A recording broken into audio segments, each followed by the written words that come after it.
do it. I think it's easy.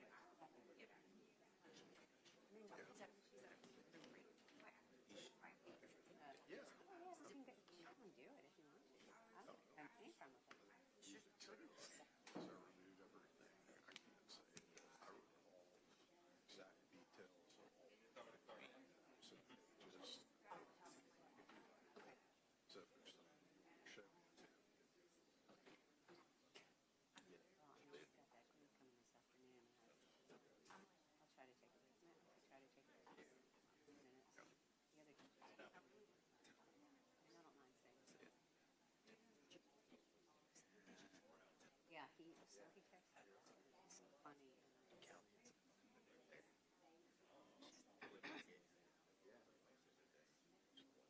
Well, there's a lot. You know?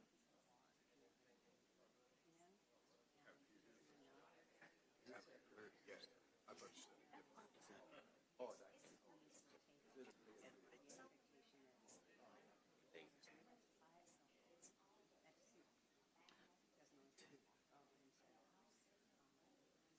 You know, they did a lot of work connecting the dots.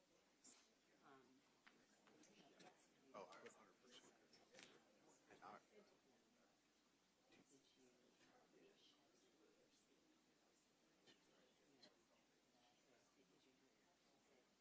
Charge them and send them home, start deliberating just now.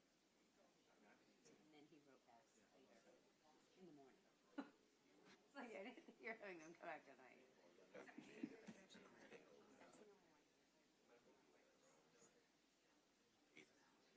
well, and you know, I mean,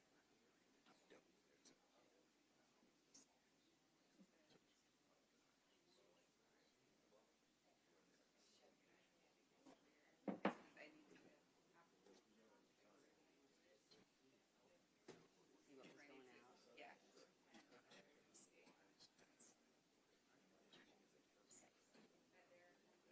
yeah, that's stuff. He was like,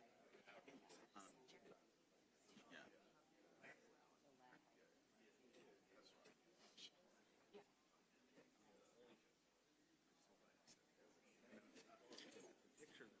his picture. I was just going to do factuals, but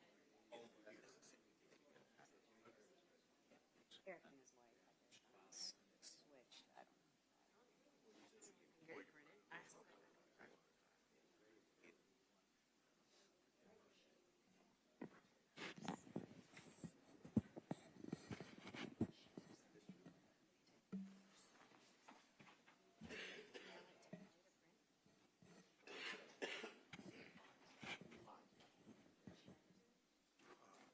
and he was leaving the picture. Third down in my office. The office in a banker's box in my office.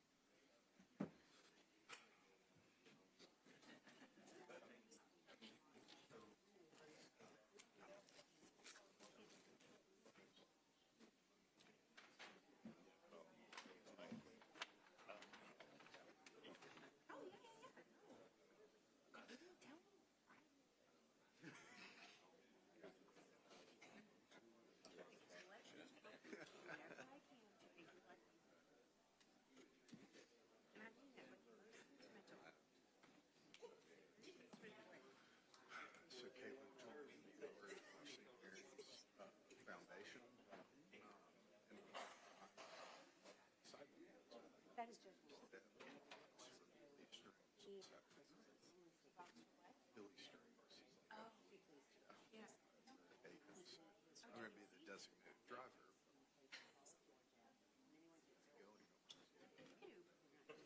No, I just Oh, yeah. recover his injury.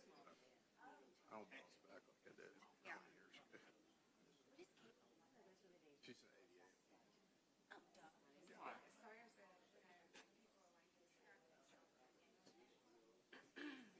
She does child support now.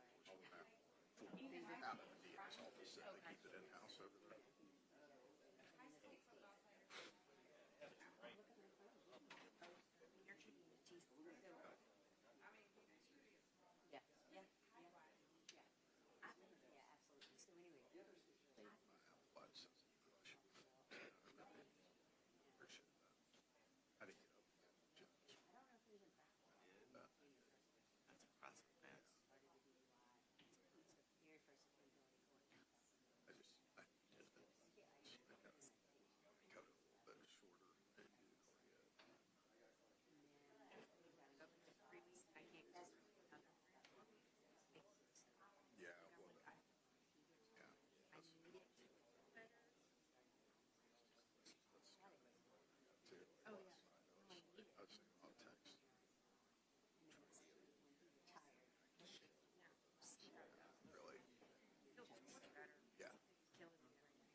That's him. He was a really good friend.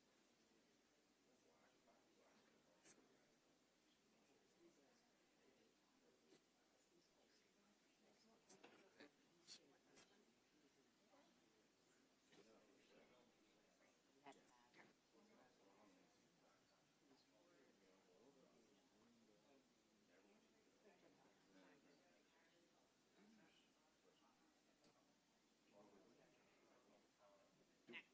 used your laptop was yesterday placed up on Prosecutors.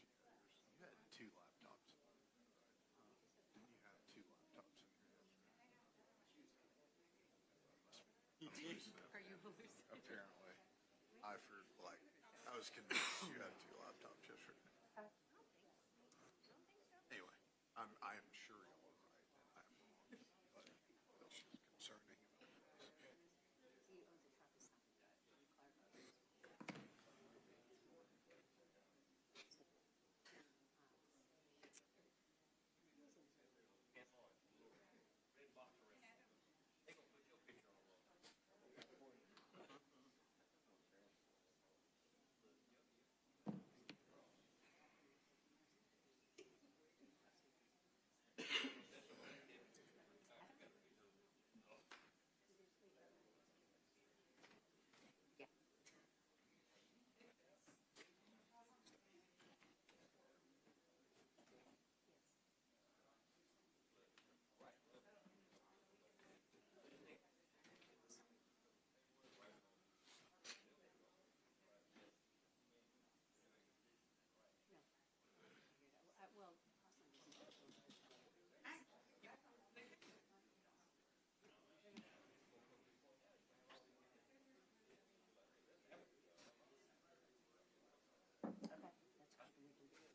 Oh, yeah.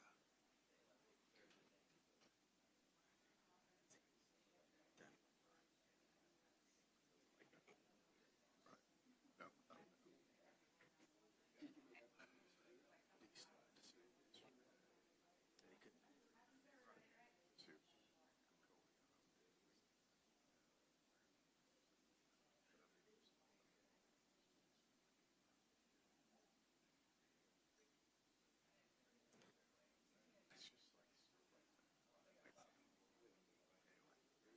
Sir. You can believe me, you're lying.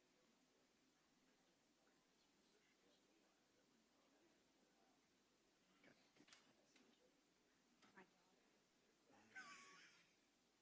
That's funny.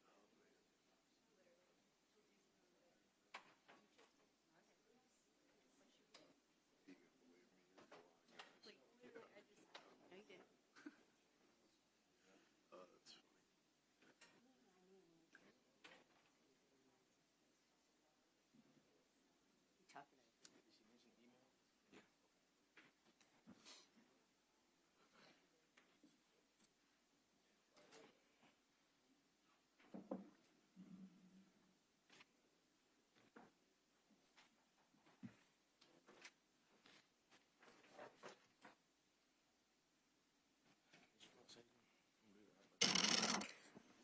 All right, good morning, Mr. Cruz, counsel for the state.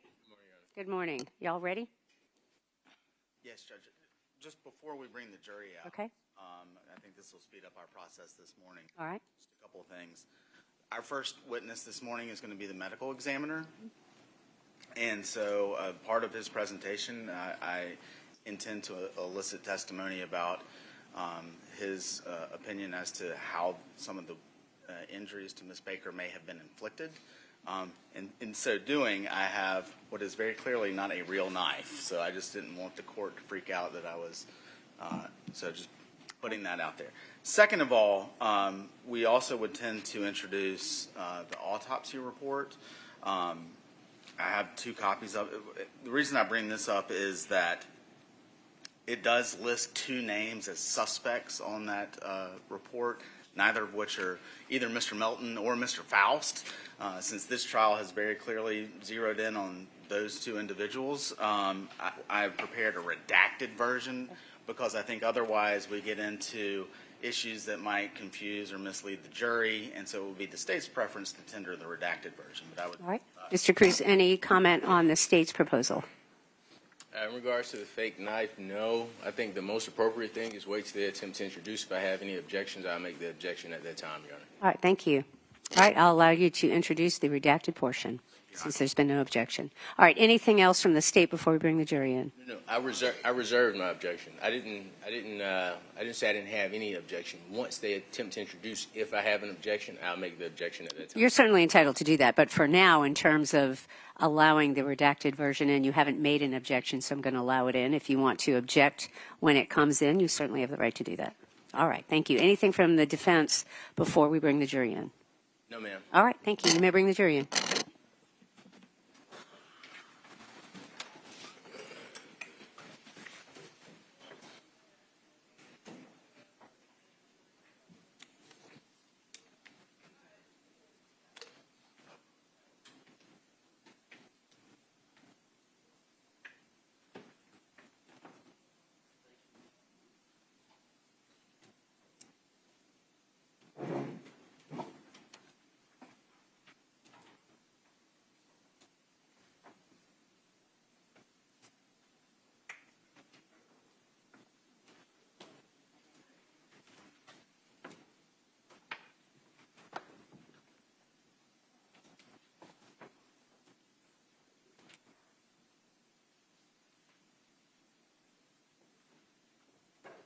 All right, thank you, everyone. You may be seated. All right, ladies and gentlemen, good morning. Thank you for being here on time. As instructed, we're ready to begin again with regard to the State of Georgia versus Edrick Faust, SU 24 CR 0547. Is the state ready to proceed? We are, Your Honor. Is the defense ready to proceed? Yes, ma'am. All right, thank you. Mr. Bolden, you may call your next witness. Dr. Andrew Falzon. Could you get Andrew Falzon, please?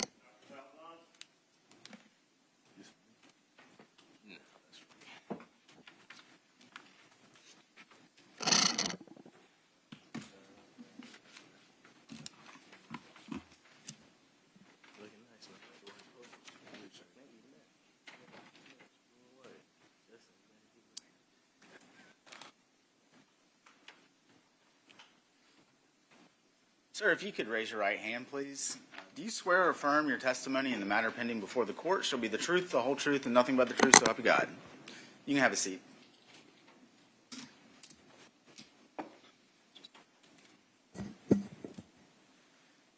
Sir, if you could state and spell your name for the record, please. Sure. My name is Andrew. Last name is Falzon, F-A-L-Z-O-N.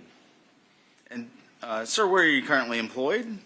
I am currently employed as a consultant pathologist with Mater Dei Hospital in Malta, Europe. And what are your role, or what do you do as a consultant forensic pathologist there? I oversee a pathology lab, one of the satellite labs on a separate island, and I also provide forensic services to the hospital. Can you tell the jury a little bit about your prior employment before working at the hospital in Malta? So I started as a associate medical examiner with the state of Georgia, with the GBI in Decatur, Georgia. That was from 1999 to 2001. After that, I was the assistant medical examiner for Middlesex County, New Jersey. And then when my chief retired, I became the chief medical examiner for the county.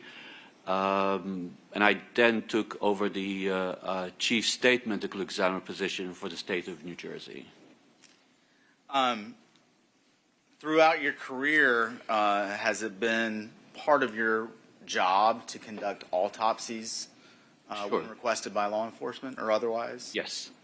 Approximately, if you know, over the course of your career, how many autopsies have you performed? Over 3,500 post-mortem examinations.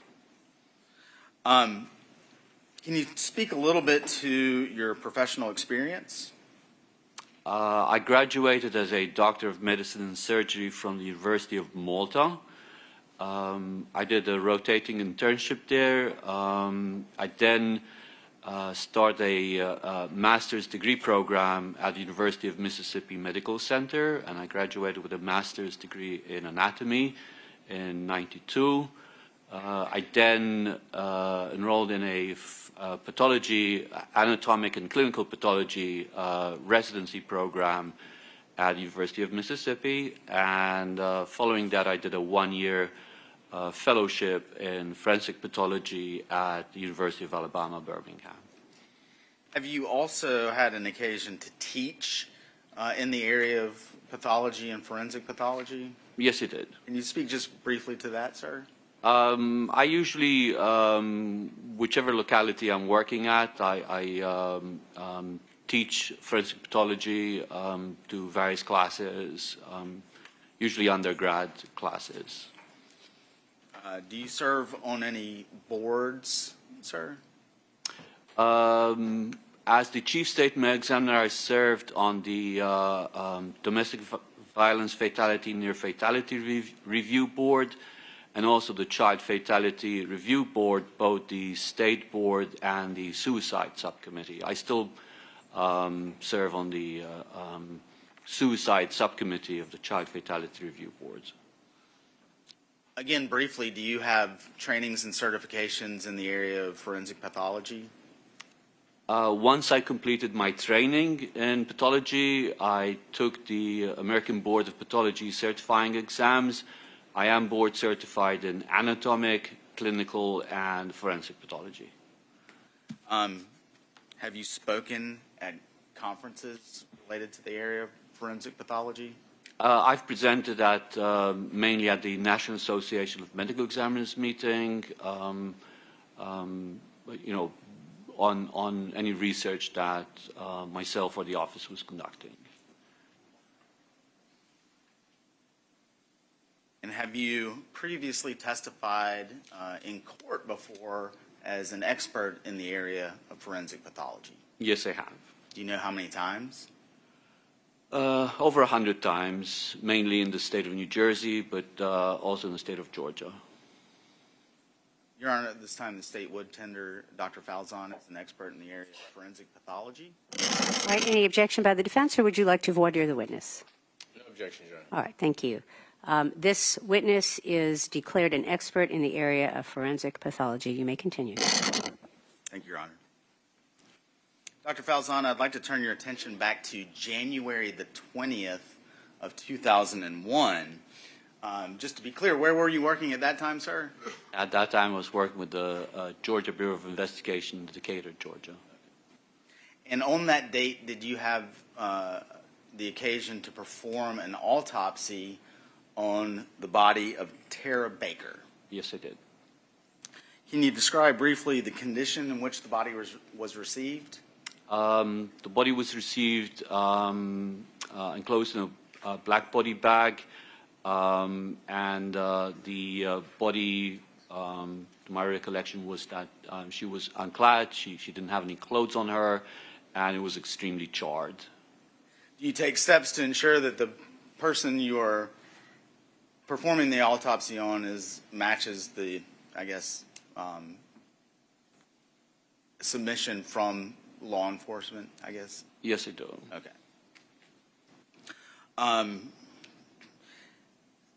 At the time, do you recall, or would you have noted receiving any historical or case information related to the request for the autopsy?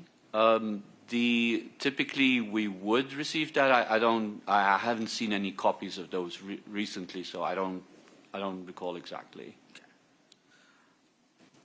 Can you tell us briefly what an autopsy consists of?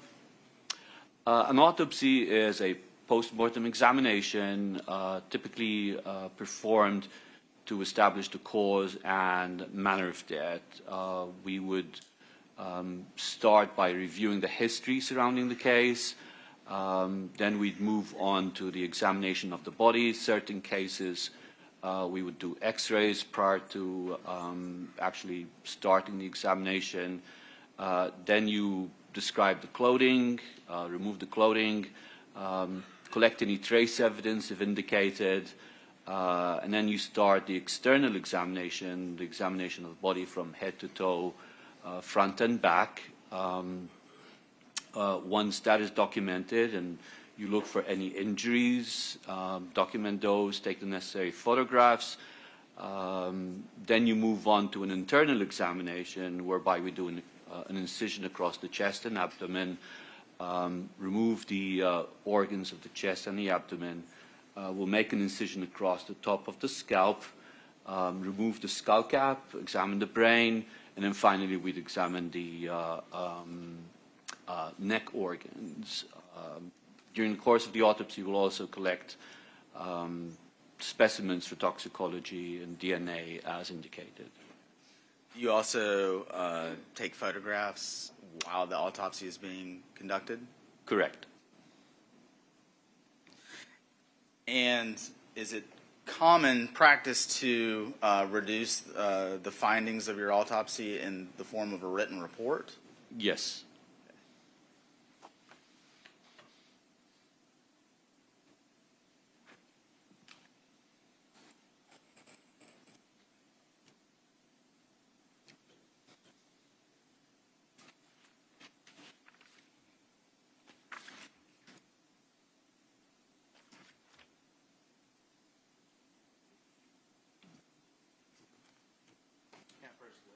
You may. Dr. Falzon, I'm going to hand you what's been marked as State's Exhibit 1. Do you recognize that, sir? Yes, you do. What is State's Exhibit 1? It is a copy of the autopsy report drafted and signed by myself. And is that the autopsy related to the case involving Tara Baker? Correct. I'd move to tender States 1 at this time, Your Honor. Any objection, Mr. Cruz? No, ma'am. It is admitted. Dr. Falzon, I'm going to go through your report kind of sequentially as it's outlined in State's Exhibit 1.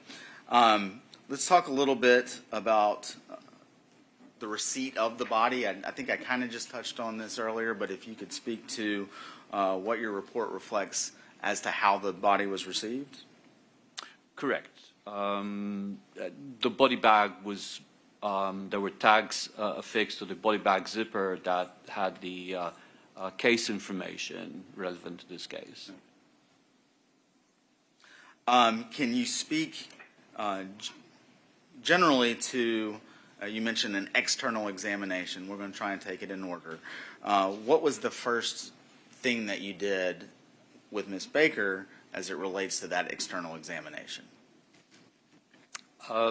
Photographs would have been taken, and then overall assessment of the body, the charring, the degree of rigor mortis, and the stiffening of the muscles that happened post-mortem, any lividity, the settling of blood in the dependent areas, general observations. Let's talk a little bit about the injuries that you noted to Ms. Baker's body, starting with those on the head and neck, sir. Can you describe those in general? The injuries on the head and neck were mainly in the form of blunt force injuries. When we describe injuries, there's three main categories: blunt force injuries that are caused by a blunt instrument, whether that be a fist, a piece of wood, a hammer. Those are all blunt force injuries. There's sharp force injuries that are caused by objects with a cutting edge. Could be a knife, could be a shard of glass. And then there's gunshot wounds. In the case of Ms. Baker, she had multiple blunt force injuries, mainly in the form of bruises. around the eyes, the right and left sides of the head, and on the neck. She also had, on the neck, she also had a stab wound on the right lower front of the neck, and she had a ligature mark that surrounded the neck. Okay. Specifically as it relates to the stab wound, can you describe in a little bit more detail what you observed? The stab wound, like I said, was on the right lower front. When I describe a stab wound, typically I will, imagine the face of a clock overlying the wound. And in this case, the wound was oriented between the 10 o'clock and the 4 o'clock on the lower front of the neck. Okay. You also mentioned a ligature mark encircling Ms. Baker's neck. Can you speak a little bit more to that, please? Yes. The ligature mark completely encircled the neck. It had one mark on the back of the neck and two marks on the front, which indicated that the ligature had been wrapped around the neck, crossed over in the front, and the ligature held on the sides. Did you note any other injuries to Ms. Baker's neck? She had some blunt force injuries to the neck. Not sure if there was something specific here, if I may look at the report.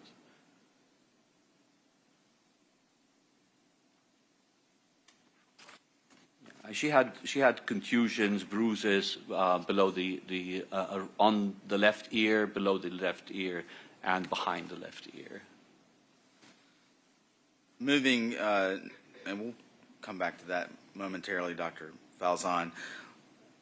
Did your external examination of Ms. Baker also include injuries to her torso? It did, yes. And again, I'm going to ask you to briefly summarize the extent of those injuries that you observed. The injuries to the torso were mainly in the genital and anal areas. Can you go into a little bit more detail about those injuries, sir?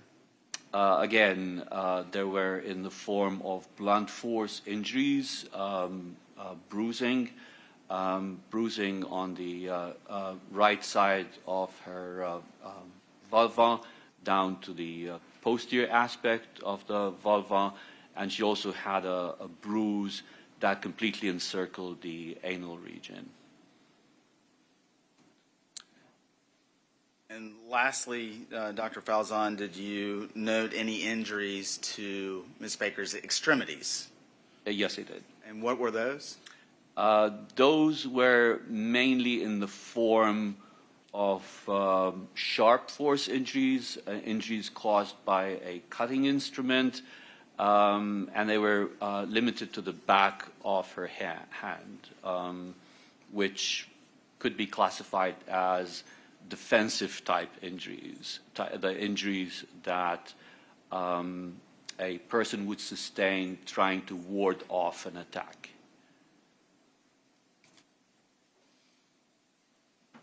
Did part of your internal examination of Ms. Baker include examination of the organs of the neck? Yes, I did. And particularly, what, if anything, did you observe in that part of the internal examination of Ms. Baker? As part of the examination of the neck structures, we look at the bones and the cartilages that make up the neck. One of the bones that we have in the neck is called the hyoid bone. It's a C-shaped bone that sits above the larynx. With cases of strangulation, we often see fractures in the hyoid bone. In the case of Ms. Baker, there were fractures on both the right and left sides of the hyoid bone. And based on your training and experience, sir, what, if any, significance did you attribute to your observation as it related to Miss Baker's broken hyoid bone? That was part of the strangulation process.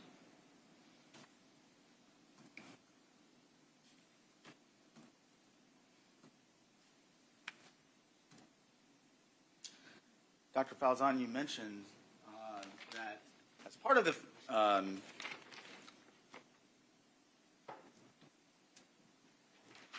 autopsy, you do take photographs. Correct.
Bear with me just a second, Dr. Falzon.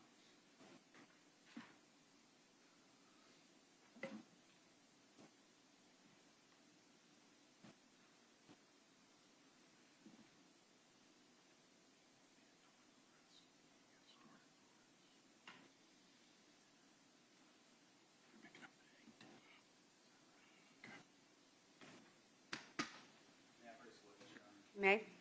Dr. Falzon, I'm going to show you what's been labeled States Exhibits 2 through 7. We're going to finish labeling them, the rest of the photos here in just a moment. But if you could take a look at, again, States 2 through 7.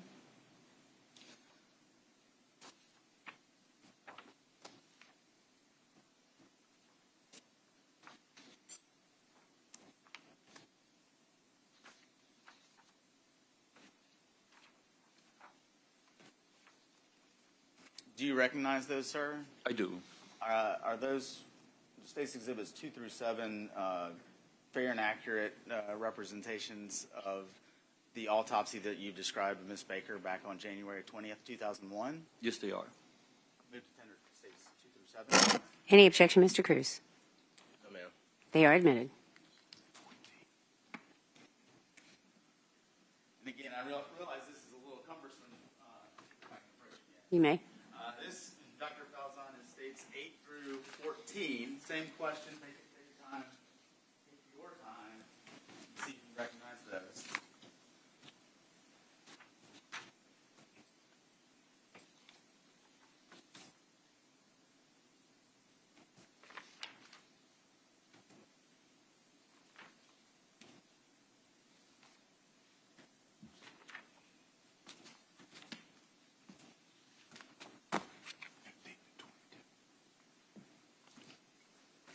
And then one last group. You may. This is States 15 through 22.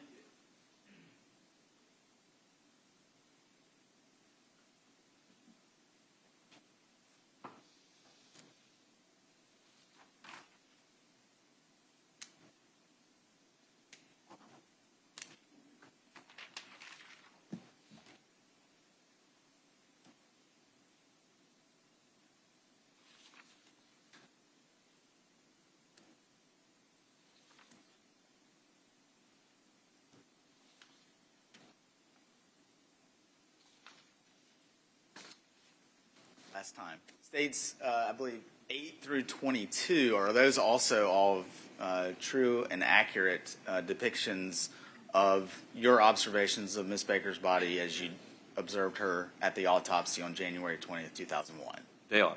Move to tender states 8 through, well, let me just start back, 22 through 22. All right. Well, 2 through 7 have been admitted, so we're now on 8 through 22. 8 through 22. All right. Mr. Cruz, any objection? No, ma'am. They are admitted. And how are you planning on doing that? Just handing them to them? Okay. So that's what I'm asking. So we've had a prior ruling. Thank you.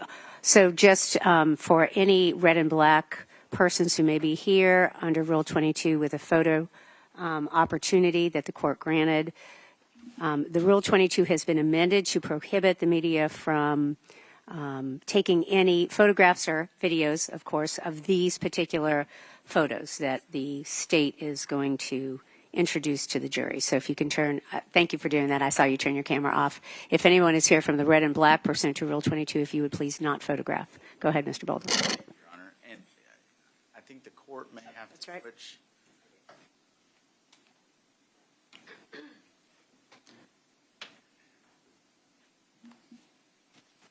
So, Dr. Falzon, you should have a monitor down there to your right.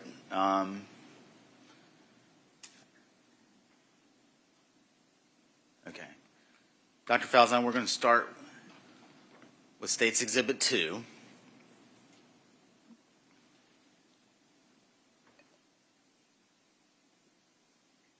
What is State's Exhibit 2, sir? It's a photograph of the body of Miss Baker as received, and it depicts the face, the torso from the chest down to the hip area, and the upper extremities. State's Exhibit 3, same question. This would depict the lower aspect of Ms. Baker from the upper chest, including the lower extremities, and you can see the charring of the body in this photograph. State's Exhibit 4. What do we see here, sir? This is a photograph of the face of Ms. Baker, showing a degree of charring and also the blunt force injuries that I alluded to prior, notably the bruising around the eyes.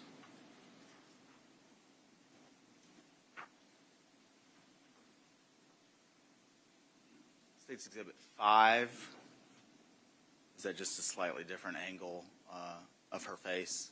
Correct. It's a slightly closer up view of the face.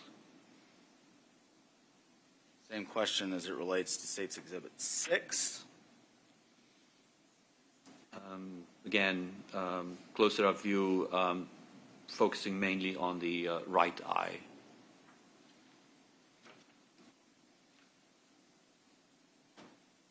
State's Exhibit 7.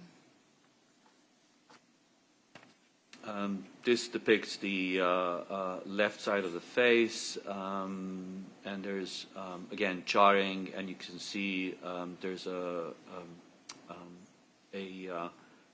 braided laceration, kind of like a U-shaped, inverted U-shaped lesion on the left side of the chin.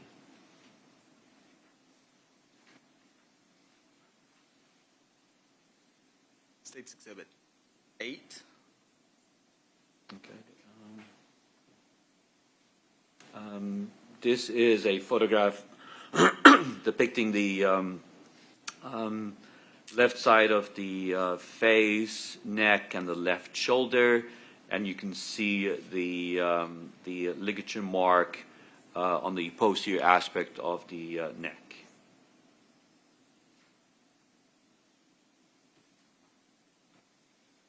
State's Exhibit 9, is that just kind of a closer up photograph of what you just described? Correct, and you can see the single linear mark that extends over the posterior neck, and you can also see the bruising behind the left ear.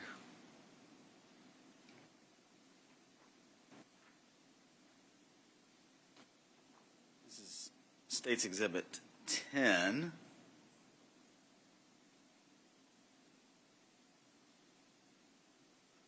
What do we see here, Dr. Falzon? It's a photograph of the neck aspect. You could see the ligature mark on the top, which is an electric cord, and you can see the plug aspect, the prongs on the left-hand side of the photograph. And Dr. Falzon, I think you can actually, if it would be helpful, the screen in front of you, you can touch and circle things. Just to clarify what you just described as it relates to the ligature, and I think Your Honor might have to, Mr. Dickey explained that there's a within, yes. All right. So you've made some drawings on. The U-shaped, I need to erase that. Okay. But so I'm marking here the cord, and that's the prong aspect and the plug attached to the cord there. In this photograph, is the stab wound that you previously described also identifiable in this photograph? That would be right. Thank you, sir. State's Exhibit 11.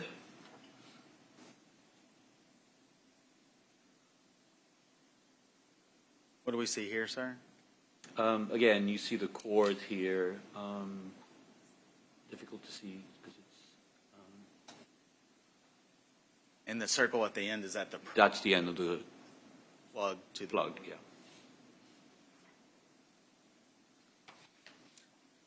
It's Exhibit 12. What are we seeing here, Dr. Falzon? It's the front of the neck. Again, there was extensive charring, and there was a lot of smeared, dried blood on the skin. But you could see the stab wound, and the stab wound had what we refer to as the blunt edge and the sharp edge. When you have a knife, obviously you have a cutting edge of the knife, and the back, the non-cutting part of the blade, and they both leave kind of distinct characteristics. But this would be the blunt end there at the back. So you see the blunt end on the, I guess, on the right-hand side of the body, with the sharp edge more directed towards the middle of the body. We'll come back to that later, Dr. Falzon, but I'm going to move on for now. This is State's Exhibit 13. Is that just a slightly different angle of the stab wound that you just described? Correct.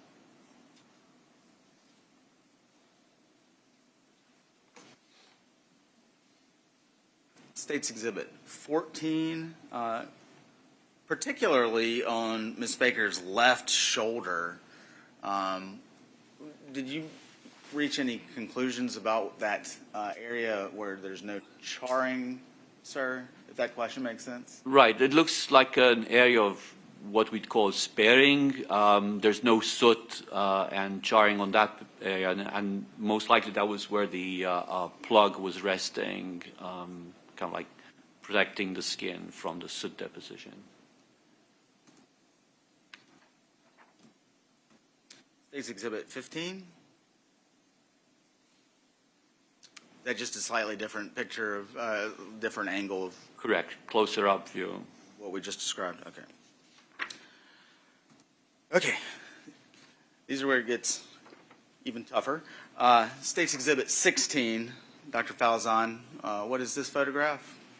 That's a photograph depicting Ms. Baker's genital area. You can see the bruising. The above, this would be kind of like an area of charring, heat damage. So this is not part of the injury she sustained while she was alive, but you can also see the bruising around the introitus, the entryway to the vagina. And we're going to follow up on that with State's Exhibit 17. And again, I apologize. State's Exhibit 17, what is this a photograph of, Dr. Falzon? This is a slightly different angle of the anal-vaginal area. You could see a bruising that completely surrounds the anus, which would be this area here. And then you see the bruising on the right-hand side and the posterior aspect of the introitus, the entrance into the vagina. State's Exhibit 18, is that just a slightly different angle of the last photograph, sir? Correct. We're almost done. State's Exhibit 19, shifting gears. What are we looking at here, sir? This is a photograph of the back of Miss Baker's left hand. State's Exhibit 20, is that just a slightly different viewpoint of that left hand? Correct, and it's showing what we refer to as an incised wound. With sharp force injuries, you can have stab wounds where the knife is actually penetrates, the blade penetrates into the body, or you can have an incised wound where the cutting edge is dragged along the surface of the skin. This here is an incised wound that we see in that area there. State's Exhibit 21, again, are we just kind of looking at that same left hand, sir? Correct, and you can also see there's another incised wound, another cut in the web space between the fourth and fifth fingers. So that would be that area there. And then finally, State's Exhibit 22, is that just a picture of the ligature that you previously described after it had been removed from Ms. Baker's body? Correct. Dr. Falzon, I want to first talk about the injuries that you've described and the photos that we've seen in Ms. Baker's genital area. And you've described those and we've seen the photographs. Based on your training and experience coupled with your observations of that area of Ms. Baker's body,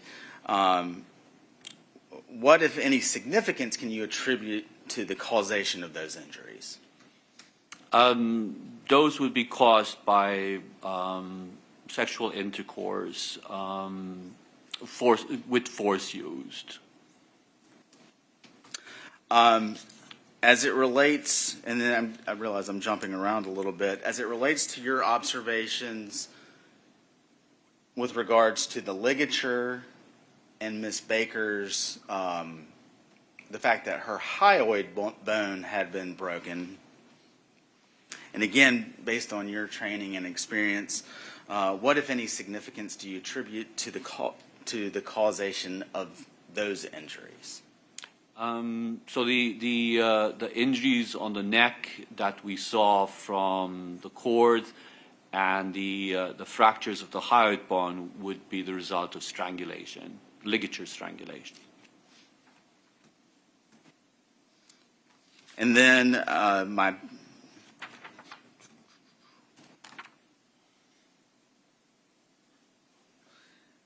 Dr. Falzon, as it relates to your observations of the stab wound that you've previously described on Miss Baker's neck and the wounds, which I believe you previously referred to as defensive type wounds to her left hand,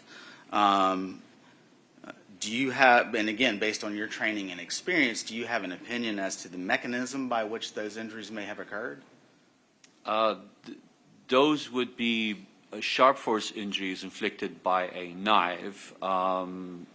Just to expand on the stab wound, because we described the injury on the skin, but once the internal examination is performed, there was actually injury to the internal jugular vein on the right side, which is the main vein that drains blood from the right side of the brain, which would explain the amount of hemorrhage, the blood on Ms. Baker's skin. And that would have been caused by a knife. Okay. And did you, were you able to form an opinion as to how that stab wound may have been inflicted? Given the orientation, the location, and the orientation of the wound, as part of the assessment of the stab wound, I also try to ascertain the direction in which the stab wound was penetrated into the body. So in case of the stab wound that we saw on Ms. Baker's right neck, the knife entered through the skin and it went from front to back, downwards and to the left.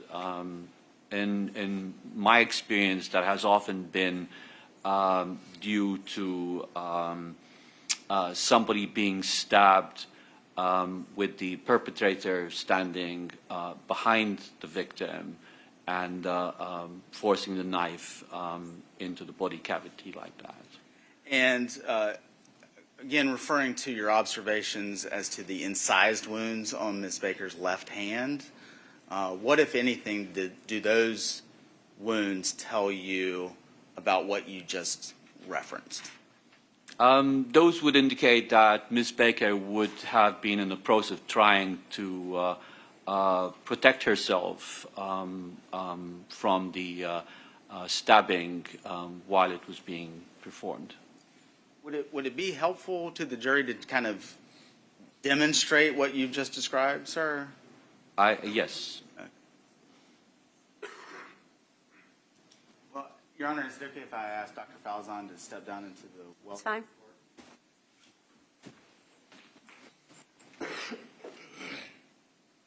Dr. Falzon, I'm going to hand you what is very clearly a rubber knife. And I'm going to be Ms. Baker. And so what you just described on the stand, sir, if you could kind of describe or show exactly what you just said. So the entry wound would have been somewhere here. So with holding the knife like this, the blunt end would be at the 10 o'clock position, and the sharp end would be at the 4 o'clock position like that. And again, as it relates to the injuries to the hand, how would that, in your estimation, have occurred? So if she was trying to hold on to, that would explain the cut on the space between the fourth and the fifth finger. Again, the direction would be front to back, downwards, and to the left. Thank you, sir. You guys back in.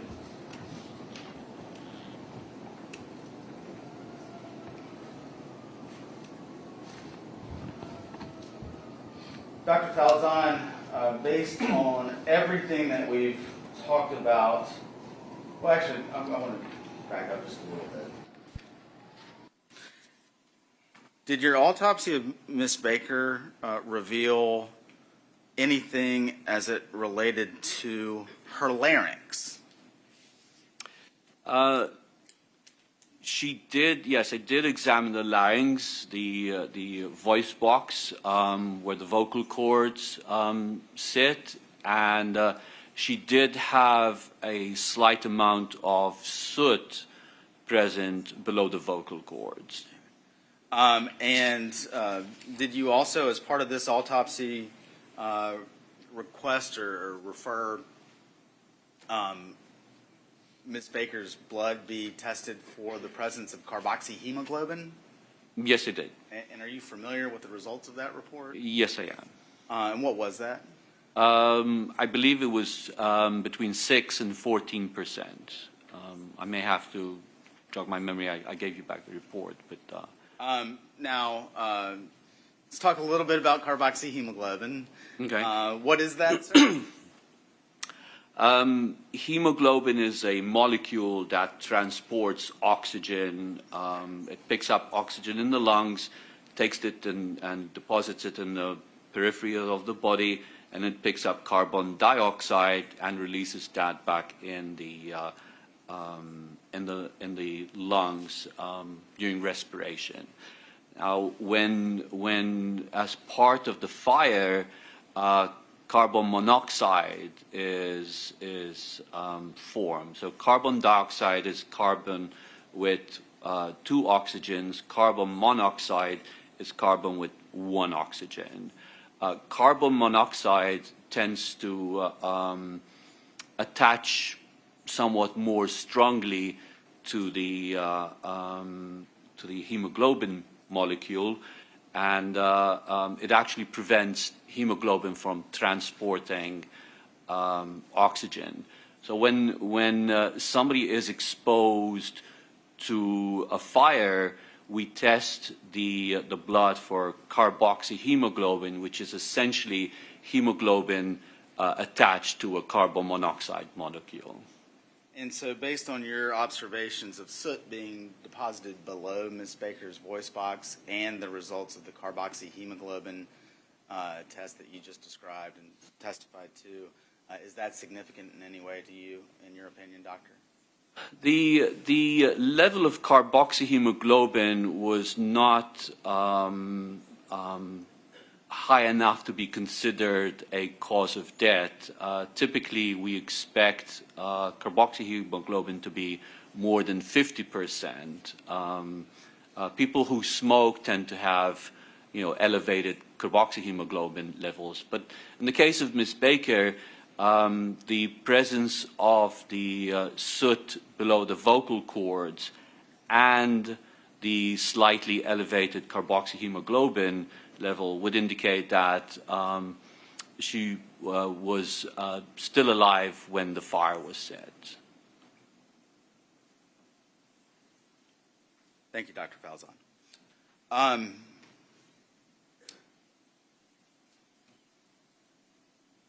So, again, just to summarize everything that you've testified to thus far, were you able to form an opinion as to the cause of death of Ms. Baker?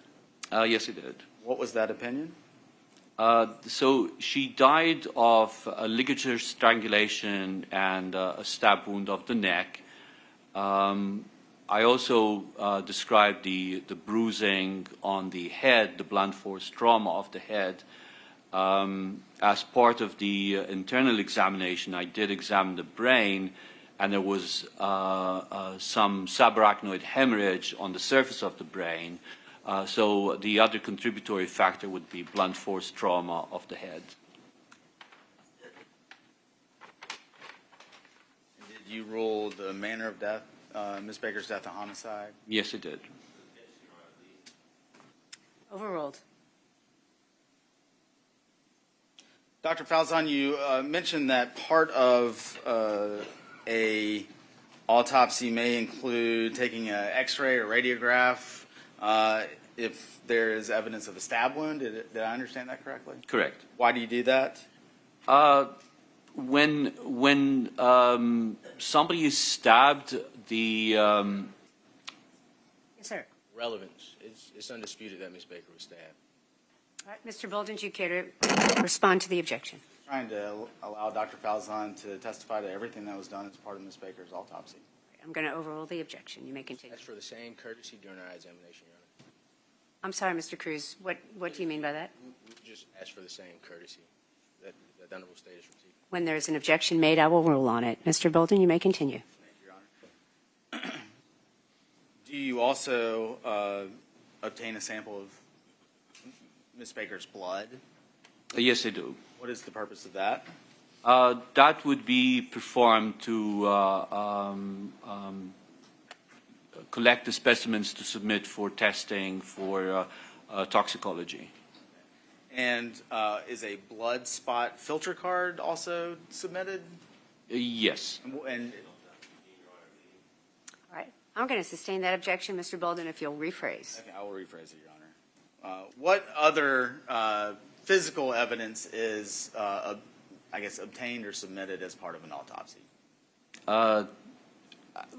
To establish a reference point for DNA testing, a blood spot filter card is prepared whereby we take a filter paper card and we put drops of the victim's blood that is air dried and then submitted for analysis.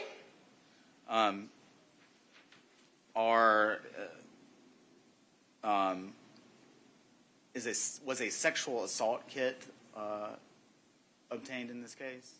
Yes, it was. Can you explain briefly what we mean by a sexual assault kit?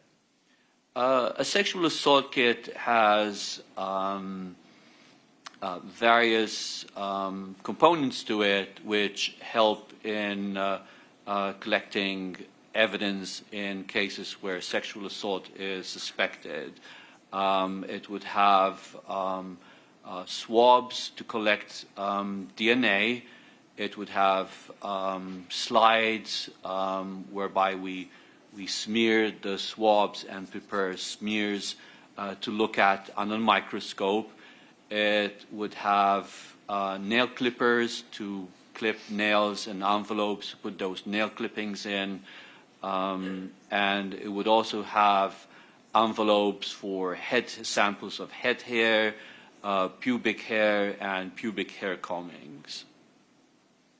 And I apologize if you mentioned this already, but when you're talking about swabs, from where on Ms. Baker's body were those swabs obtained?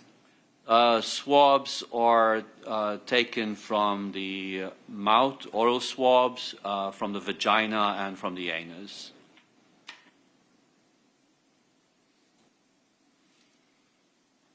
And again, I apologize if I just misheard. You mentioned smears as well.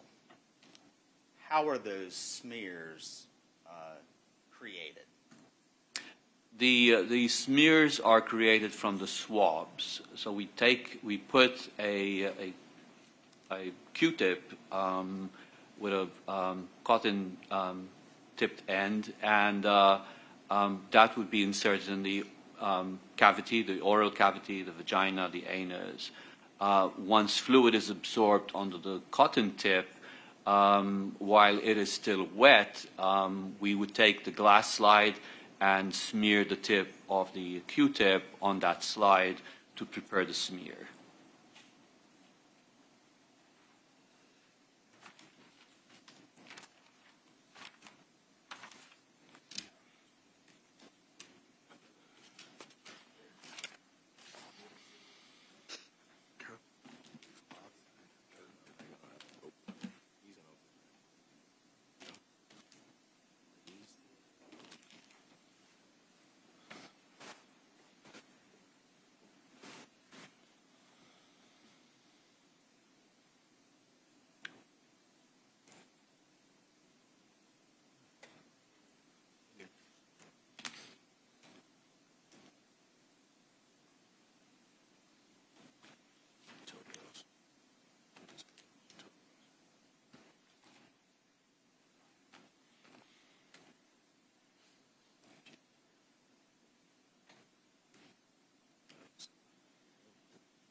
Your Honor, we have a motion.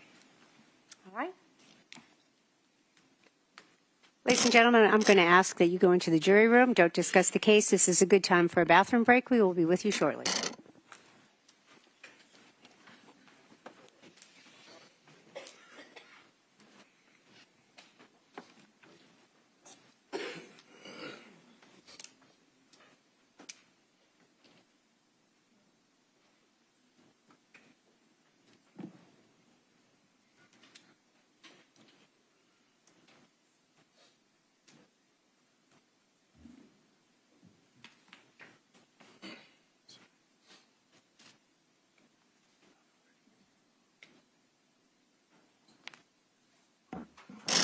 Y'all may be seated. Thank you. Mr. Cruz, your motion, sir? Well, I want to do the simple thing first. We have an objection to the known pubic hair of a victim. Exhibit 31 is empty. So that's empty. Your objection is to Exhibit 31. Correct. But I do Okay. have a motion.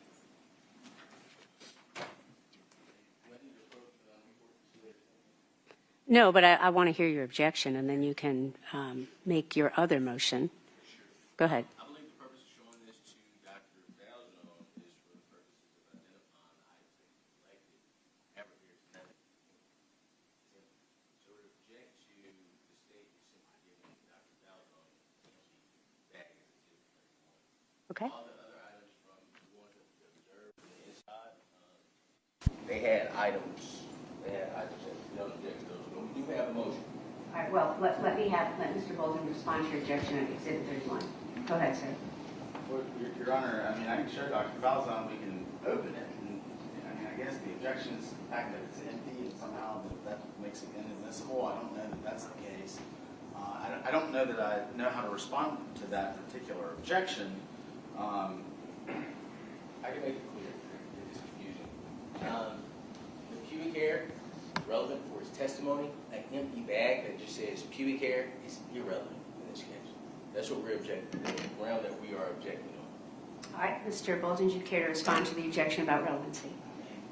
Again, I think the fact that Dr. Falzone has testified that pubic hairs were taken, why don't we let him look at it?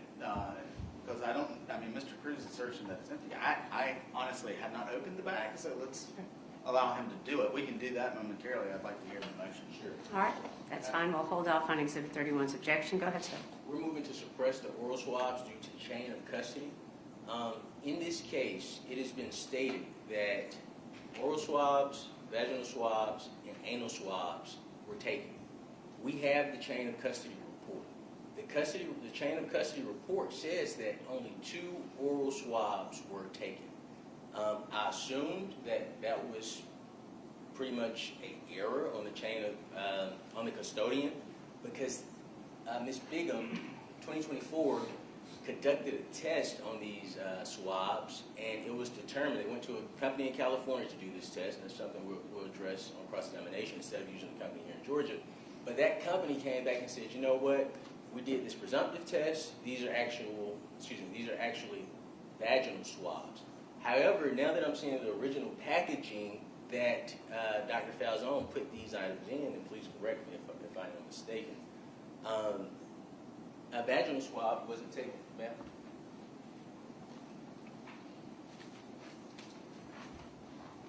Where's the brown boxes?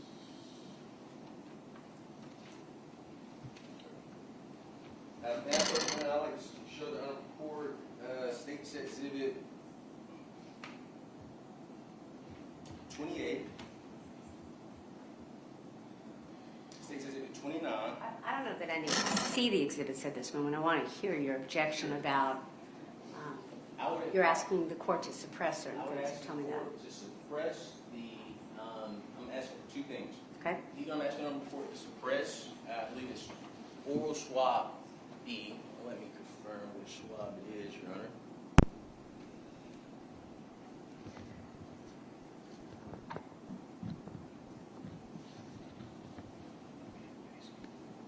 Court's indulgence.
So one of these are labeled as item 2I. Court, give me a second to identify item 2I.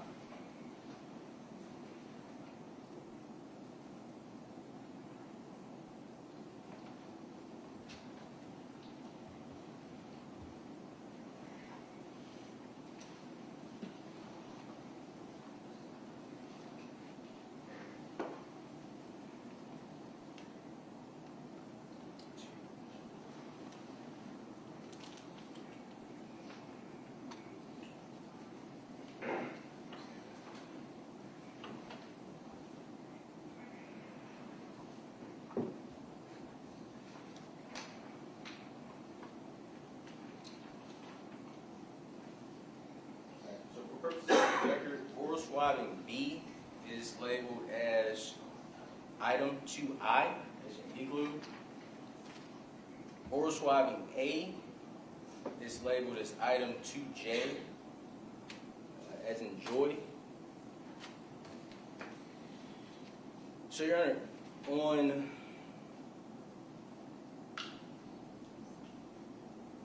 November 4th, 2024, and mind you, this wasn't a discovery, by the way. But on November 4th, 2024, Pure Gold Forensics. Okay, hang on just a minute, Mr. Cruz. Let me ask you this question. Are you making a motion to suppress? I am. Okay. But this is based on knowledge I just learned just now going over these exhibits. So this isn't a motion that was untimely because I knew about it 10 days from arraignment. I just learned this here today. All right, let me stop you right there just for a moment. Is there any response to the motion to suppress as opposed to a motion in limine or an objection based on something else? Go ahead. Yes, I would object to this being characterized as a motion to suppress. Mr. Cruz, we've had hearings going back for months. We've discussed making any physical evidence available to him to inspect, and we would have done so at any time. He never asked. He asked in court, but never followed up with that. This evidence we would have gladly shared with Mr. Cruz at any point had he actually asked, which he did not. I don't think what he's asking for this morning, well, again, I don't know a motion to suppress at this point. I don't know what legal grounds he's asking that it be suppressed. He mentioned chain of custody. I think that argument is more of a weight versus admissibility issue. It's very hard to respond when I don't understand exactly what is being asked of the court. All right, thank you. Mr. Cruz, let me ask you this question. With regard to this motion you're making now, is it, as you stated earlier, about the issue of the chain of custody? Correct. All right. I'm making a ruling right now that that is not a motion to suppress issue. You are entitled to cross-examine this witness or any witnesses with regard to the chain of custody, and I'm not going to allow it. Judge. If you have an objection to something else about the admission of this evidence, I will hear it. Judge, motion to suppress, motion in limine, the phrasing is irrelevant. No, it is not, Mr. Cruz. Well, forgive me, Your Honor. The state, when the chain of custody issue is raised, the state has the burden to show that that this evidence is the same evidence that was collected and that it wasn't tampered with. The issue we have is that both of these items from Dr. Falzone, I don't know Dr. Falzone, both of these items were collected by him and labeled by him. There's going to be testimony in this trial 24 years later that, actually, one of these is a vaginal swab. Dr. Falzone, as you've heard from his testimony, is very careful. He's very diligent. It sounds like he takes his time and does his work the right way. So we're moving for the state to either show a chain of custody for these items, meet their burden to show a chain of custody for these items, and that they were not tampered with, or we ask the Honorable Court to exclude any mention that oral swabbing B is a vaginal swab, because from what I'm seeing for the first time today in court, it is not. All right, Mr. Cruz, I'm going to overrule your objection, and I'm going to deny your motion, and I'm going to make the statement that the complaint that you're making in the form of an objection and the request to make a motion is certainly appropriately addressed by cross-examination. You have every right to cross-examine any witness with regard to chain of custody, with regard to the issues of tampering, anything that is relevant to the evidence that's being offered. You have every right to cross-examine with regard to those issues. And so that's the reason I'm denying your objection. And if there are any other objections to the admission of that evidence, I want to hear it now. I want to address one more thing before we bring the jury back. Any other objections to the admission of that? I mean, I haven't ruled that admissible yet. We haven't made an, there hasn't been a proffer. But if you have something that you'd like to object to now that you know about, so you can do that. We will stand by our chain of custody motion. All right, thank you. I do want to make a comment, Mr. Cruz, and this is really for all parties, but it's related to the comment that you made a little bit earlier. You did not make an objection, but you stated something to the effect of, we're asking the court to extend us the same courtesy. My comment to all parties, but particularly to you with regard to that comment, is this.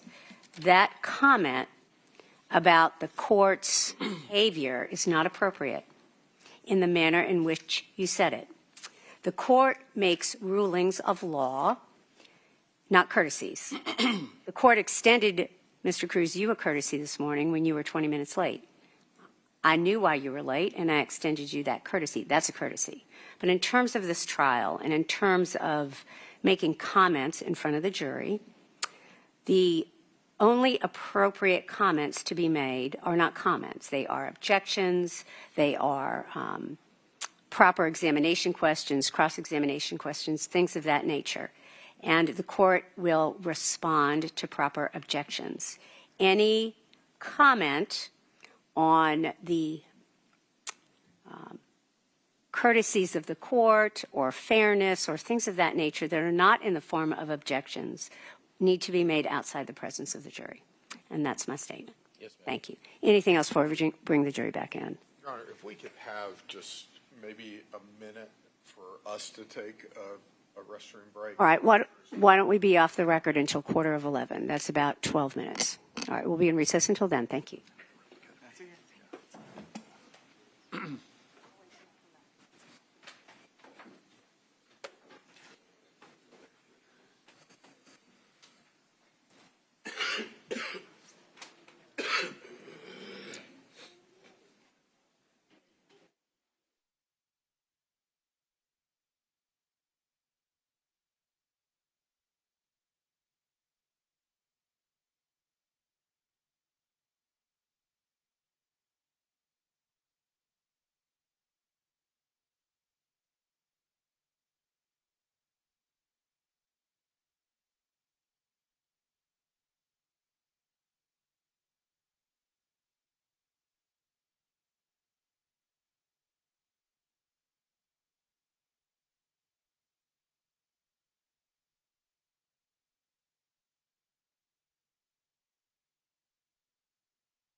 thank you. You may bring the jury in.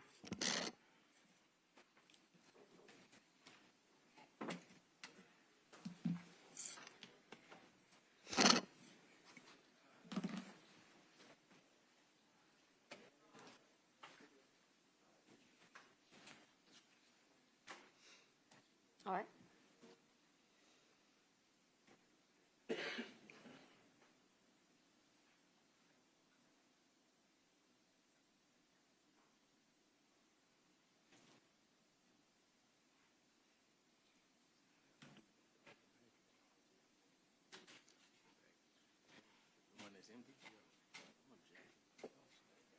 Judge, did you issue a ruling on our objection to the empty pubic hair package, or no? Hang on 1 second.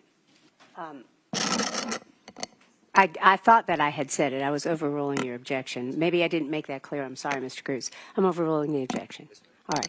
If you have any other objections to the introduction of evidence, you may make them. I haven't ruled them admissible at this point. The state hasn't proffered them in that way. So if you have any other objections, you certainly can offer them. Yes, ma'am. But on that ground, Yes, sir. Yes, sir. All right. Thank you. You may bring the jury.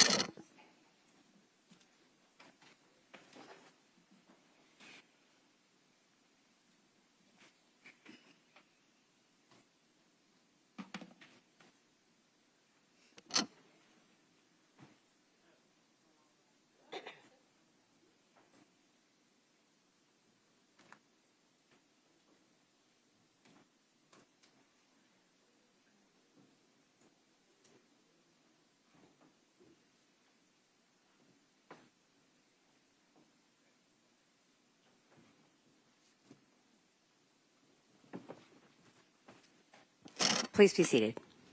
Mr. Bolden? Thank you, Your Honor.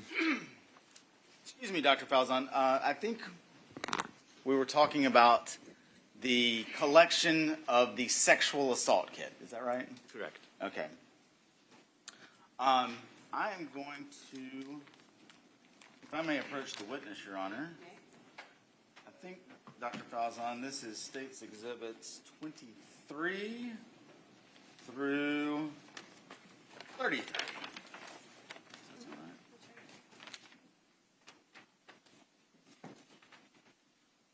You want the gloves, Dr. Falzon? Sure.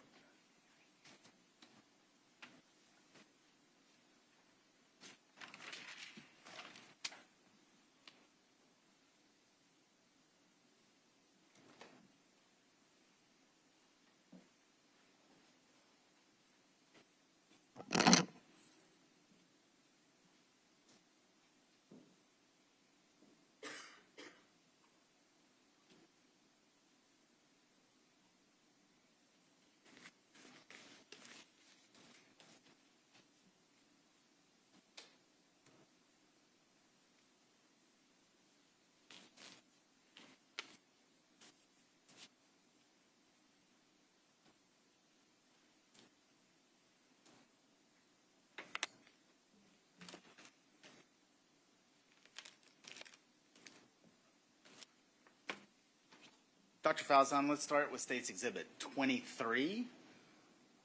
Yes. What is that, sir? It's a clear plastic box with a label marked with the case information, and it's marked fingernails left hand. And would that be the fingernail clippings that you took from Ms. Baker's body on January the 20th, 2001? Correct. Moved to tender State's 23, Your Honor. Any objection? No, ma'am. It is admitted. State's Exhibit 24, Doctor, what is that?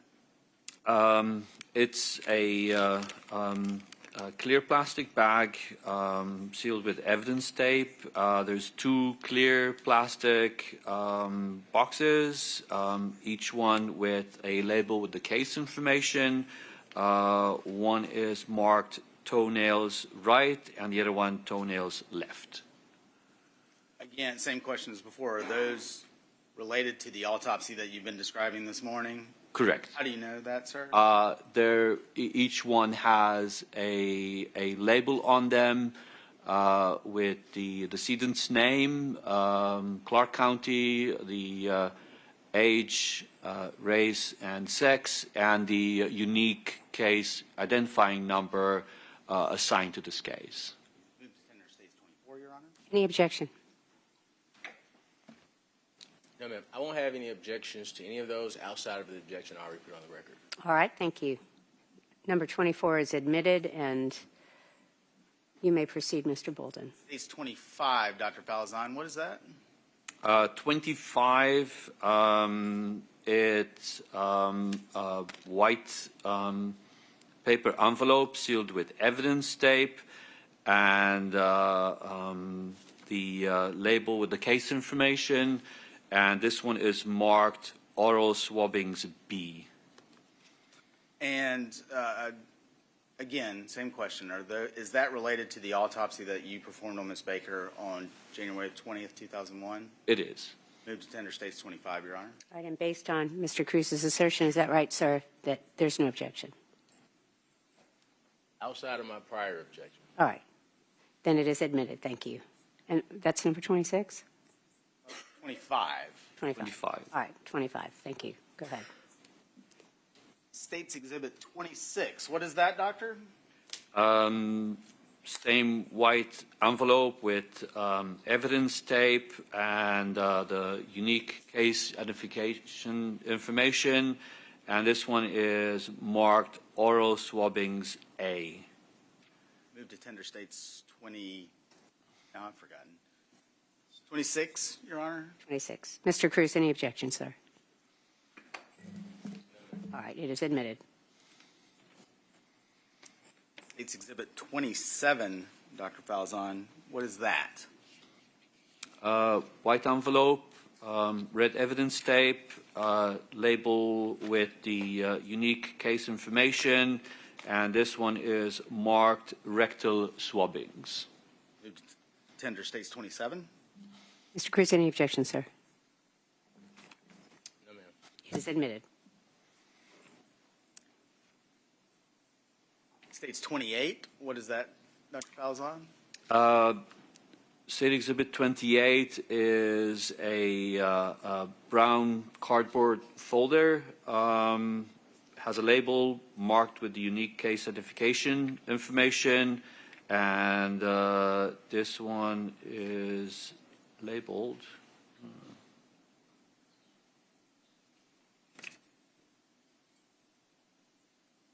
anorectal swab.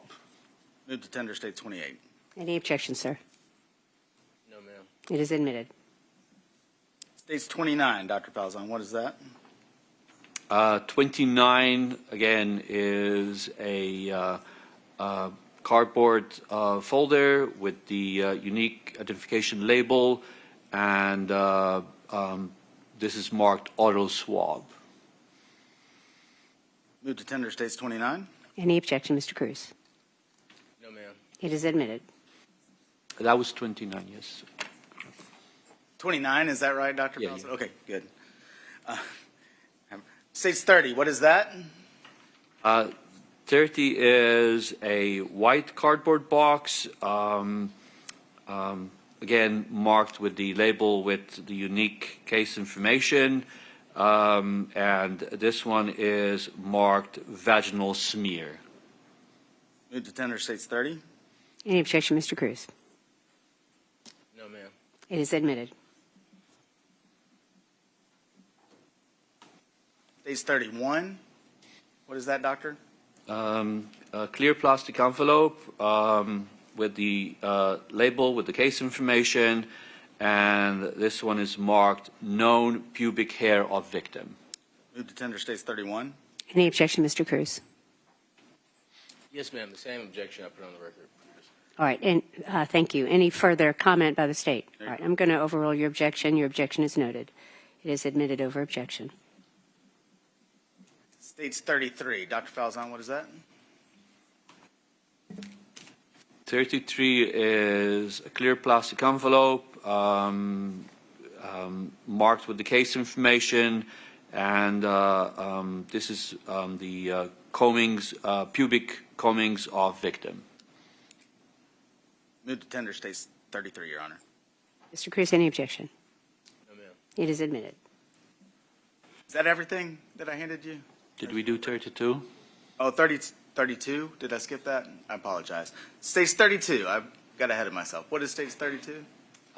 Clear plastic bag marked with case information, and this is marked known head hair of victim. Move to tender States 32, Your Honor. Any objection, Mr. Cruz? No, ma'am. It is admitted.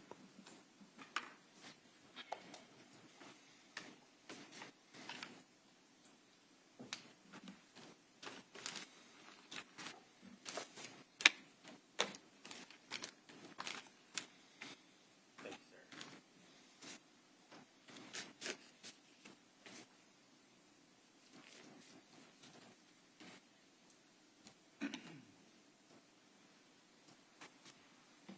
I'm going to not go through all of those pieces of evidence, Dr. Falzon, but I want to start. This is States 30. There's the sticker. I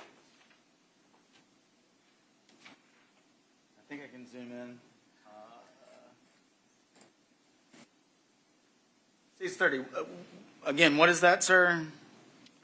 This is a cardboard folder and marked with the case information, and this would contain the glass slides with the smears of the vaginal, taken by the vaginal swab.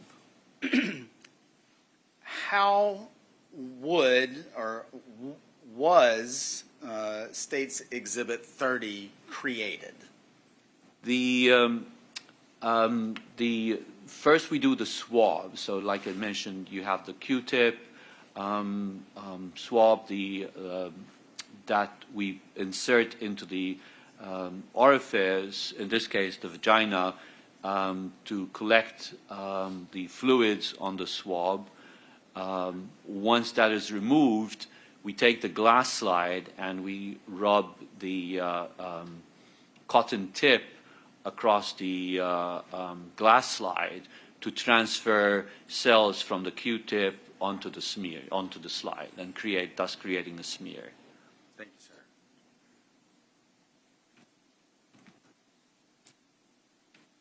Then this is State 28.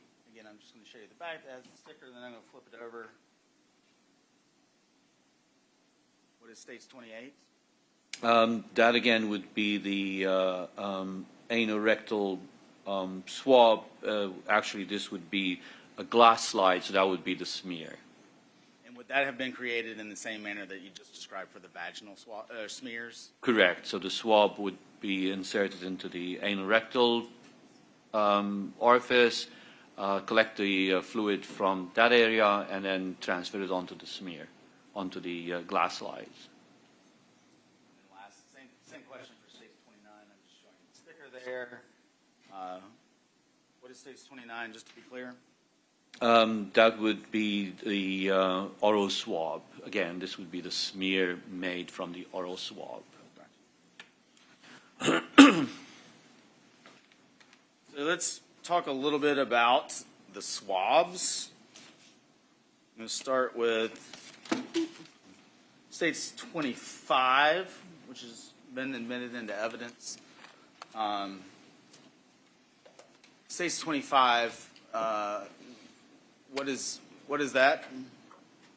It's marked oral swabbings B. Okay. And then just for clarification, States 26, what are we looking at there? This is marked oral swabbings A. Dr. Falzon, I realize it's been a long time since this. I guess let me ask the question this way. Would you have collected two different sets of oral swabs back in 2001? No. What, if anything, can you attribute to the fact that two of those are labeled oral swabs and there is not one labeled vaginal swabs? The swabs are collected during the course of the autopsy. As indicated in the report, I collected oral, anal, and vaginal swabs. Once the swabs are collected, as soon as they are removed, we take the swab tip and create a smear. So the swab is prepared, the smear is prepared, the smear is packaged. Because the swab is moist, if it is packaged right away, because of the moisture, mold grows on the tips of the cotton tips of the swabs. So the swabs have to be air dried prior to packaging. Every autopsy, the doctor has an assistant to help with the case. So the swabs would be placed in a small cabinet marked with the name, and it would be marked oral, anal, and vaginal. And the technician would package those swabs once they have air dried and package and label those. Was that common policy and procedure at the crime lab back in 2001? It was. Bear with me, Dr. Falzon. I did want to go back and ask a few more questions about the fact that Ms. Baker had a broken hyoid bone, and you've described what that bone is.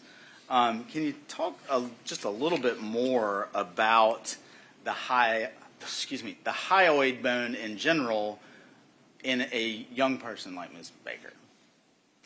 The hyoid bone, like I said, is a C-shaped bone that sits just above the voice box. Initially, the bone is a little bit pliable. Young people have softer bones. As we grow older, that bone starts to get more calcified and become more brittle. So in younger people, you're less likely to see fractures of the hyoid bone as opposed to older people. But again, in this case, there were fractures both on the right and the left-hand side of the hyoid bone. And based on that observation and your knowledge of that part of the human anatomy, do you have an opinion as to the amount of force that would have been necessary to break that bone? It was a significant amount of force.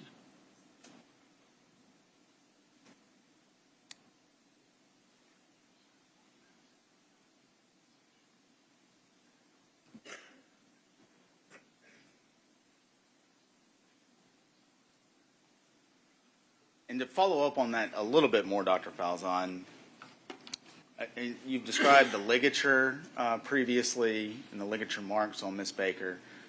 Now, with the hyoid bone as well, do you have an opinion as to, and again, taking into account all of your observations from Ms. Baker's autopsy, do you have an opinion as to the manner in which that strangulation with the ligature occurred? Like I said earlier, the ligature encircled the entire neck, so it passed from behind, looped in the front, and then the ends of the ligature held on each side. And anything about the existence of those defensive wounds on Ms. Baker's left hand that we previously described, is that significant in any way as to your findings related to the ligature? I wouldn't say to the ligature. It's more in relationship to the stabbing. wound. I understand.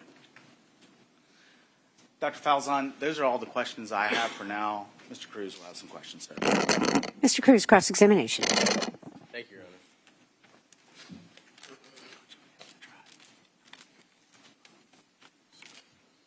May I move the podium, please? You may, absolutely.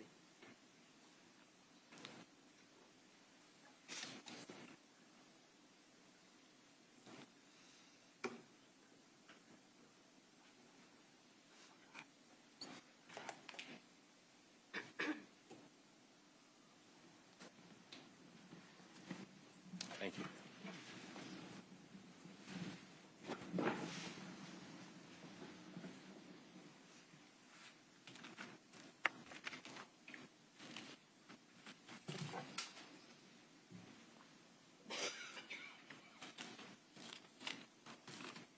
Good morning, Dr. Falzone. Morning.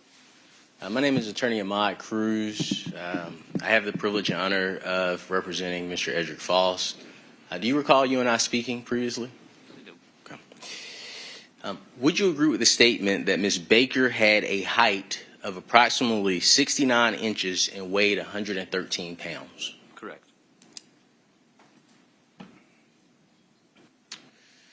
Is it fair to state that Ms. Baker's earlobes were each pierced with a stud-type earring with a clear stone in each earlobe? Correct. Is it fair to say that Ms. Baker had blunt force trauma to the head? Correct. And you previously admitted that you took photographs of Ms. Baker's condition. Is that fair? Correct. Okay. I'd like to show you what would be marked as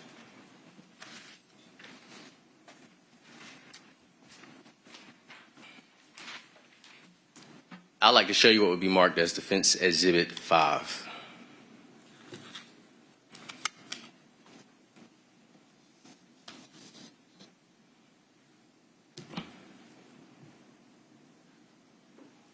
May I approach? Your Honor, I would ask that Mr. Cruz show me the exhibit before he... That's correct. May I approach, Your Honor? Okay.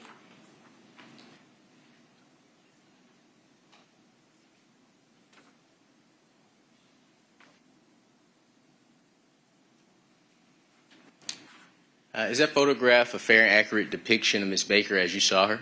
Yes, it is. Okay. Does that photograph, appear to be altered in any way? Not to my recollection. I can't say that I think it's an altered, no. That is fair. Are those injuries consistent with the injuries that you witnessed on Ms. Baker? They are. Okay. Your Honor, I would move to admit Defense Exhibit 5 into evidence. Any objection? No, Your Honor. It is admitted. May I approach Dr. Falzone?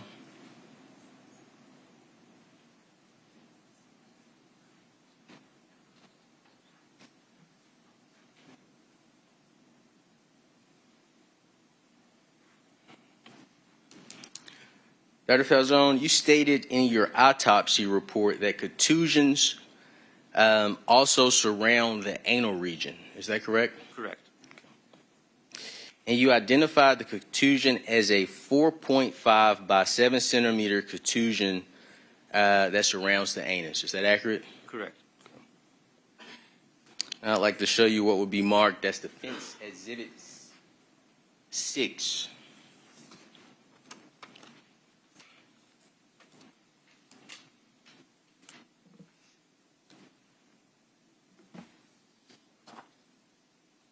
Let the record reflect that I am showing the state what has been marked as Defense Exhibit 6.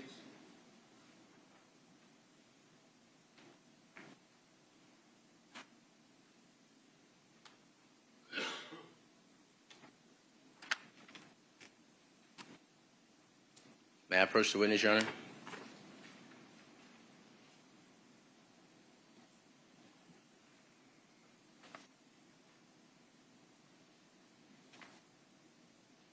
Let the record reflect that I've provided Dr. Falzone with Defense Exhibit 6. Dr. Falzone, do you recognize those photographs? Yes, you do. Okay.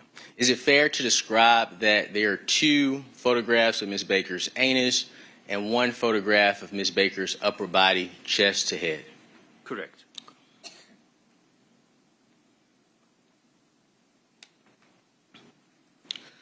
Would you agree that the contusions that surround the anus support that Ms. Baker was sexually assaulted anally? Yes. May I approach? Okay. Oh, here. Your Honor, I move to admit Defense Exhibit 6 into evidence. Any objection? No, Your Honor. It is admitted.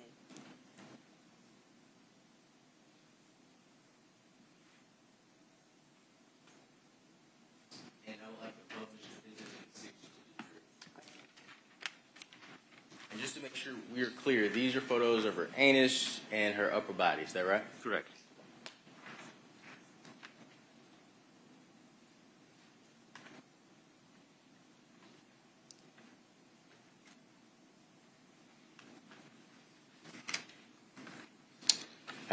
The state spoke with you about the packaging on state's exhibit. May I see those exhibits? Are those the exhibits that were introduced?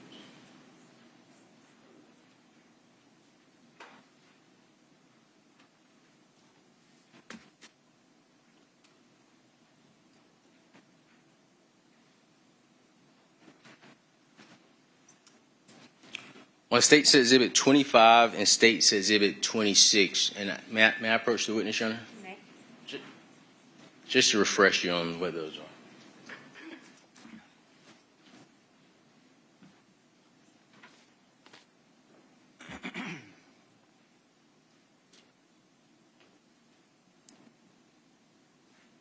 And you recognize these from direct examination, correct? Correct.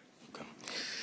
You stated that the way that these are packaged, and please stop me at any time if I say it wrong, I just want to confirm that I heard you correctly, that you get a vaginal swab, you then make a smear out of it, but because mold may get on the swab if you leave it out, mold may get on the swab because it's wet, you leave it out to air dry, and then a technician would package it up later. Is that correct? Did I understand it correctly? That's correct. Okay. The question I have for you, does no one check the technician when he labels or she labels the items to ensure accuracy? Not to my knowledge, no. Okay. So, Dr. Falzone, is it possible I'll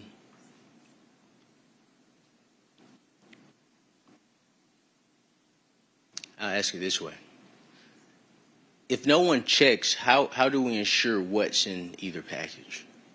It should have O, A, and V in front of each and every swab, the respective swab.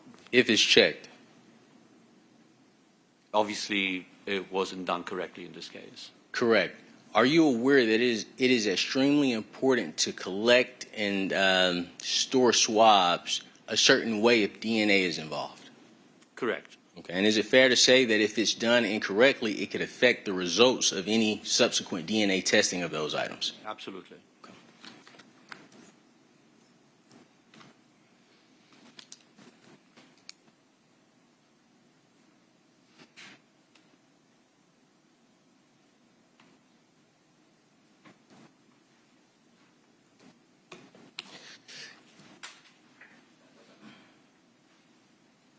In regards to the way that the swabbing takes place, for oral swabs, if you remember, did you do swabbing of the lips, the cheeks together, or is that something you would do individually? It would be done individually. So we would put the swabs in the space between the cheek and the teeth, and then insert it into the mouth, or into the oral cavity. So one swab would start with teeth. Say that again one more time. I'm sorry. In the space between the cheek and the teeth, and then insert it into the oral cavity itself. Okay, but we don't do the area in front of the teeth and the lip. No. Okay. So teeth and cheek and oral cavity, I'm assuming, is just inside the mouth. Excellent. Thank you.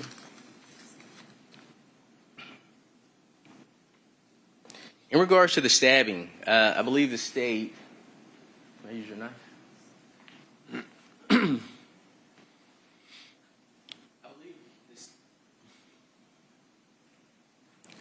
I believe the state asked you to do a demonstration of your opinion of the way the stabbing took place. Correct. Is that the only way Ms. Baker's stabbing could have occurred?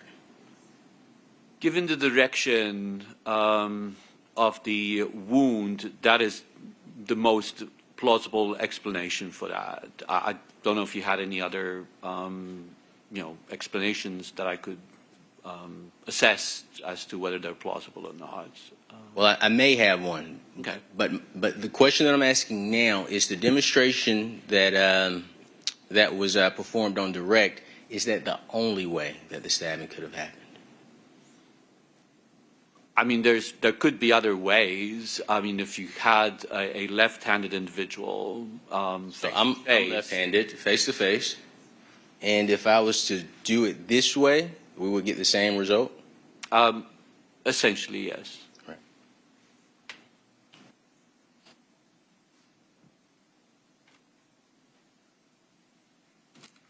Court's indulgence, Your Honor.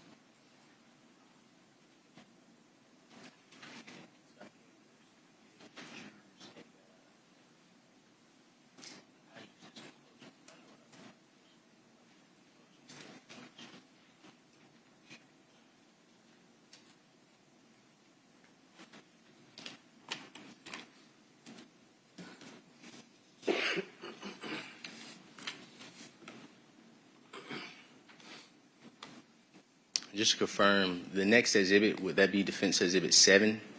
Yes. Okay, thank you. Dr. Falzone, I'd like to show you Defense Exhibit 7 and Defense Exhibit 8.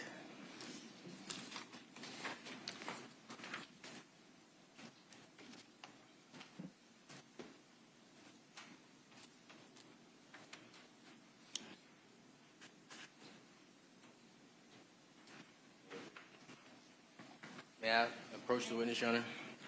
Let the record reflect that I'm showing Dr. Falzone what has been marked as Defense Exhibit 7 and Defense Exhibit 8.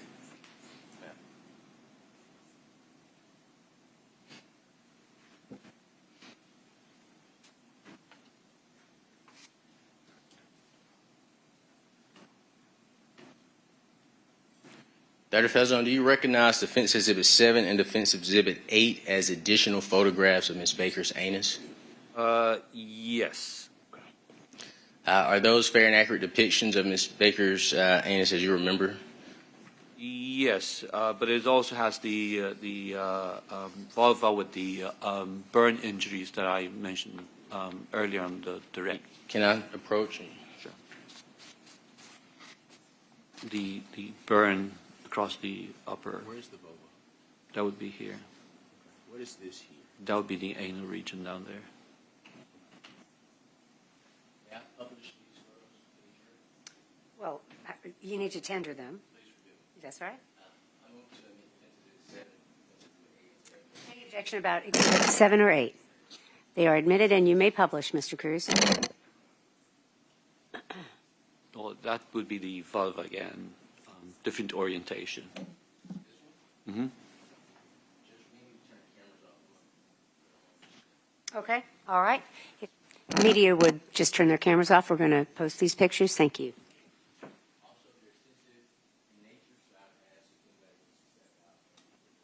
We're going to continue on as scheduled. So the document camera is on, Mr. Cruz. You may use it. Okay.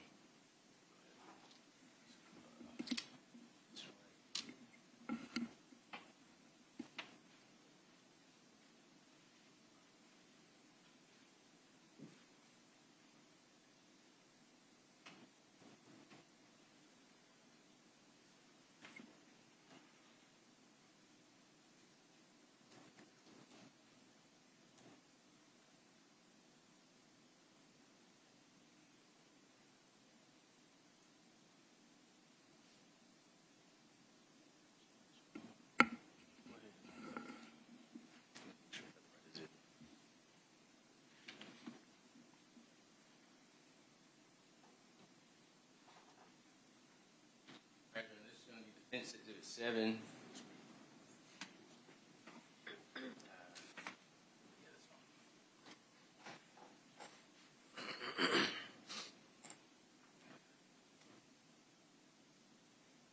It's over there, Your Honor. Is it already on the screen?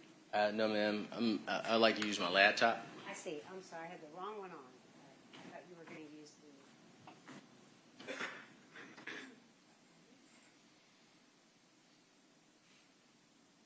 thought you were using that machine. Hang on just a minute now.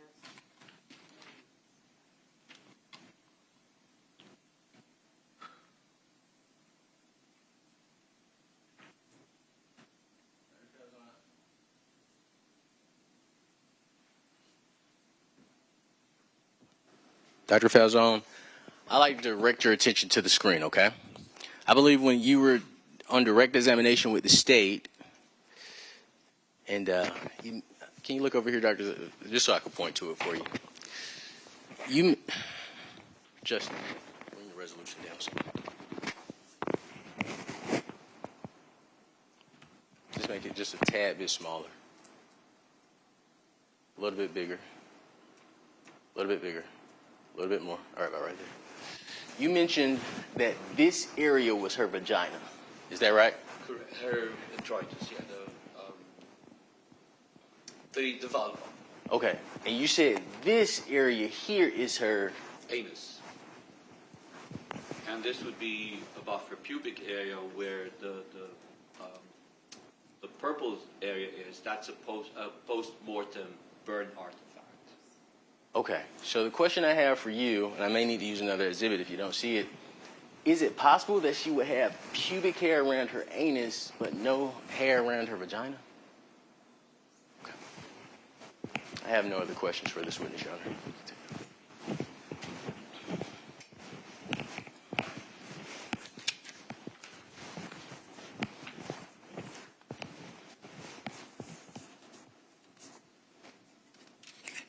Hi, any redirect, Mr. Bolden? Briefly, Your Honor. Go ahead. Dr. Falzon, I think in connection with Defense Exhibit 6. Thank you. When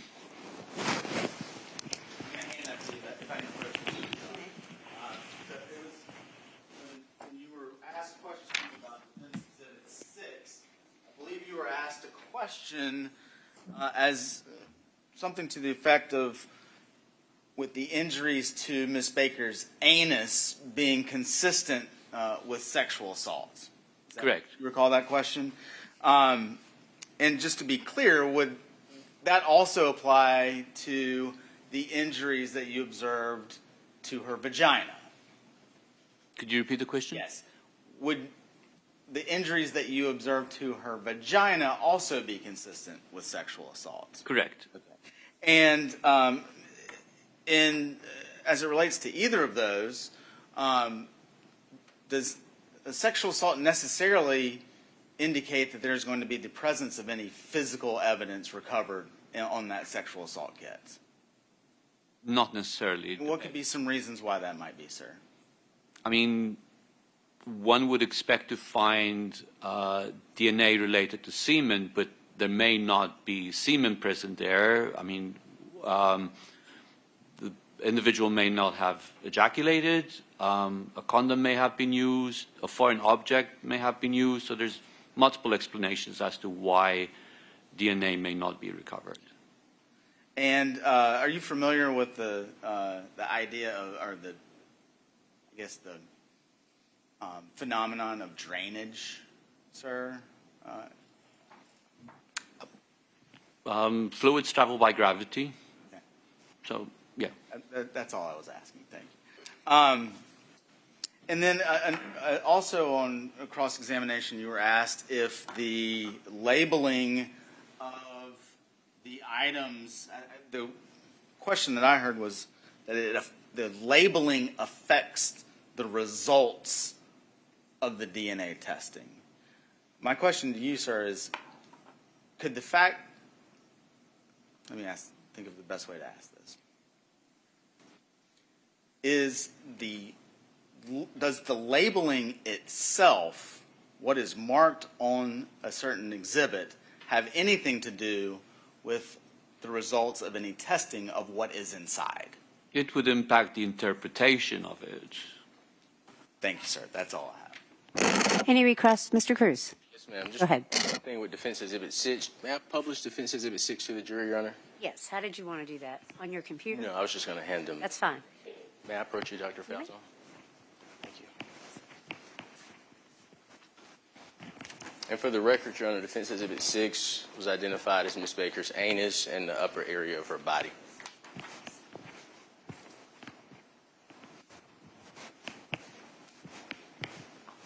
But otherwise, Your Honor, I thank you. I have no other questions for Dr. Falzon. Thank you so much for your service, sir. Thank you, Ms. Cruz. Mr. Bolden, any other questions of this witness? May this witness be excused. Any objection from the defense?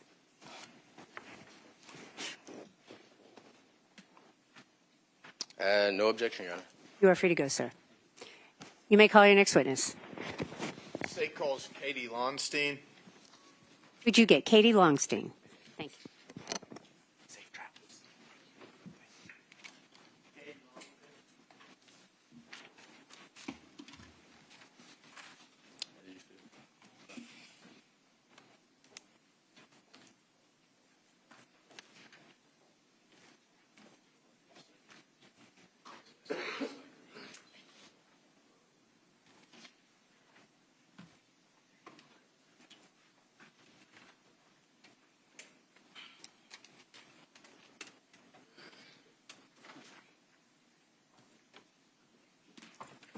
Ma'am, if you would please raise your right hand and take an oath. Do you swear or affirm the testimony you'll give to the court today will be the truth, the whole truth, and nothing but the truth, so help you God?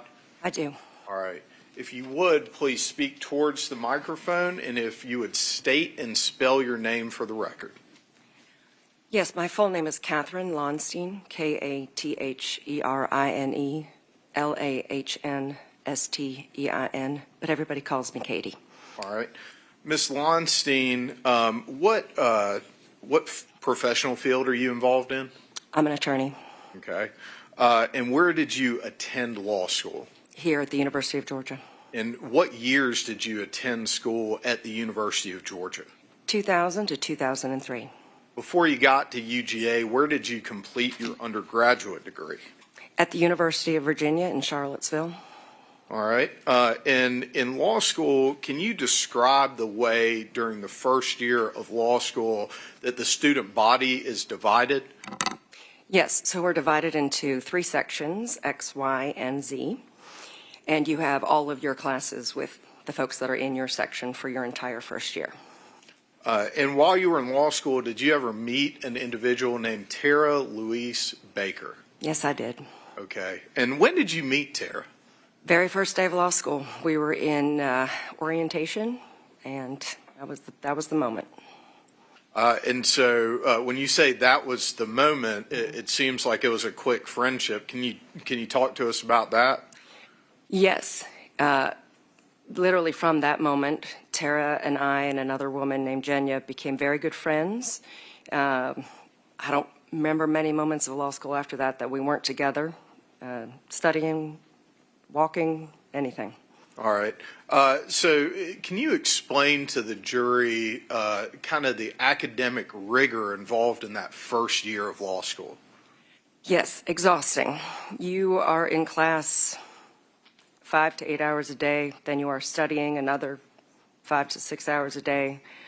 If you're lucky, you sleep some, eat some, but it is one of the hardest things I've ever done in my entire life. That experience, and in particular, sharing it with the same people in every class, did you find that to increase or impact the way relationships were forged at all? Yes. You form these bonds through the stress that you're going through. You're all learning the same thing, you're all studying the same things, and you're all exhausted in the same way.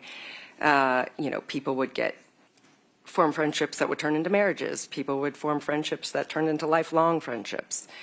It's just unlike anything I've been through before. It's like being in the trenches, I suppose, although, I don't know other way to describe it. All right.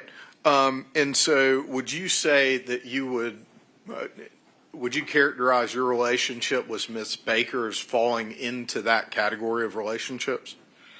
Yes, I would say from early on, I have called her one of my best friends. And I know it feels too short, but I don't know how to describe it other than if you don't go through that sort of very difficult thing with someone and it bonds you in this really particular way. And as it relates, I think you've already testified to this, but there are 3 sections. You take all your classes with that section that you're in. Is that right? Yes, first and second semester, your whole first year. Okay. I'm going to show Your Honor, Mr. Cruz, what's marked as State's Exhibit 34.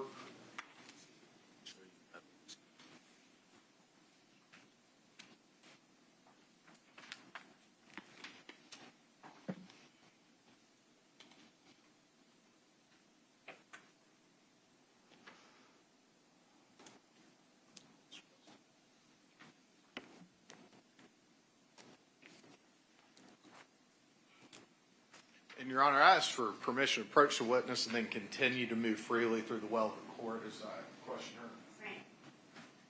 Ms. Lonstein, I'm going to hand you State's Exhibit 34. I'm going to ask you to take a look at that. Once you've had a chance to review it, let me know. Yes, I have seen it. Okay. I've looked at it. Do you recognize it? Yes, this is the schedule from our second semester, so in beginning of January 2001 here at law school. Mm-hmm. Does that appear to be a fair and accurate depiction of what your schedule was for that semester of law school beginning in January of 2001? It does. Judge, I move to tender State's 34 at this time. Any objection, Mr. Cruz? It is admitted. And, Your Honor, I'm not going to necessarily ask to publish this to the jury at this point, but I'm going to hand it back to Ms. Lonstein. As it relates to Fridays for y'all, did y'all have classes on Fridays? Yes. All right. And what classes did you have? We had property property, tort, and civil procedure. Okay. And property, was that the first class of the day? Yes. All right. And what time did that property class start? 9:30 in the morning.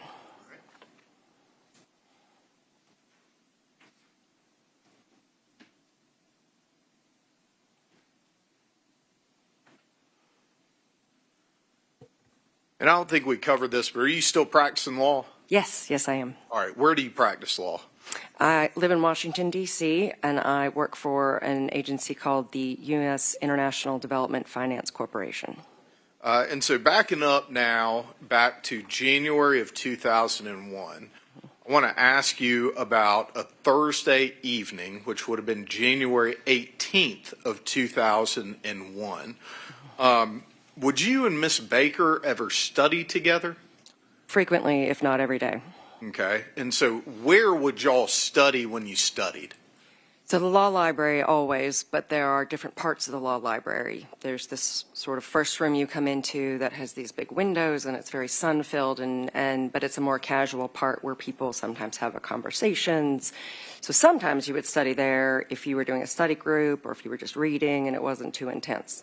And then there's this walkway you can go through and you go into the quiet part of the library, and that's where you would go if you were studying for an exam, trying to write a paper, trying to focus. Okay. And so that evening on that Thursday, were you and Miss Baker studying together? Yes, we were in the quiet part of the library. Okay. And as best you recall, I recognize as we sit here, it's been over 25 years since that night. Do you recall about when Miss Baker may have arrived at the law library to study with you? Yes, I think she got there around 7:30. Okay. And do you recall what y'all may have been working on? I believe it was a paper. It was definitely more than just like marking our law books because we both had our computers. So I believe we were writing something. And I know it sounds early because it was early in the semester, but that's just law school for you. And as it relates to kind of that semester and Miss Baker's plans, was she approaching that semester with any kind of renewed or, I guess, elevated level of commitment to her grades? Yes, absolutely. In fact, we all were, but she was the most organized, so she had a definite plan, whereas people like me were like, I'll try harder. But the end of our first semester was probably a bit of a shock to all of us, or, grades are hard. So her plan was to be more rigorous about her time in the library and to sort of make it into a job, like ending time, definite stay for the whole period. And is there any particular ending time that you recall that Ms. Baker was committed to? Yes, it was 10 p.m. Okay. So that evening, did you stay till 10 p.m.? I did not. I had been at the library before. She had joined me there. So at that point, I was ready earlier than she was to go home. So I probably left around, I want to say around 9. Could have been a little bit later, but probably around 9. Okay. And so was Miss Baker the type of person who had a lot of concern for the people around her? Yes. I had to walk to school from based on where I lived. I lived just over the railroad tracks, above where the Blind Pig Tavern used to be. And so, not the safest of routes. So anytime I had left the library or school or anywhere before her, she would insist that I call her when I got home. And so the area that you're describing, please correct me if I'm incorrect, but if you come down East Campus Road going from North Campus to South Campus, and you turn left onto Research Drive, I believe it is. It goes by that area that you're talking about. I think that's right. Yeah, sorry. No, sorry. Go ahead, but I think I misnamed that street, but if you turn left underneath where the railroad tracks go over, is that what you're talking about? It's in that direction, yes. It's actually been torn down and is a parking lot now, but that's the right direction, yes. Okay. And so did she had that concern, did she ask you to do anything? Well, and that's going to call for hearsay. So I'm going to withdraw that question, Your Honor. Were you supposed to do anything when you got home? Yes, I was supposed to call her when I got home, and I did not. All right. And so did you receive a phone call that evening? Yes, she called me about 9:30, maybe 9:45, and then she admonished me, scolded me because I had failed to call her, but I just didn't mean anything by it. I just forgot. Okay. Do you need a cup of water or a moment? Have some. Thank you so much. There's some tissues over there beside you if you see them and need them. Is that the last time you ever talked to Tara? Yeah.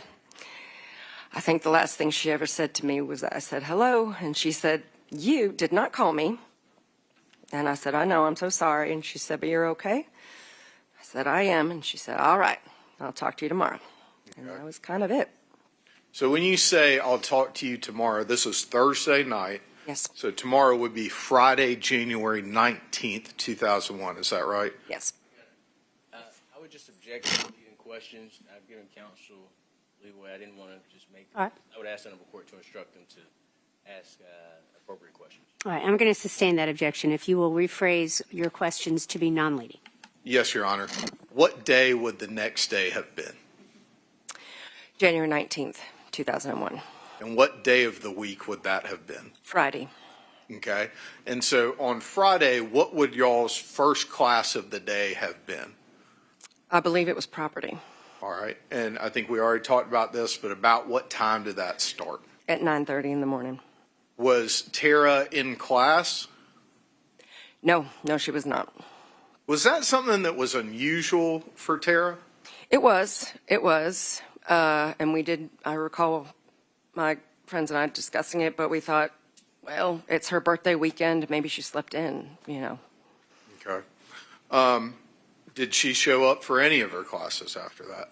No. I'll make the same objection. We've had 3 leading questions. That the state asks questions appropriately. All right, so the prior 2 questions were leading. I'm going to sustain your objection with regard to that and ask the state to make sure that you rephrase and you don't lead your witness. The last question was actually not a leading question, so I'll overrule your objection with regard to the last question. You may continue. Thank you, Your Honor. So I think the last question I ask you is, did Tara show up for any of your classes that day? She did not show up for any of our classes. No. Okay. Were there any plans that y'all had for that evening? Yes. As I said, it was her birthday weekend. So we had all planned to meet at a bar called The Winery just after class. And we did go. Her friends and I went, and she was not there. Okay. When did you find out what had happened to Tara? The next morning on January 20th. Okay.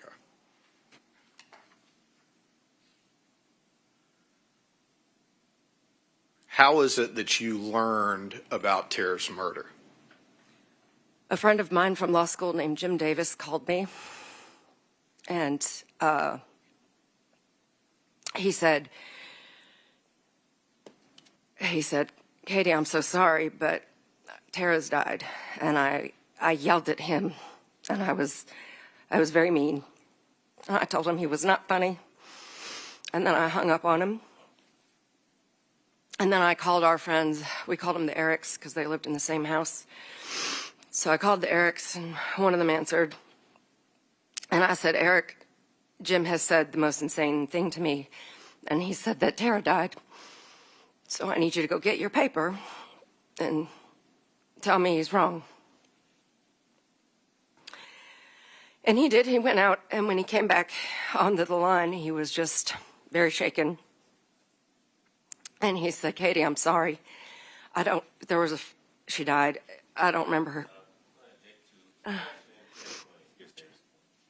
Any response, Mr. Yellowman-Shilley, with regard to the hearsay objection? Ms. Launstein, I think the court's instruction to you would be, and my instruction is that please don't talk about in your answer anything anyone else said to you. Fair enough. Any objection? Continue. I apologize. After that, I asked the friend that I was with to get me a newspaper. So that person did purchase me a newspaper.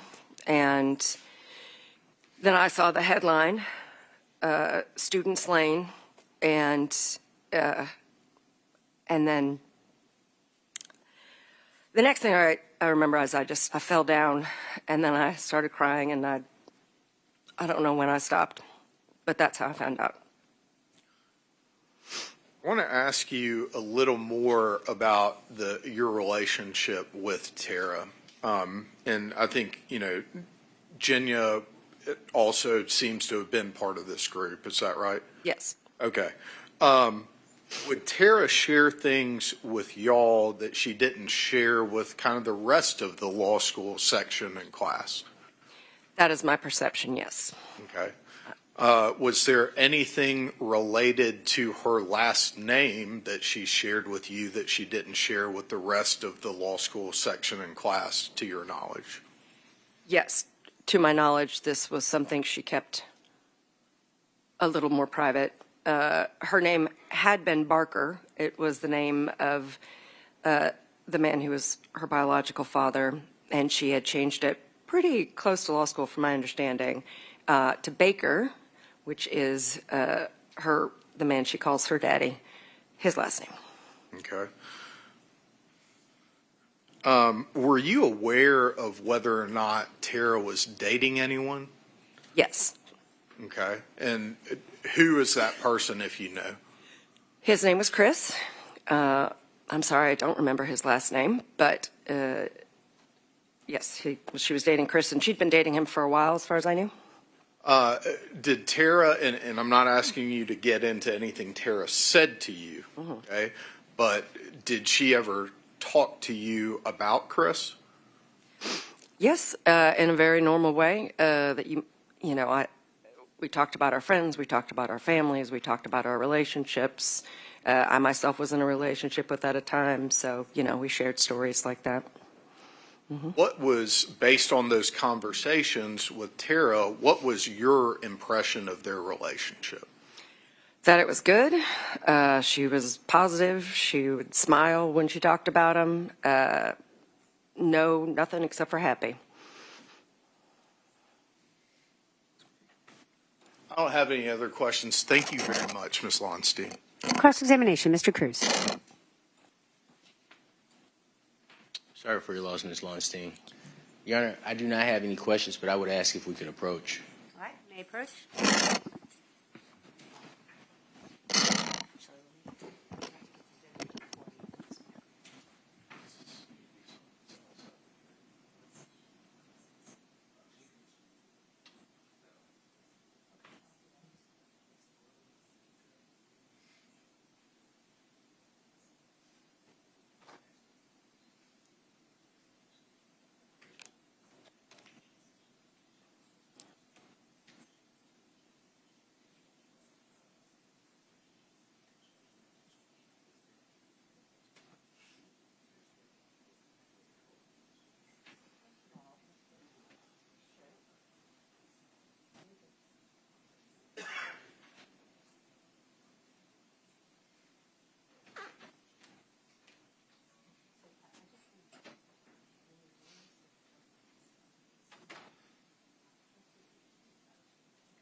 All right. Ladies and gentlemen, I'm going to excuse you for right now. If you'll go into the jury room, don't talk about the case. We'll be with you shortly.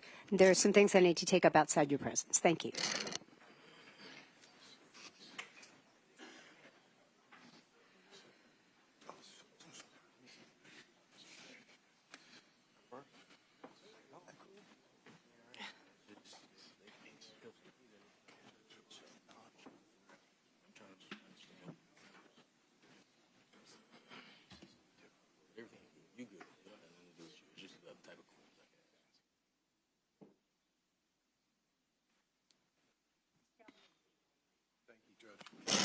All right, Mr. Cruz, do you want to clarify your question and see if I understand what you're asking? Yes, ma'am. Go ahead.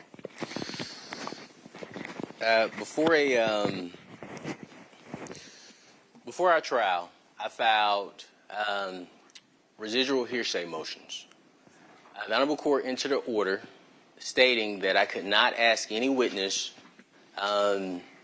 anything about what Ms. Baker told them until, I believe you prefaced it on, depending on what Chris Melton's testimony was. You said you would make a ruling after, I'm going to paraphrase, you would make a ruling once Chris Melton testified.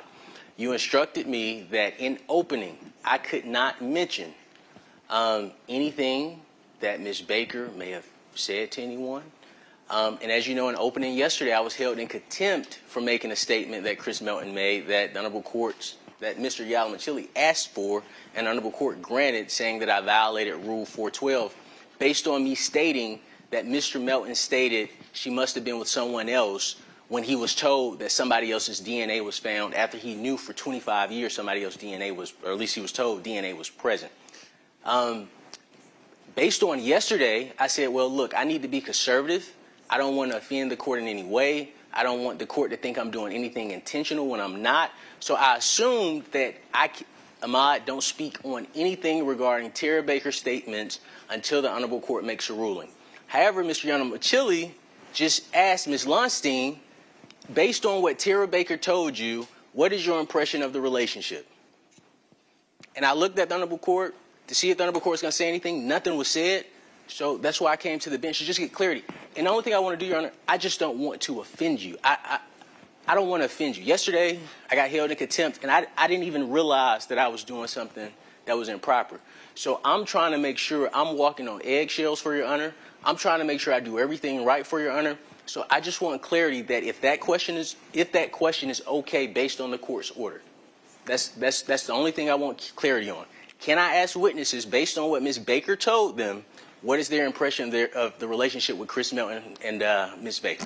All right, Mr. Cruz, you are mischaracterizing the court's order completely. Yesterday's moments were based on a ruling that the court made on January 21st with regard to the state's appropriate filing of a 412 motion. And we've said this, we've discussed this over and over again, and the court has noted over and over again that the defense did not file a 412 motion. The defense only acknowledged in open court to the state, with regard to their motion, that the only person that they would introduce or attempt to introduce evidence for with regard to any exception for 412 was Mr. Melton. And we've discussed over and over again the fact that should the defense wish to attempt to introduce evidence other than Mr. Melton, that a proper motion had to be filed. We've talked about that over and over again. Yesterday, I made a finding that you first attempted to circumnavigate that policy, that procedure, by insinuating certain things in your opening. The state made an objection. I sustained it.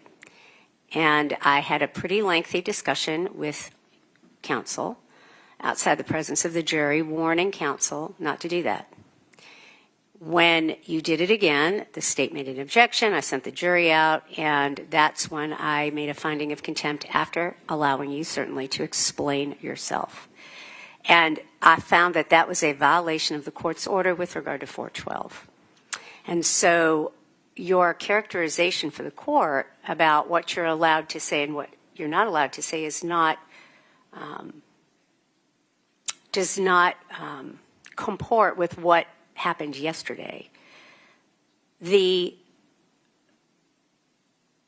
motion that you filed, notice of intention to introduce residual hearsay testimony,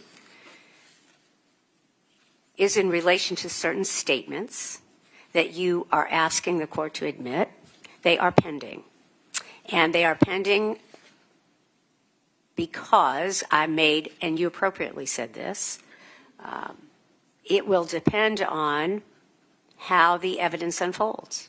And we will take up these motions again, if necessary, as the case proceeds. But there is nothing improper in the way that Mr. Yellowman-Chili asked that question.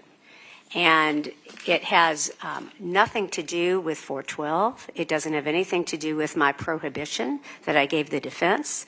I think the insinuation that the court is being unfair and allowing one side to do something and the other side not to do something is absolutely mischaracterizing my order. And so I'm responding to your comments, Mr. Cruz. If you have an objection to the state's questions, you certainly may present it right now, and I will make a ruling. This is the situation the defense is in. I am handcuffed. Being held in contempt is a very severe sanction against an attorney. It is very severe. So what I have to navigate is being respectful to the court, also following the law, but most importantly, following the court's orders. The state, they have no prohibitions on him. I can't argue consent. The court has said, well, you can't say anything about consent in regards to the DNA. Mr. Yellowman-Chili, who got up yesterday and said, oh, Mr. Cruz is so disingenuous. This prosecution is disingenuous. This guy is innocent.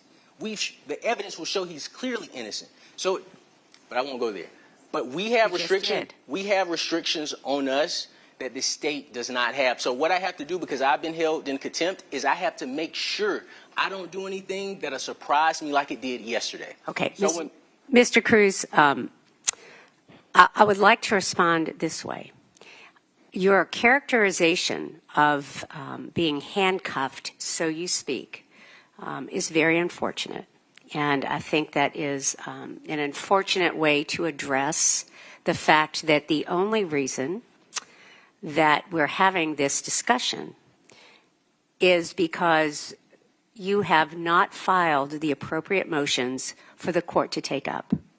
And the ruling that the court made about whether the defense can introduce a defense of consent and other things that you mentioned are because, and we have talked about this many times, that you have failed to file the proper motions. Because when you file the proper motions, the court will hear argument as to whether your motions are appropriate, as to whether the evidence you are seeking to admit is admissible. And if that is not done, then what you're seeking to admit is not allowed. And that is just the law. And so to characterize the court's allowing one party to do things and the other side being, in your words, handcuffed is not accurate. It is misleading. That is not why the court made a finding of contempt yesterday. I'm not going to go back over my finding, but suffice it to say, I think I was pretty thorough on the record twice about whether the defense was allowed to say certain things. The rulings that I have made that supported the court's comments yesterday are in the record. They are on the record. And Mr. Cruz, you are very well aware of the reasons that the court made those rulings. And so unless and until the defense files the proper motion, which would then provide the atmosphere for both sides to argue as to whether the evidence you're asking to admit is admissible, it is prohibited. And that is the law. And so I'm not going to argue with you about that. I think your characterization of what is allowed and is not allowed is mischaracterized. I can't think of another way to say it. Your Honor, we gave 5 cases that 412 did not apply to a defendant saying that to a rape allegation, he's raising the defense. I'm not going to revisit that moment, Mr. Cruz. I've already made my ruling. Yes, ma'am. And so it is not appropriate to re-argue that you're right and the court is wrong. There is another venue for that. Yes, ma'am. I've made a ruling, and you certainly can take it up if necessary in another venue. But for now, I'm not going to revisit that ruling. Yes, ma'am. I've made that ruling. And until you are filing the appropriate motions to be heard, and I've told you yesterday that if you do file those motions, even though they are not timely, I will consider them. But until then, my ruling does stand. And so I just need to ask you your objection right now so that I know that I've finally finished making whatever ruling it is with regard to what Mr. Yalamanchili was talking about. So I didn't have an objection. That's why I approached the bench. The question that I was asking, because Yes. maybe I'm misinterpreting what the Honorable Court instructed me to do and to stay away from. I just want to know, because what I'm scared of is I ask the question, Mr. Yalamanchili hops up, Judge, he's done this on purpose, hold him in contempt again. I'm just asking, Judge, is it okay? And we could have kept it at the bench. Is it okay? I just want to be clear. Is it okay if I ask witnesses the exact question?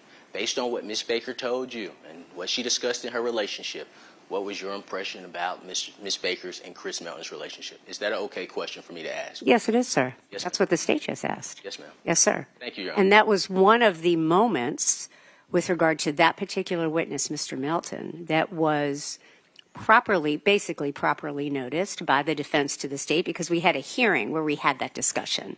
And so even though that notice was an oral notice as opposed to a written motion, we had that discussion in court. My ruling on the 21st was based on that acknowledgement by the defense to the state in proper form. So yes, sir. The answer to your question is yes.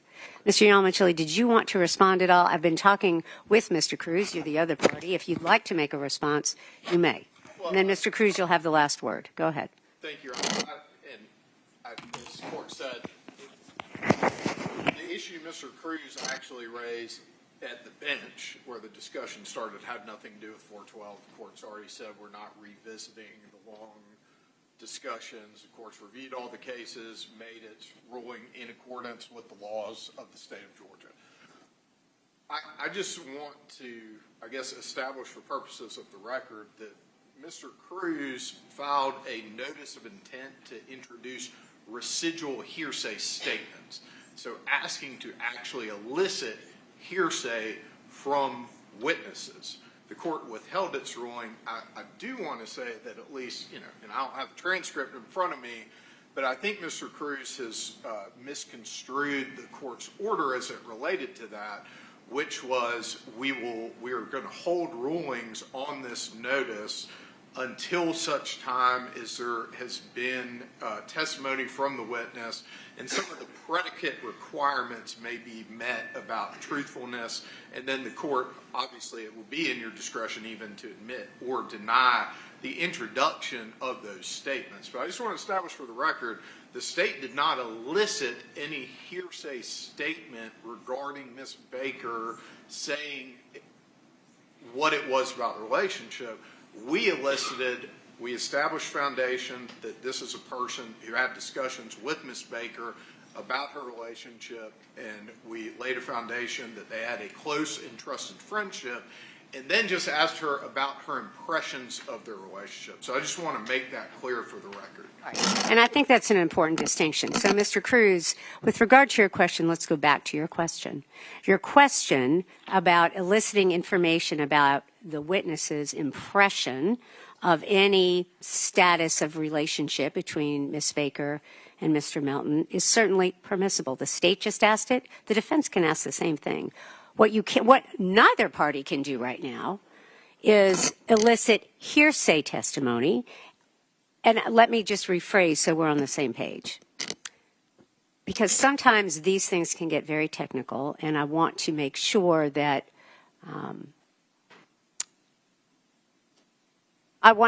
all parties are on the same page, and that is this. For example, asking a question of this witness or any witness, based on what Ms. Baker told you, do you have an opinion on X, Y, and Z? At the moment, that's not a permissible question, right? Because it is eliciting hearsay. The way that Mr. Yalomachili has just phrased what he asked this witness is permissible based on your relation. I'm not going to tell you how to make your question, but something to the effect of how he just phrased it, based on your relationship with a certain person, the hours you spent together, the things that you discussed. Do you have an impression of the relationship? That kind of a question is permissible. The state just asked something like that. The defense has every right to respond and ask the same kind of a question. But eliciting actual hearsay testimony is not permissible at this point. Does that make sense? I agree with the Honorable Court's ruling. I just wanted to make sure that I'm within the proper parameters, and just let Honorable Court know, exactly where we're coming from as the defense. It's new ground when a prosecutor stands up and says, Judge, this attorney has said something and he should be held in contempt, and he's held in contempt. When the statement, again, that Chris Melton said she must have been with someone else when confronted with DNA has nothing to do with 412. I am very familiar with the 412 statute. That has nothing to do with 412. We're not. Go ahead, Your Honor. I'm sorry, Judge. Just because Mr. Cruz has directly referenced statements that I've made, I would just like to say I've never in my career as a prosecutor or a defense attorney, thankfully, until this trial, been put in a situation where I had to make that request, but we were put in a situation where we had to make that request. For both parties, I'm not going to relitigate the moment where I've held you in contempt, Mr. Cruz. Yes, ma'am.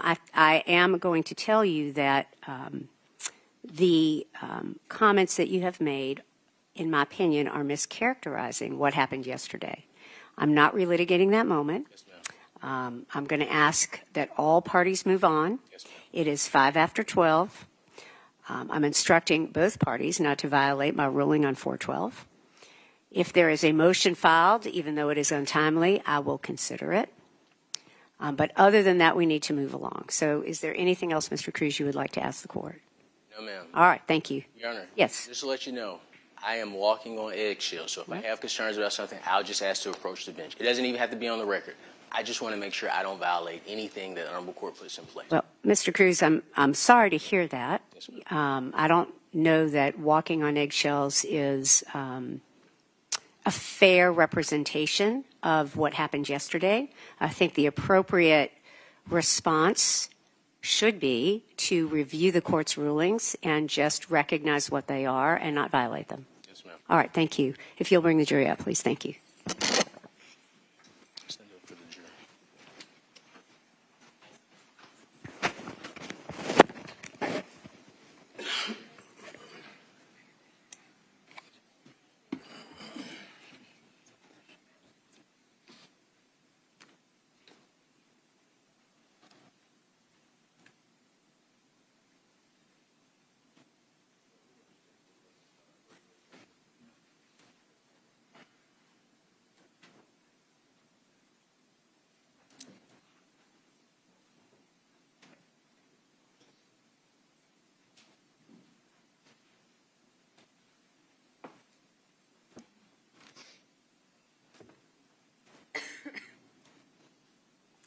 Thank you. Everyone may be seated. Mr. Yalomachili, you have the floor.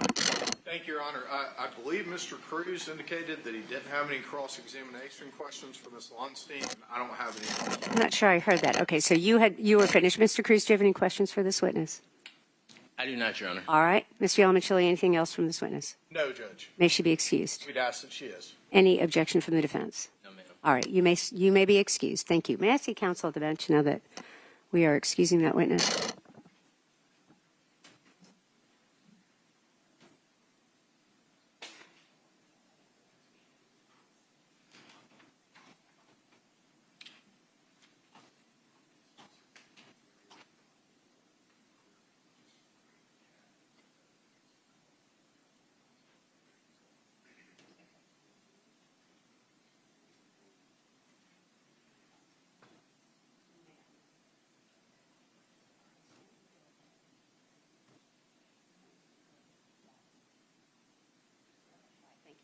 All right, Mr. Yalomachili, you may call your next witness. State calls Ms. Athena Gray.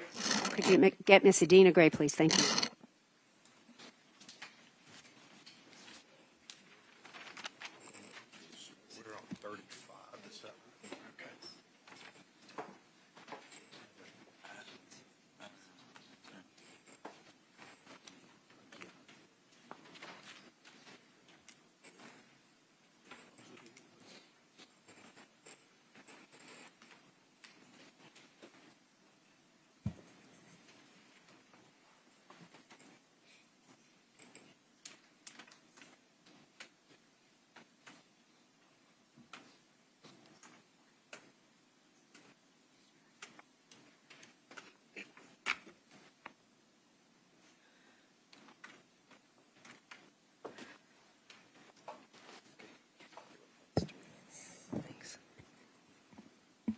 Ma'am, if you would, please raise your right hand and take an oath. Do you swear or affirm testimony you'll give to the court today will be the truth, the whole truth, and nothing but the truth, so help you God? I do. All right. If you would, please state and spell your name for the record. Athena Gray, Athena, last name Gray, Gray. And ma'am, where are you currently employed? Athens Clarke County Police Department in the Communications Division. And is that sometimes referred to as the 911 center? It is. Okay. And what does the 911 center do in Athens, Clarke County? We process incoming calls for service. And how long have you been working there? About 11 years. What type of training have you received for your current position? I am post-certified as a communications officer with the state of Georgia. I have received training for communications training officer, communications officer, senior communications officer, and several supervisory skills management courses. And what is your current title? I'm the 911 training coordinator. Okay. And when someone calls 911, is there a document produced? That's correct. When someone calls 911, we get anti-alley information. That means automated number information and automated location information. What that means is if someone calls in from a cell phone, then we get the latitude and longitude of the GPS coordinates that the cell phone tower is bouncing off of.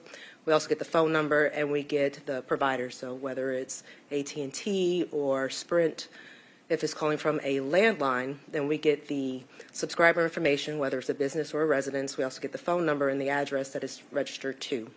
Now, in order to create a call for service, we need to know two things. We need to know what the address is, and we need to know what the problem is. Once we get that information, then we can create a call for service in something called CAD. CAD is an acronym for Computer Aided Dispatch. It's a system that we use to create the calls for services. As the call taker is gathering the information, they can enter that into the CAD system, and another person in the room will dispatch it out for service. You hit on the next couple of questions I was going to ask, so you gave me a chance to skip down a little bit. Is information entered by the call taker and logged into Objection. Leading. Sustained. If you'll rephrase, Mr. Elementary, don't leave your witness. Well, Judge, I was going to ask a question that was about the testimony that she just gave. She just testified that the call taker enters information into CAD. And so my question was about that answer.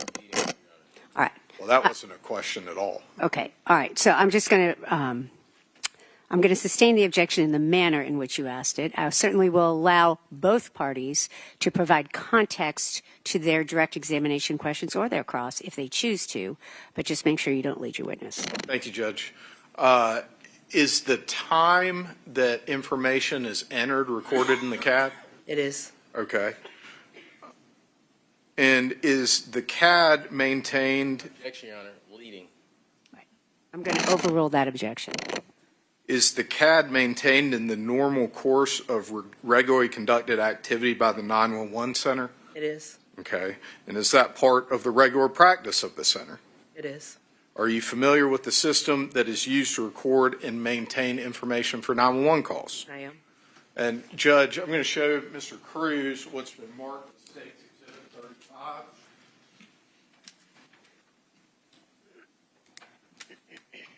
Your Honor, I would object to the statements that are in this document on confrontation ground clause, on the grounds of the confrontation clause. And that's to State's Exhibit 35. As far as the computer-generated information, I have no objection. Your Honor, and I think defense counsel has actually filed a motion to this effect, but if we could limit speaking objections, please. All right. May I see counsel at the bench for a moment, please? Thank you.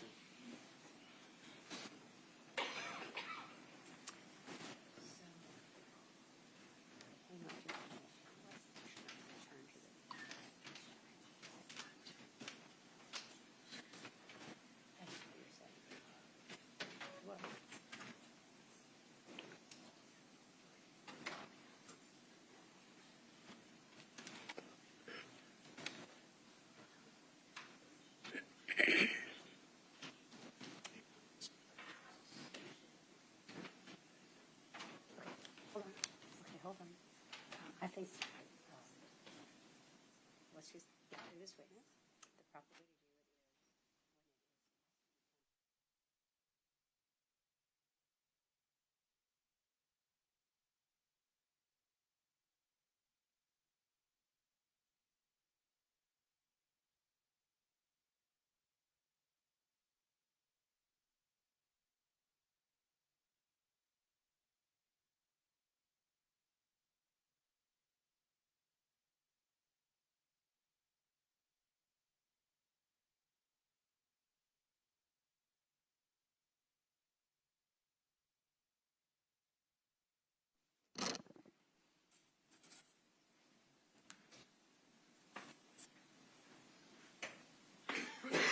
Mr. I'm going to hand you what's been marked as State's Exhibit 35. You can review that and let me know when you had a chance to review it.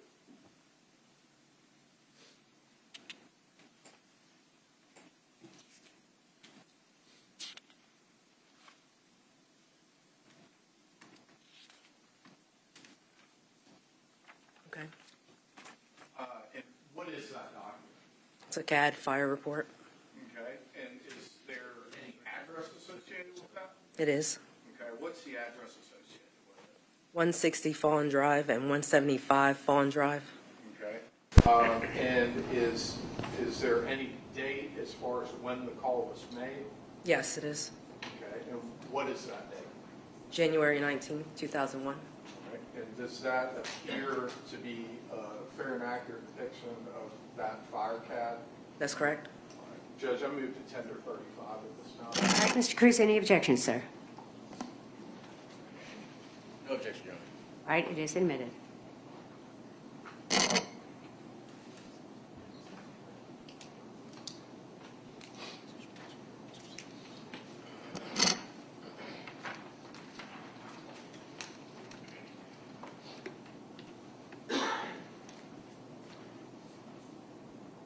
And, Your Honor, I'd move to publish the CAD at this time. You may do so. You want to do it on the computer? I mean, on the screen? Yes, Judge.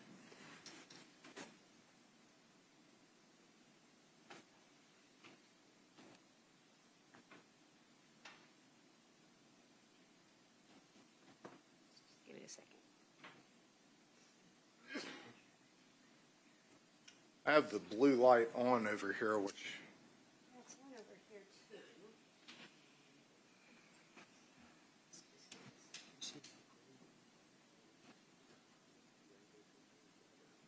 well, and Your Honor, I think for purposes of the questions that I have for Ms. Gray, we could do it without publishing it at this time, Judge.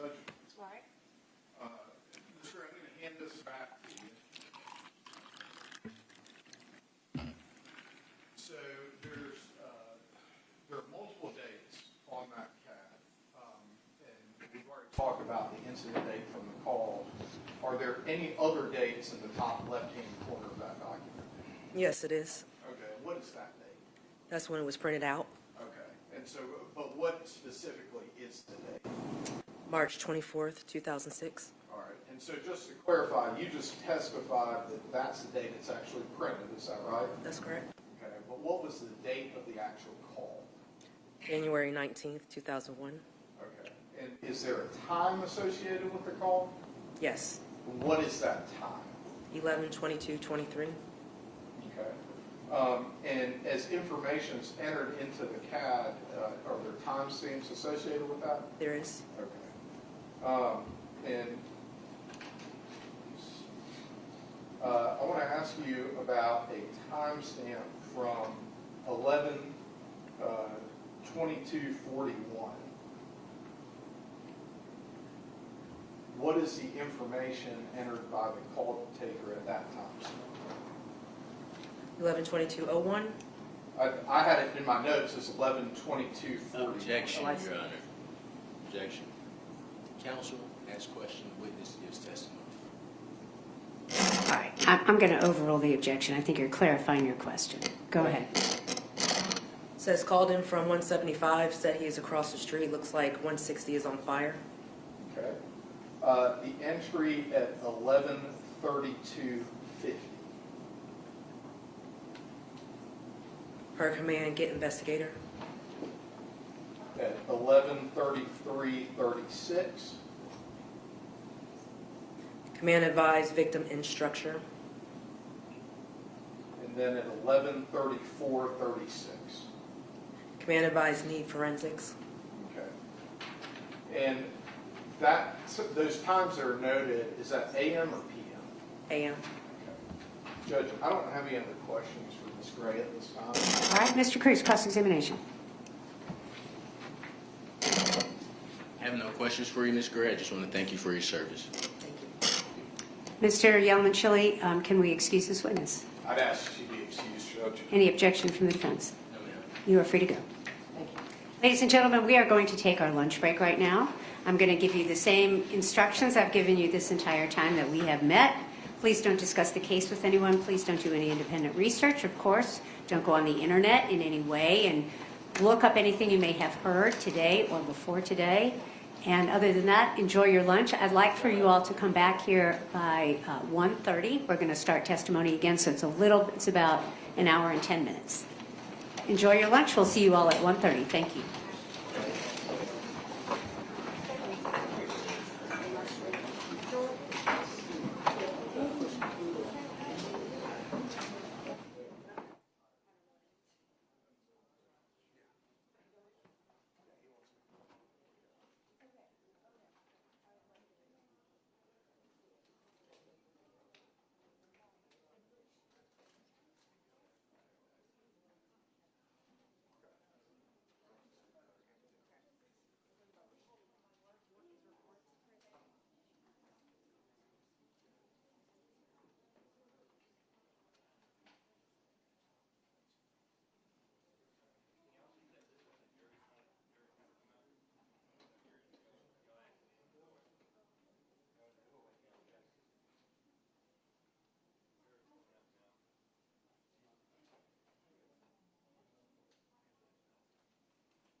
If there's nothing else, counsel, enjoy your lunch break. Thank you, Judge. Thank you.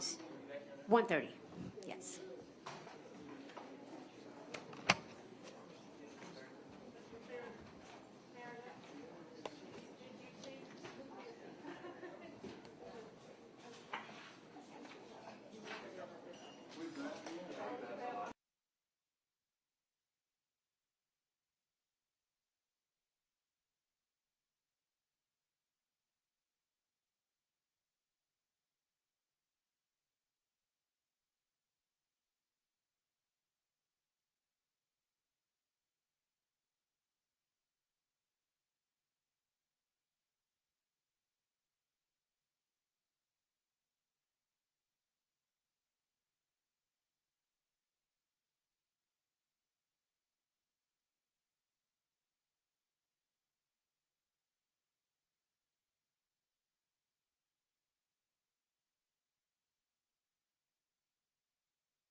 Yes, sir, I believe I was. Okay. And did you receive any information regarding an incident at 160 Fawn Drive? Yes, sir, I did. I was contacted by the division secretary that my services were requested at 160 Fawn Drive, And when you say your services, what particular services would those have been at the time? to process the crime scene for the collection and preservation of evidence. And so what did you do when you received that information? I went to the scene and made contact with the officers and detectives that were already on scene, as well as a few of the firefighters, and discussed the situation that we had and began the process, after the arrival of a GBI agent to assist, began the process of processing the crime scene for evidence. And I want to pause for just a second and talk about something kind of separate from the crime scene itself. Do you recall what the weather was like on that day?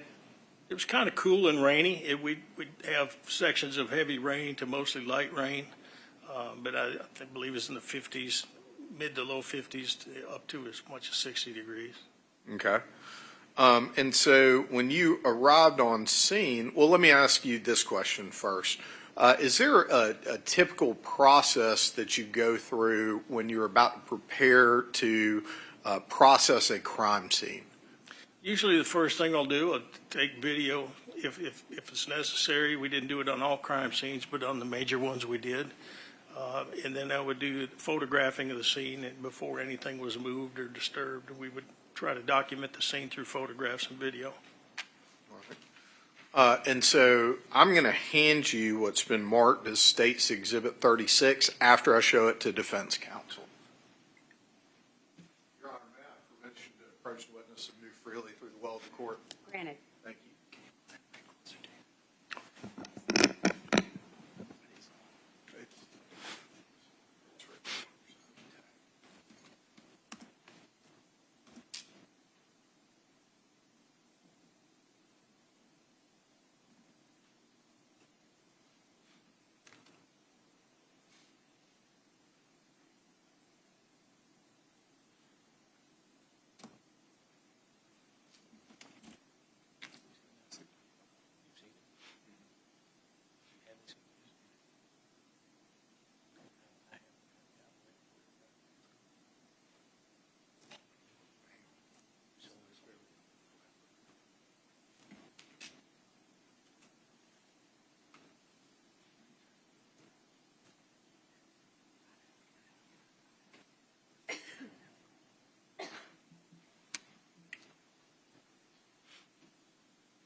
I'm going to hand you what's been marked as State's Exhibit 36.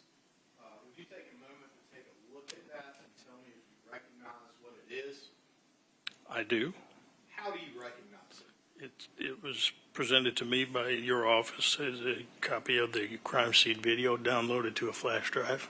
Have you had a chance to review it? Yes, sir, I have.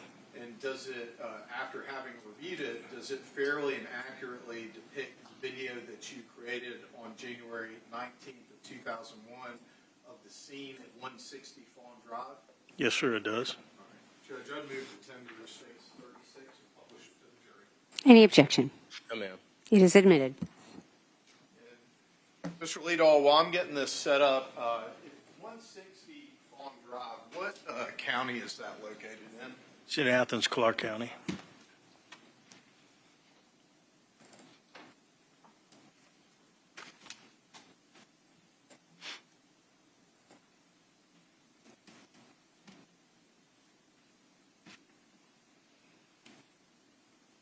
Is that better?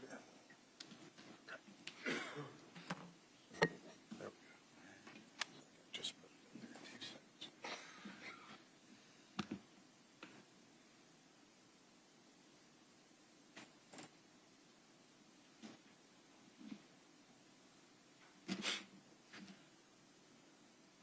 Your Honor, I'm ready to publish State's 36 at this time. Lawyer left on, I'm assuming that that's what needs to happen. There we go. Yep. Okay.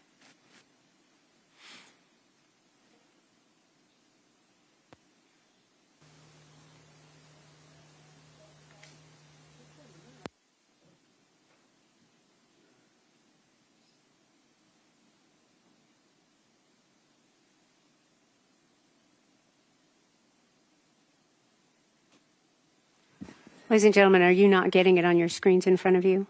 Okay. There are some people that are, can you raise your hand who's getting it on their screen? Just a few people. Okay, front row it looks like, not the back row? Okay, hang on just a moment. Mr. Dickey, do you think you could help us? Yes. Thank you so much. Thank you for letting me know. Let's see if we can get that working.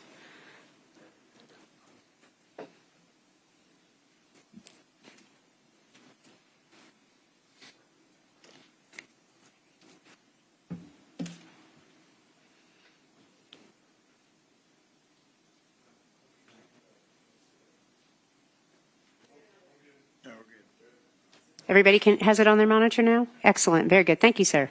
You may proceed. And, Your Honor, just for the record, I've started the video back over at the beginning. And so I'm publishing States 36 from the beginning. Thanks.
about to mislabel it as 36 number 2.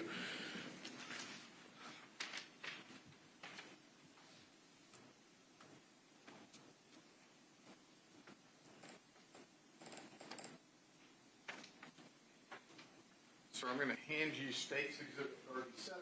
Please review it and let me know when you have an opportunity to do so. Yes, sir. Do you recognize State's 37? Yes, sir, I do.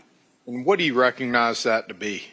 It's an aerial photograph of the development at Fawn Drive and adjacent streets, including all the residences there. All right. And are you familiar with that area of Athens during that time period? A little bit, yes. Yes, sir. Do you believe that is a fair and accurate depiction of that area during the relevant time period? Yes, sir, I do. Judge, I move to tender States 37 at this time and publish it to the jury. Any objection, Mr. Cruz? No, ma'am. It is admitted. Your Honor, for the record, hand Mr. Cruz States 38, 39, 40. May I publish this using the Elmo, Judge? You may. All right, thank you. All right, counsel, we're going to take a 5-minute recess. And so, jury, please go into the jury room. Don't discuss the case. We'll be with you shortly. Thank you.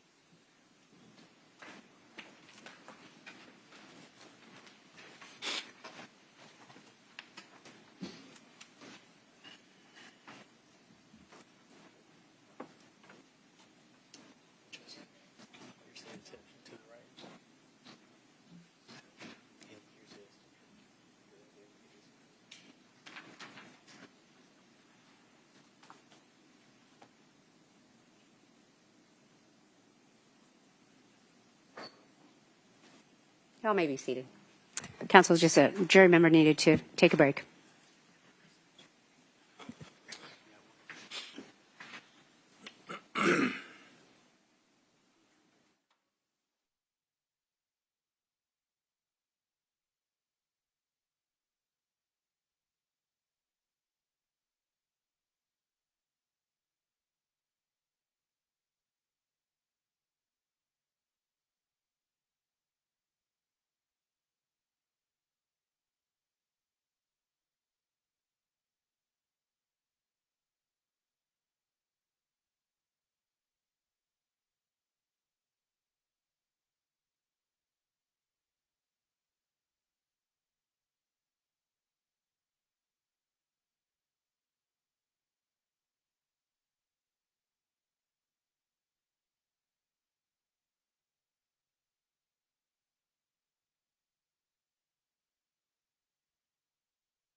Please be seated.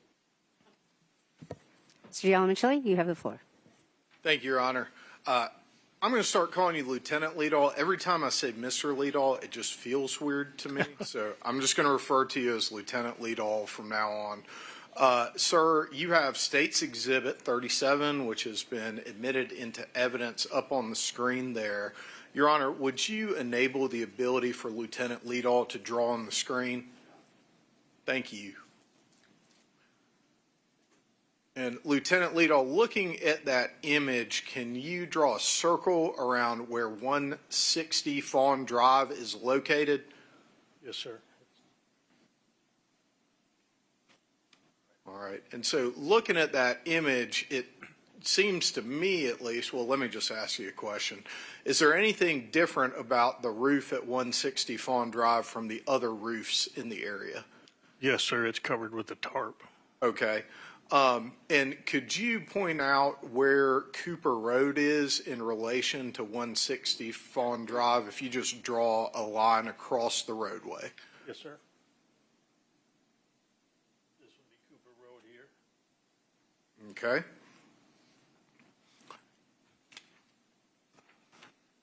I'm going to hand you now State's Exhibits 38, 39, and 40. Same thing as before. Take a moment to look at those and let me know if you recognize what they are.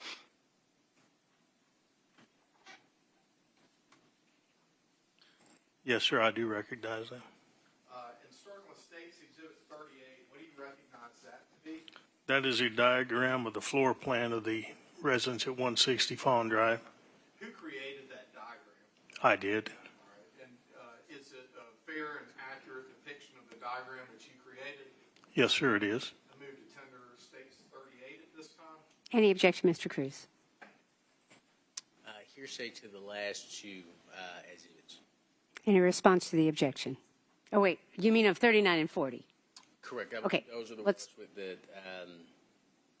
titles on them. Okay, we'll get to those in a second. How about 38? What is your opinion on that? I don't recall 38 had. May I ask you 38, Your Honor, just to ensure I don't. All right, of course. Properly.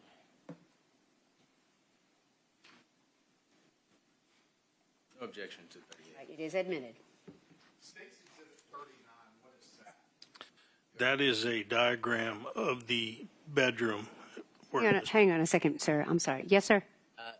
39 and 40 were the two that I had the objection. Okay, so we'll get to that in a minute. I'll let Mr. Yalamanchili lay a foundation if he can, and then if he tenders it, you can object and we'll hear it. Yes, ma'am. Go ahead, sir. Thank you, Your Honor. State's Exhibit 39, what is that? It's a diagram of the bedroom where Miss Baker was located. And who created that diagram? I did. And does it appear to be a fair and accurate depiction of the diagram that you created? Yes, sir, it does. And Judge, I move to tender 39 at this time. Okay, Mr. Cruz. I would object to the hearsay in the document. Okay, and tell me what you mean by that objection, and then Mr. Yalamanchili, you can refer to it. Sure, just the descriptions. Okay? If I remember correctly, may I see it? Yeah, just the descriptions, that's all. Mr. Yalamanchili, any response? Judge, I think that the description says that this is a demonstrative aid and it was created by Lieutenant Leadall to depict the bedroom that he was in. It's not hearsay, it's his statements as a testifying witness about what each of these things in this document are. I'm going to overrule the objection and admit it over objection. 39 and 40, Your Honor. We haven't gotten to 40 yet. Yes, ma'am. State's Exhibit 40, Lieutenant Leadall, what is that? That is also a diagram of the bedroom where Miss Baker was found, and it includes measurements to the location from reference points to certain areas on the body, as well as other pieces of evidence in the room. And when you say measurements, who was making those measurements? I did. Okay. And does that appear to be a fair and accurate depiction of the diagram with measurements that you created? Yes, sir, it does. Judge, I move to tender 40. Any objection, Mr. Cruz? Yes, ma'am, just hearsay to the descriptions. All right, anything further, Mr. Yalamanchili? Same response as 39, Judge. I'm going to overrule the objection and admit it over objection. And may I publish 38, 39, and 40 to the jury? You may. Thank you, Judge.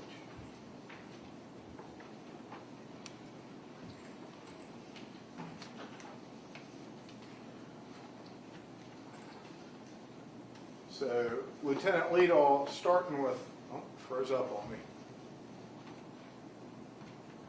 Okay, there we go. Starting with State's Exhibit 38. I would like you to start at the bottom of that diagram, and would you please just describe for the jury the layout of the residence at 160 Fawn Drive? The layout, starting at the bottom, is the entrance into the front of the residence. And as you enter into the living room area, you'll locate two bedrooms to your left as you walk in, and one bedroom to your right, as well as the living room area. It also depicts the restrooms and the closets related to each bedroom. And then as you go farther into the diagram, you'll enter the dining area, and it's a floor plan of the kitchen area, the laundry room, and also shows a third bedroom and a rear entrance or exit, however you look at it, to the residence. Also located when you walk in the front door to the right is a bedroom, just off the living room, the bedroom, and it has its own bathroom. As it relates to the video that we just saw, obviously depicted in that video was Miss Baker's body. Which bedroom is it that was located in? She was located in bedroom number 3 in the upper left-hand corner of that diagram. All right, thank you. Now going forward to State's Exhibit 39.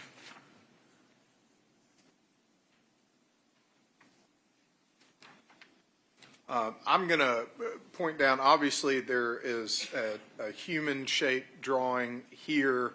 What is that? That depicts the location of Miss Baker. All right. And then there is an item that appears to be to the left as I look down of her head. What is that?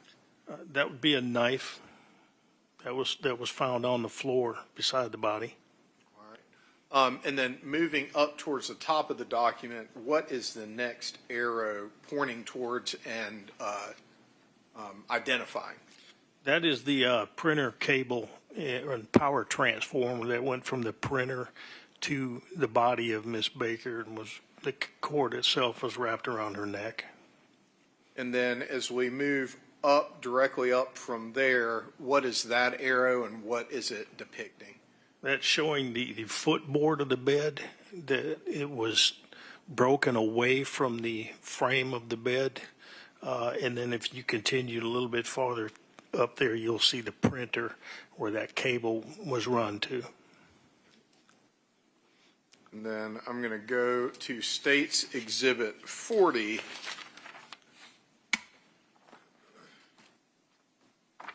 What are we seeing here? That's the same diagram. The only difference is I've added measurements from various reference points to certain items on the diagram, such as to the location of the body and of the bed, so I could put it back, the scene back together if needed on the measurements.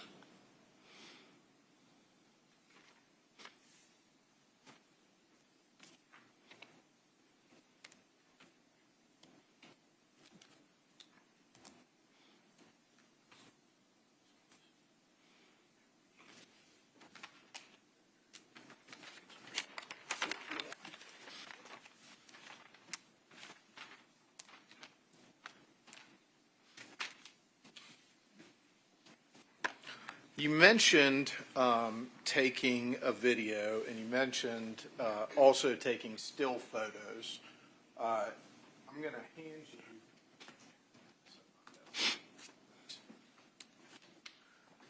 After I show them to Mr. Cruz, what I'm going to label as States 41, 42, 43, and 44.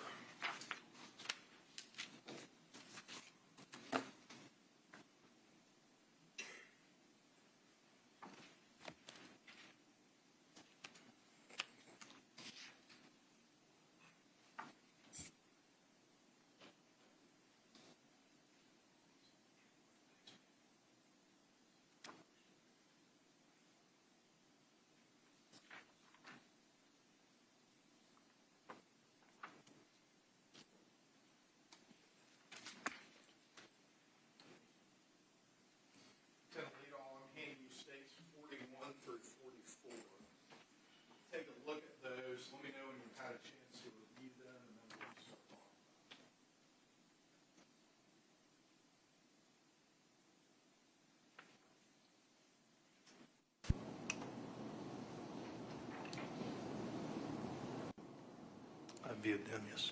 Starting with States 41, you recognize that image? I do. What is it? It's a photograph taken of the entrance to 160 Fawn Drive. And does that appear to be a fair and accurate depiction of the entrance?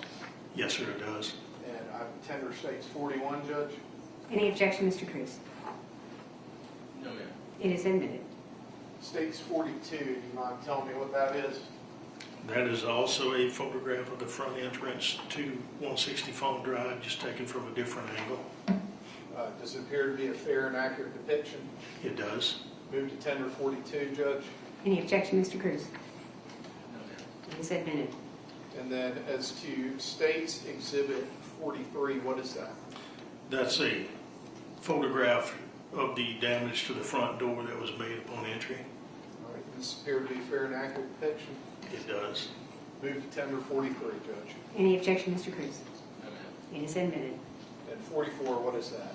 44 is a photograph of the interior towards the right as you walk in to the 160 Fawn Drive. It shows the living room area.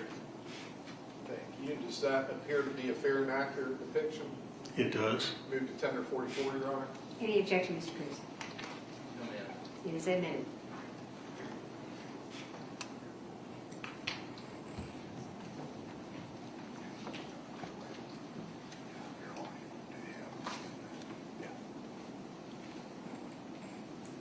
And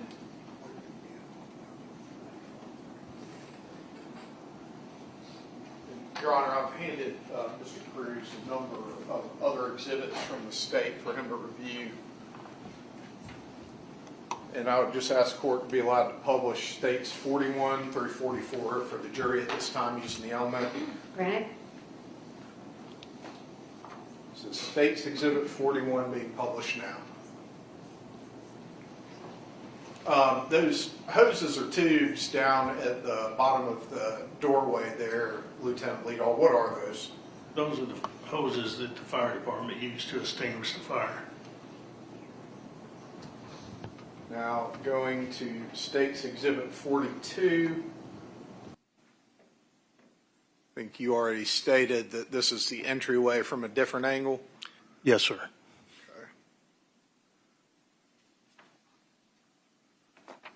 States Exhibit 43, do you mind restating what that is? That's a photograph of the lock and the handle on the front door, showing the damage from the exterior side of the door.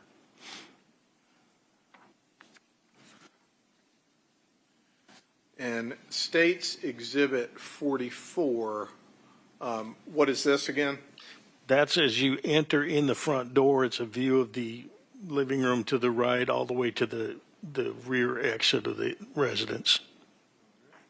Let me see if a little more light might be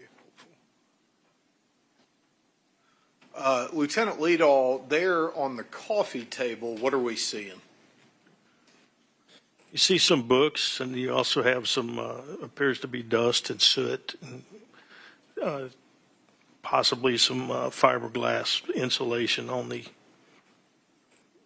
table. Okay.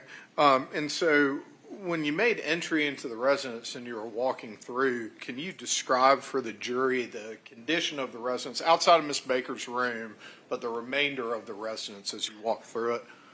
It was kept very well. However, it did have a lot of sooting and dusty damage as a result of the fire and the debris from the fire, as well as some water damage, and also showing in this case insulation and some drywall from where the fire department had the open holes into the ceiling and pull some of the sheetrock down to vent up into the roof.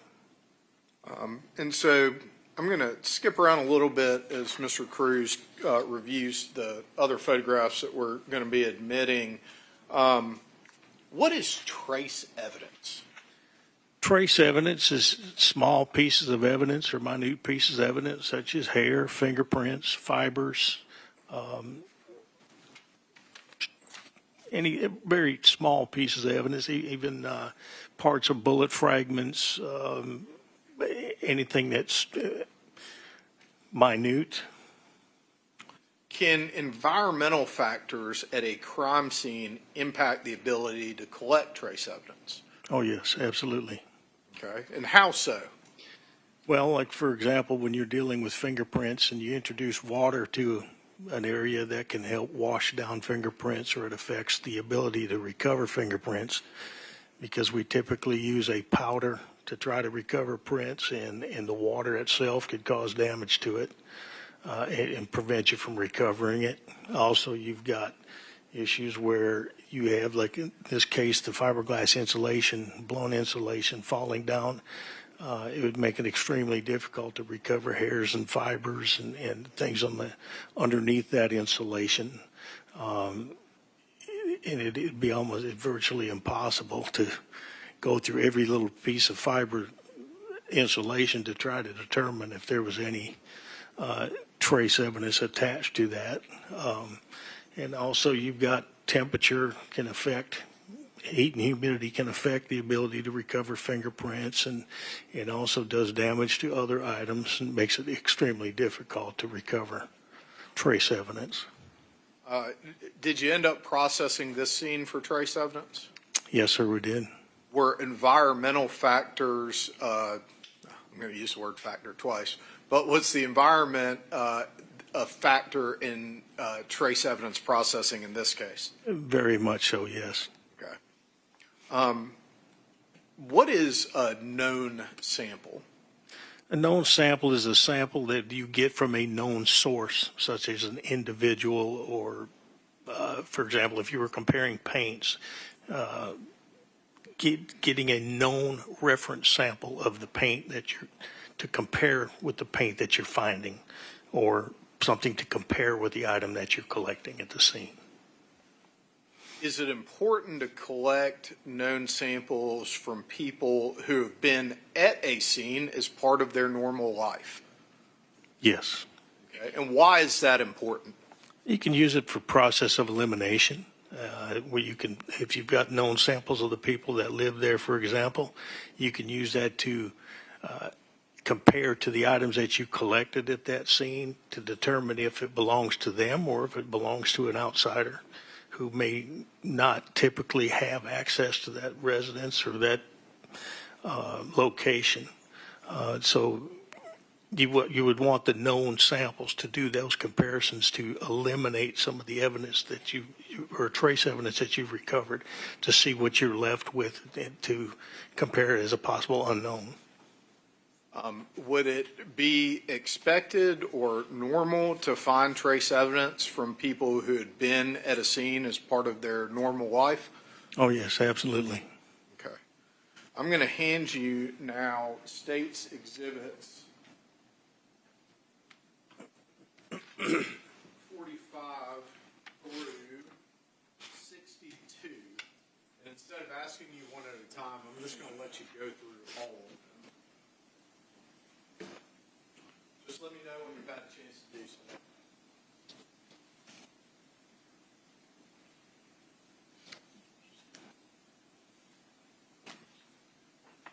Judge, while Lieutenant Lee is here, I'm going to hand Mr. Cruz State's Exhibits 63 through 69.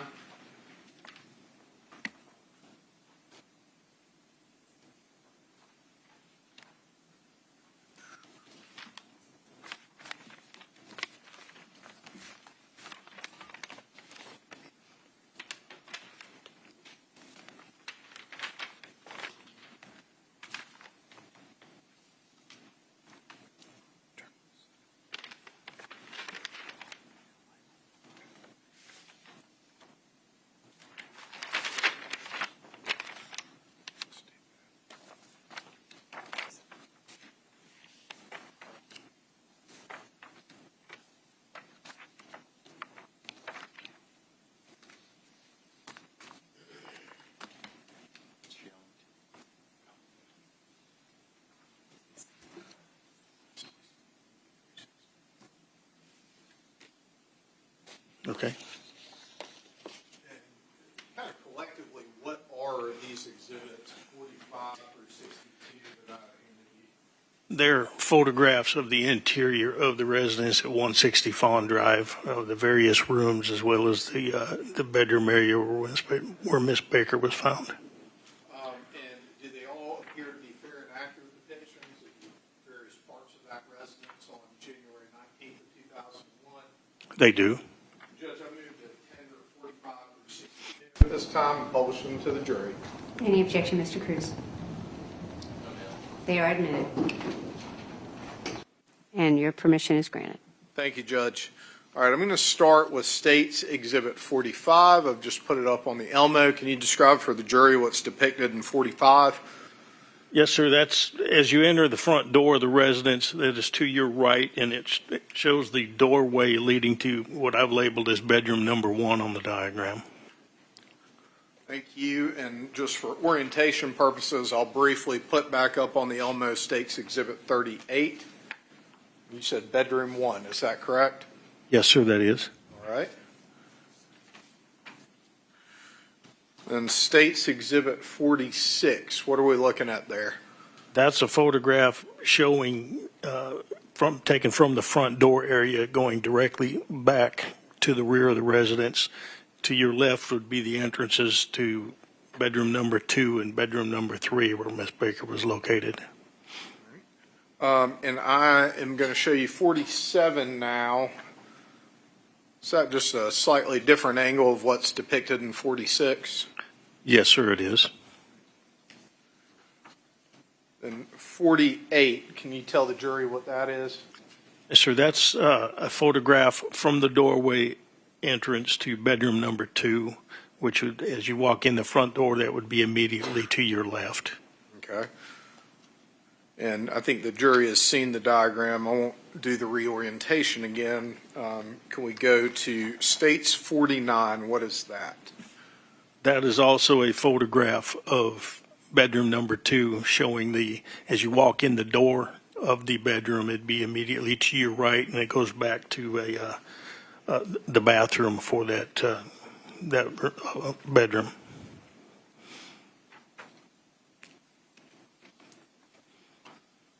State's Exhibit 50, what are we looking at here?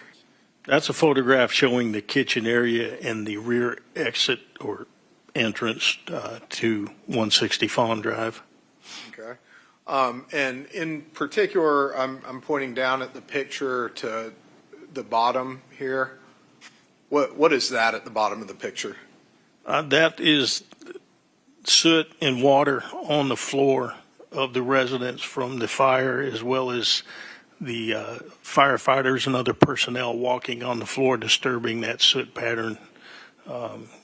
So it just kind of mixed everything up. Would that be something you would consider an environmental factor? Yes, sir.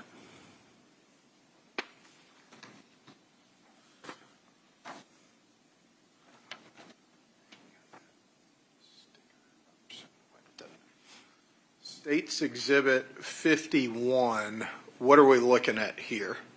That is a photograph of the entrance to bedroom number 3, which is Miss Baker's bedroom, and immediately to your left is a shot of the doorway going into the bathroom there that enters into that living room that is also shared through Miss Baker's room. Sir. State's Exhibit 52 here, what are we looking at? That's a photograph from the doorway as you enter into bedroom number 3 or Miss Baker's room, showing the wall immediately to your right as you enter. And I'm going to point down here. What is my finger pointing at there? That is the computer printer. There are going to be some difficult pictures. Obviously, we've all seen the video. I'm putting up State's Exhibit 53 at this point. What are we looking at in 53? That's a photograph showing the position of Miss Baker as she laid on the floor of the bedroom. Okay. Right here is, what is that? That is a strap that belongs to either a purse or an overnight bag or something that's immediately below the left hand of Miss Baker. And it's difficult to see, but I'm going to point here, and then Judge, if I could circulate this picture to the jury. What is that around her neck? That is the printer cable, the power cable that leads from the transformer of the printer and is wrapped around the neck of Miss Baker. Judge, if I could, just because it is difficult.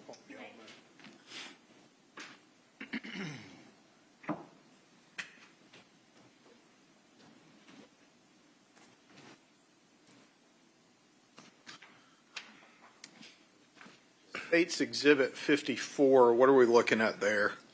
That is also a photograph of the printer that's on the floor, and also you'll see the edge of the footboard of the bed on the left side of that photograph.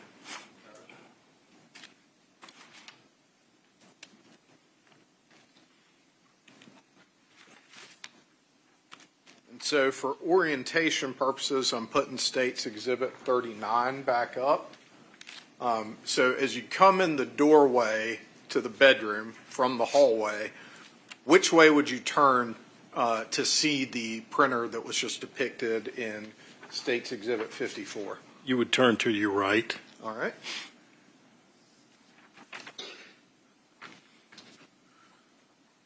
State's Exhibit 55, what are we seeing here?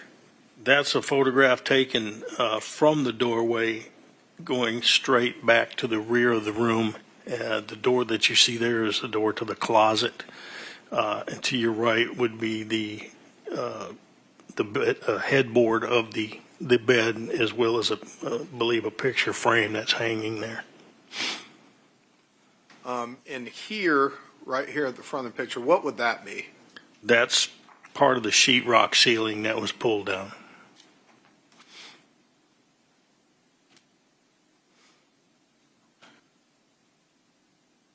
State's Exhibit 56, what are we seeing there?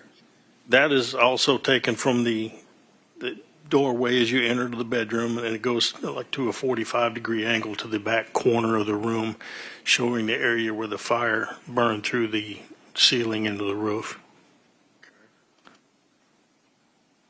And State's Exhibit 57, is that just panning up a little higher?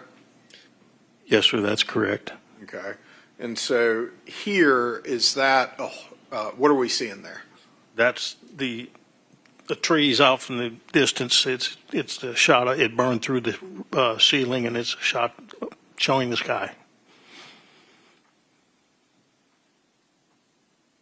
State's 58, I'm going to point to the middle of the image there. What is that? That's a wall clock. Okay.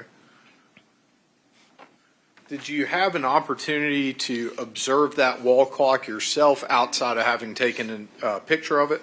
Yes, sir, I did. Okay. Was it functioning when you observed it? No, it was not. All right. And were the hour hand and the minute hand stopped in any particular location? They were stopped at 9:32.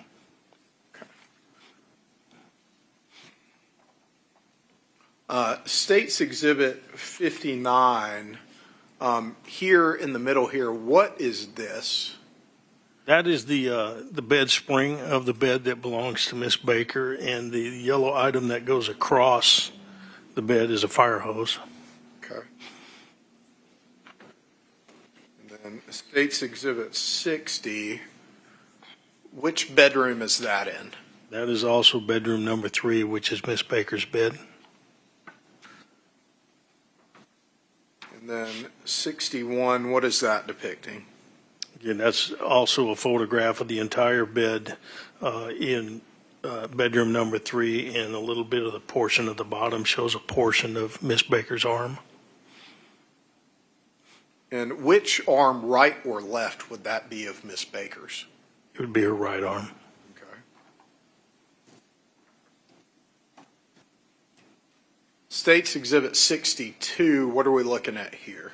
That's a photograph showing the public, and I'm going to use the word public entrance to the restroom or the bathroom that conjoins with Miss Baker's room. Sir, I'm going to hand you what's been marked as State's Exhibits 63 through 69. If you would, please take a look at those. And let me know when you've had a chance to review them. And Your Honor, I'm handing Mr. Cruz States 70 through 76 in this.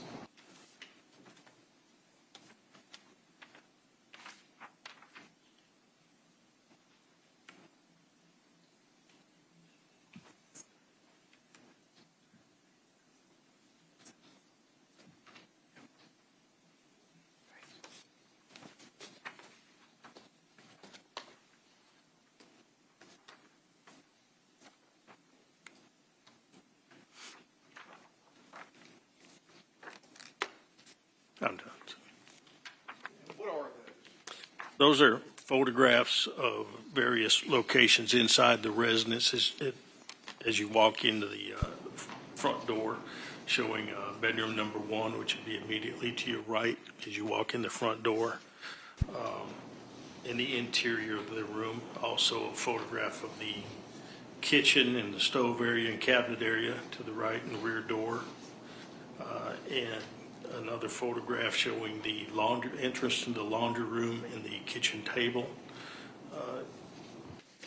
Another photograph of showing the stove, actually 2 of them showing the stove in the kitchen area. And the last one is a photograph showing the kitchen window taken from the exterior of the residence.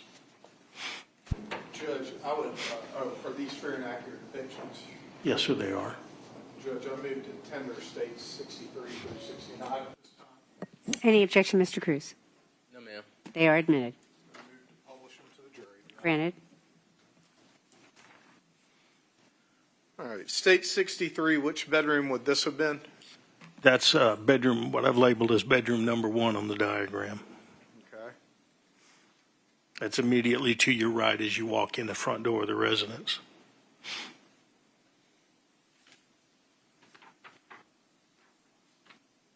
And then States Exhibit 64, what are we looking at there? That is a photograph also of bedroom number 1 showing the entrance to the bathroom that's attached to that room. States Exhibit 55, we've moved to a different part of the house. Where are we?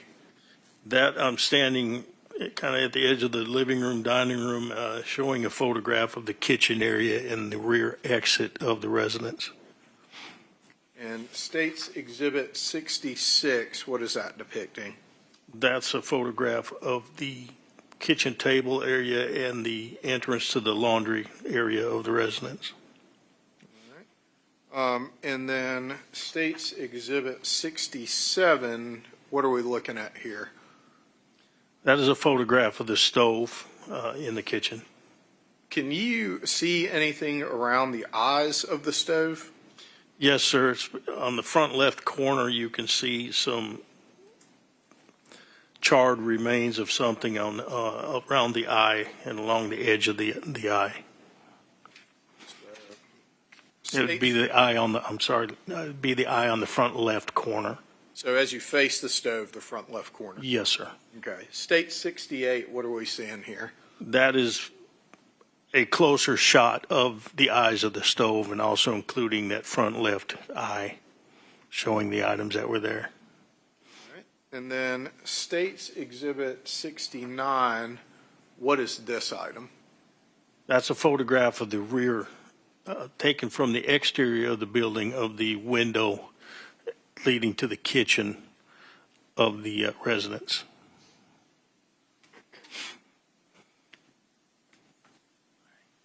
In particular, at the top and on the left side, is there anything about that screen that stuck out to you? Yes, sir. And what was that? The screen appeared to be bent downward along the top and then inward on the side as if someone was put in there to pull it down and away out of the frame. As you began to process and investigate the scene, or I guess it didn't begin, but as you are processing and investigating the scene on January 19th of 2001, was that something that piqued y'all's interest? Yes, sir. All right. And so what, if anything, did you do to investigate that further? Well, that item was collected. It was taken out of the frame, and it was collected to be fingerprinted or processed later because it was wet. It also, we used it to kind of look at how that frame itself was bent and broken. Okay. Was there any testing done on well, that's the wrong question. The testing on this particular screen that was taken, did that yield anything of evidentiary significance? No, it did not.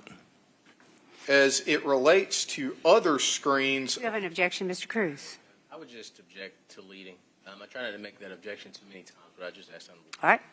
I'm going to sustain that objection. Don't lead your witness. yes, Judge. Would you like me to re-ask the questions? Yes, please. Thank you. Lieutenant Leadall, was the screen collected?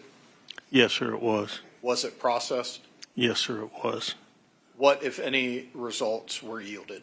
There was no identifiable prints or anything found on the screen. As it relates to the other screens at the home, was anything done to test those screens? Yes, sir. I myself and another investigator attempted to remove the screen from the exterior side to see how it would pull out. And during that testing, we could not remove the screen without fracturing the frame of the screen somewhere because we had to bend it so far to remove it from that window from the exterior side of the building. And so how did the screens that y'all tested out removing them compare to the screen that we just depicted in State's Exhibit 69? They were identical screens made of the same type of material, which I believe was aluminum, and they were approximately the same size from each one of them. And so after you tested prying them out, did that do anything to those screens? Yes, it broke them and bent them. Okay. And how did those breaks and bends compare with the screen that we depicted in State's Exhibit 69? Very similar. Okay. And I'm going to hand you State's Exhibits 70 through 76, which have already been shown to Mr. Cruz. Once you get done reviewing them, let me know.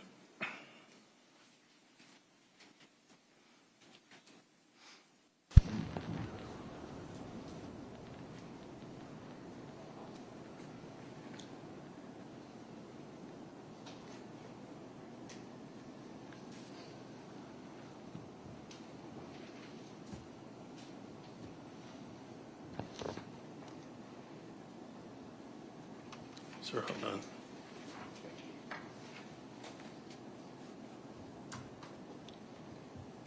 And just kind of collectively, not individually, what are these? Those are photographs of various items. The screen itself is, or the rear window, and all photographs of Miss Baker and the area around her body, as well as the entrance to the bathroom, I believe. Are they fair and accurate depictions from January 19th of 2001? Yes, sir, they are. Judge, I moved to tender States 70 through 76 and asked to publish those to the jury. Any objection, Mr. Cruz? No, ma'am. They are admitted, and yes, you may publish. State 70, what is that? That's a photograph of the upper torso of Miss Baker as she was found. It also includes a photograph of the straps that was found on the bag that matched the bag to the left, her left, as she's laying there. And you see portion of the transformer to the that belong to the printer there. State's Exhibit 71. That's a closer photograph of the cord that went from the transformer to around the neck of Miss Baker.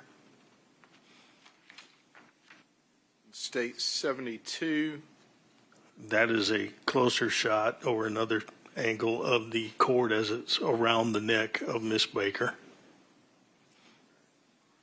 And State's Exhibit 73, what are we seeing here?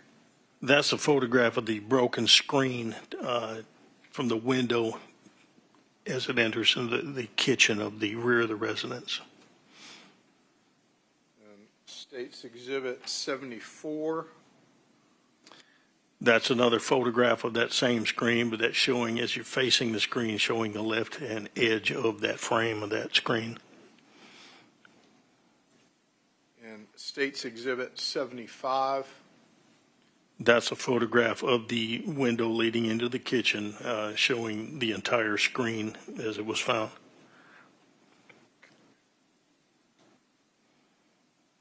And this is jumping around a little bit, I'm sorry, but State 76, what are we looking at here?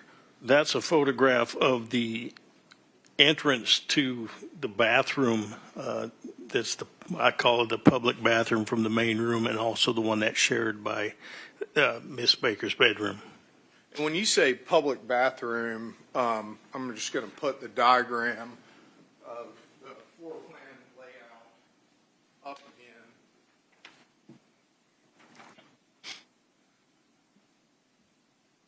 And you've testified that bedroom 3 is Miss Baker's bedroom, is that right? That's correct. The bathroom in bedroom 3, how many doors does it have? That has 2 doors. Okay. One that leads from the living room into the bathroom, and then the other one leads, the only way to enter through that one is through the bedroom. Okay. And so the other 2 bathrooms in the home, how do they differ from the bathroom in bedroom 3? The only way you can enter those bathrooms is by going inside their bedrooms.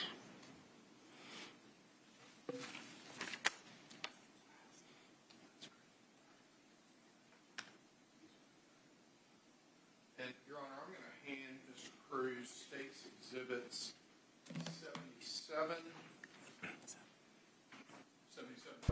87.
All right, so, I'm sorry, I didn't show these to you. State's Exhibit 77 through 87, Lieutenant Lee Hall, I'm going to hand those to you now.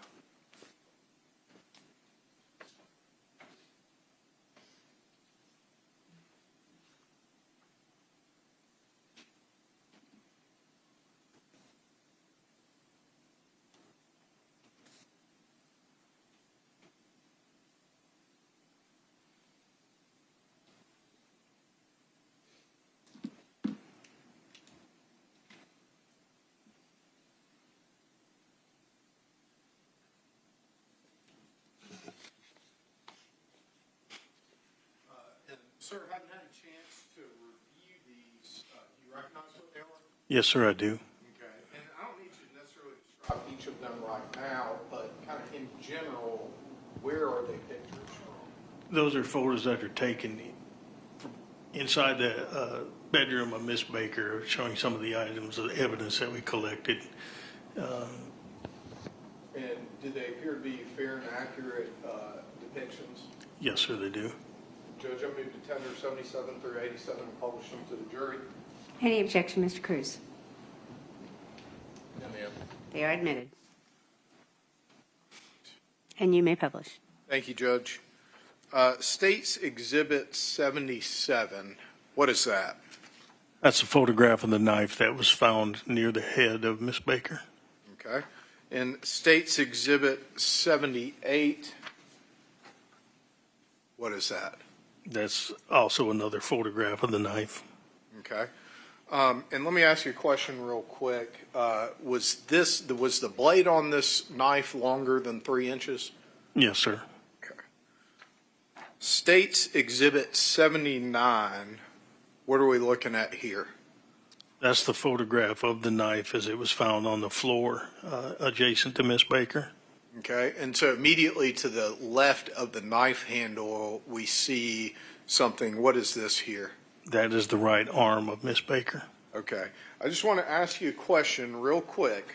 We see in 79 the knife handle right there, and then we see in 78 knife handle right here. Those appear in the photographs to be 2 different colors. Is there an explanation for that? That's just the way the light reflected off of it as I was taking the photograph. When I got the photograph, I was holding the knife. It was closer to the camera in the flash, and I was getting actual true color. When it was down onto the ground, it was getting lesser light, and it was just showing a different shade of it. Okay. When you're taking pictures in an environment, can some of the surrounding colors or the colors in the environment affect the flash? Yes, sir. Yes. All right, I'm going to sustain that objection. You may rephrase, Mr. Yellow-Chile. Are there differences in how does a flash affect photographs? It can affect photographs in different ways by the amount of reflection onto the item that you're taking a photograph of, and then you have items, for example, this where it's a lot of dark backgrounds. It doesn't reflect the light like it should, or as well as if there wasn't anything dark there, and it will change the colors and the hues a little bit when you take the photograph and you print the photographs out, and you get a different color to it, different tints. And I'm going to put up State's Exhibit 80 at this time. What are we seeing here?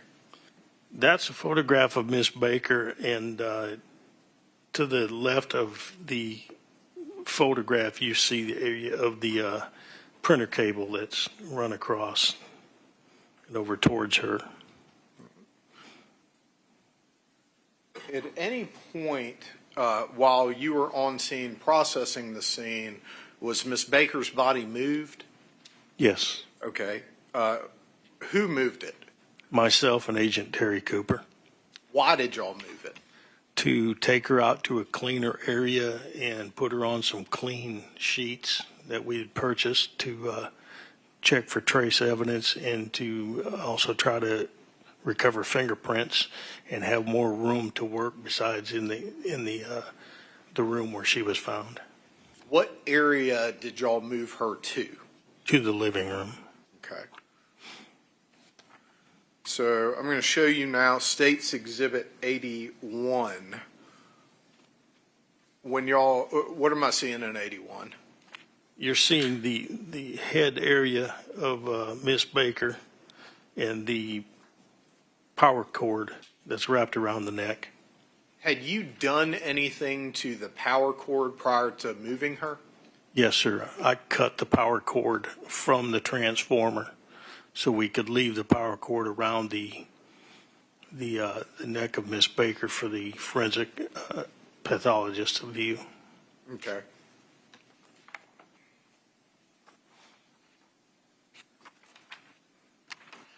State's Exhibit 82, what is that? That is the right hand of Miss Baker. State's Exhibit 83, what are we seeing here? That's a photograph of the left hand of Miss Baker. Was there anything of significance to you as a forensics detective about her left hand depicted in State's 83? Yes, there was some wounds, defensive type wounds to the hand. Okay. And then State's Exhibit 84, what are we seeing here? That is the leg of Miss Baker. I believe it was the right leg of Miss Baker. Okay. And in particular, what are we seeing in this area here? That appeared to be a blood transfer pattern that was on the leg, kind of in the shape of a hand, made by someone touching that leg. Did you make any effort to try and process that area of her body? Yes, sir, we did. What did you do? We tried several methods of trying to recover that to see if there was any fingerprint ridge detail in it. We used a chemical called TMB, and I apologize, I don't know what that TMB stands for, but it's a reagent that reacts with blood, similar to like phenolphthalein or luminol that's used to detect blood. We also applied Polaroid film to that spot in hopes that the TMB and the blood would transfer the pattern to the Polaroid film and have a chemical reaction. And then we also dusted that film with magnetic fingerprint powder, as well as processed that straight on the skin with fingerprint powder to try to recover fingerprints. Were you successful? No, sir. Okay. We talked about environmental factors earlier. How would the environmental factors at this scene affect, if at all, your ability to process for fingerprints? Well, fingerprints on the body is very difficult to recover. I've only done it once or twice in my life, and that was doing it during testing on myself.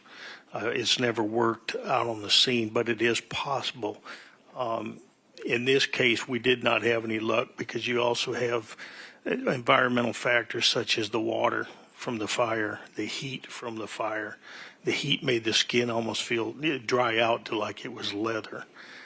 Fingerprints are usually left behind by oils and dirts and stuff from the fingers when you touch a surface. In this case, the heat dries that up, and also it absorbs those chemicals and that water and things into the skin because of the heat. You have the fire department putting the fire out. The fact that water's there can wash off any of the oils or trace evidence or things on the skin. But it's extremely difficult to recover fingerprints from a body, but it's not impossible. I'm going to show you State's Exhibit 85, ask you if you recognize that. Yes, sir, I do. What do you recognize that as? That is showing some of the heat damage to the side of Miss Baker. And then State's 86, what are we seeing here? That is the right knee and upper thigh of Miss Baker that was burned. Did y'all process any other surfaces inside of the residence? Yes, sir, we did. We processed the doors and the window areas looking for fingerprints. Was there anything of significance that you noted in your processing of the doors and window areas?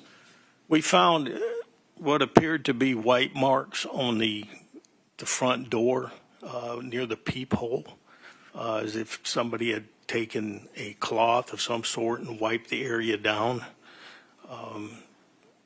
We found other areas where you had mostly water damage and things as far as fingerprinting, which fingerprint powder and water, the powder is consistent with baby powder. So when it gets wet, it clumps up, and it's completely ineffective in trying to recover fingerprints. So it made it difficult. But we saw areas where it appeared to have been wiped down at some point in time before we added the powders. Okay. Were you able to recover any prints in your processing of the scene?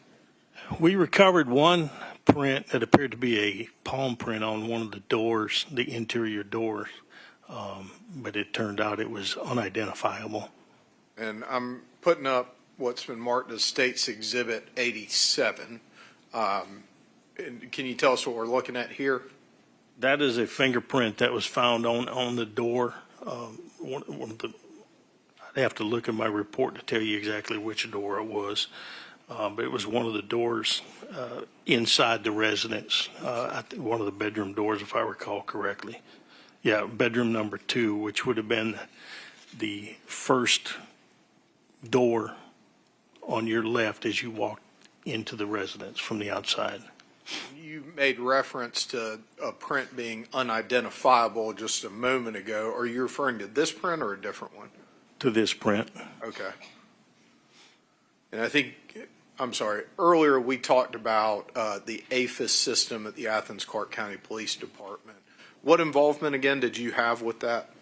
Well, I was the project manager that started the program when we first got it, but then I was the APHIS operator for 7 or 8 years before I was promoted and moved on up, and I had other people trained to do it, and I took more of a supervisory responsibility. And could you remind the jury what APHIS stands for? The Automated Fingerprint Identification System.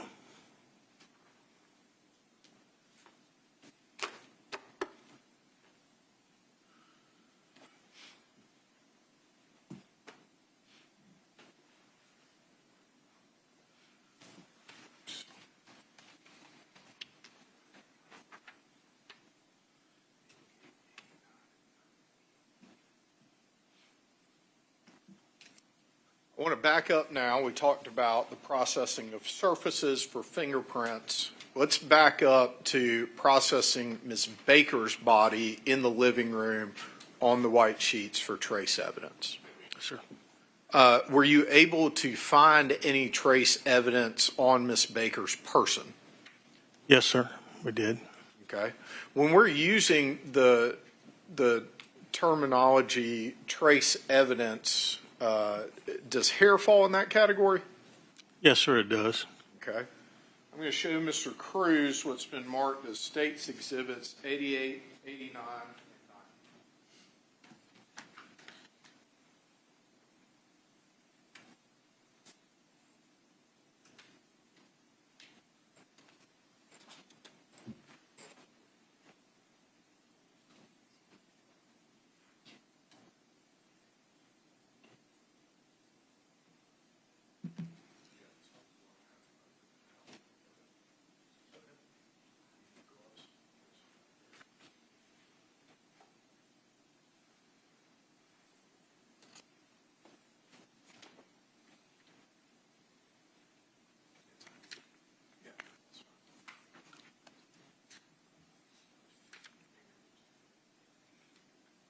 Thank you.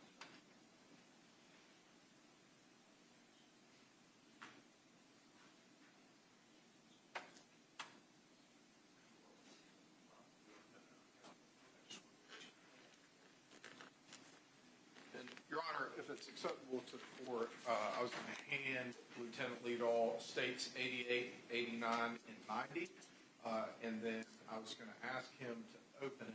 I have a pocket knife with me. Is it okay if I hand him that to do that? It is fine. All right. Thank you, Your Honor.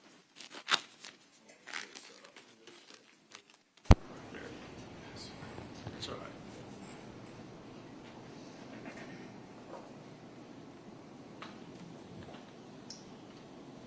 First, I'll let you review 88, 89, and 90.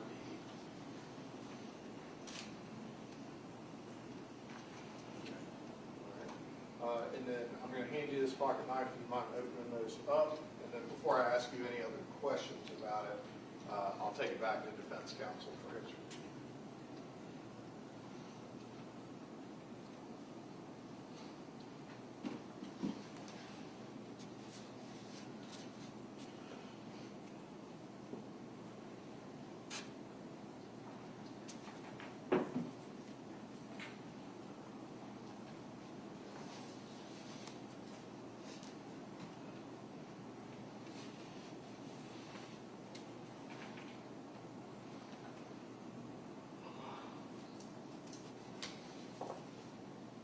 sir. And Your Honor, Lieutenant Leadall has opened states 88, 89, and 90, and he knows Mr. Cruz.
Sir, I'm going to hand you 88, 89, and 90.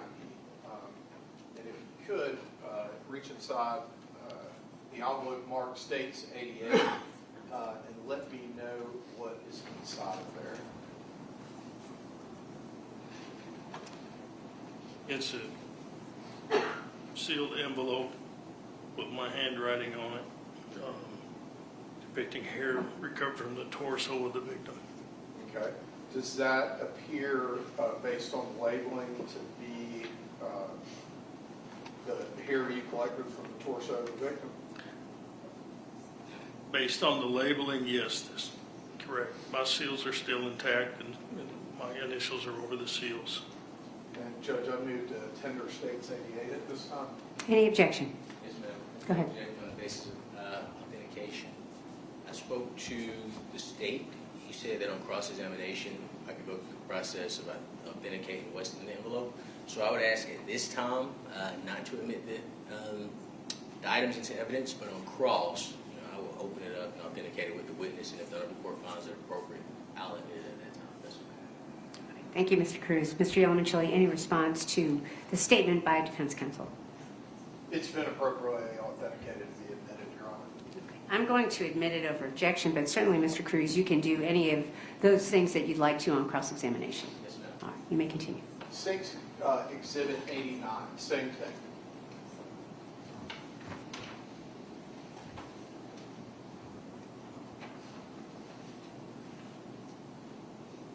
That is an envelope, again, that has my initials over the seals that was sealed in my handwriting, depicting the hair that was recovered from the buttocks area of Miss Baker. And does that appear to be the sample that you collected and sealed in your processing of the crime scene? Yes, sir, it does. And Judge, I move to tender 89 at this time. Any objection, Mr. Cruz? Just an objection mentioned. All right, thank you. I'm going to overrule the objection and admit it over objection. And then States Exhibit 90, same thing. That is also an envelope that has my initials over the evidence seal that contains the hair that was recovered from the left hand of Miss Baker. And does that appear to be in substantially the same shape as when you collected it and sealed it inside that evidence? Yes, sir. Judge, I move to tender 90. Any objection, Mr. Cruz? Only the prior objection mentioned. All right, thank you. I'm going to admit it over objection, but you certainly can cross-examine when it is defense counsel's time.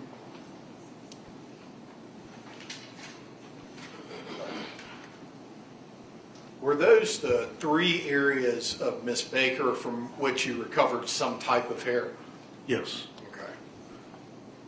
And as part of your forensic processing, do you test or identify hair?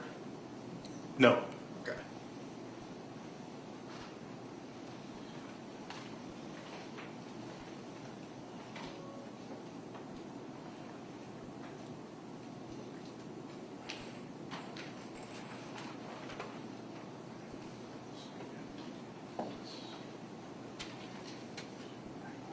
I'm sorry, Judge, if we could have just a moment.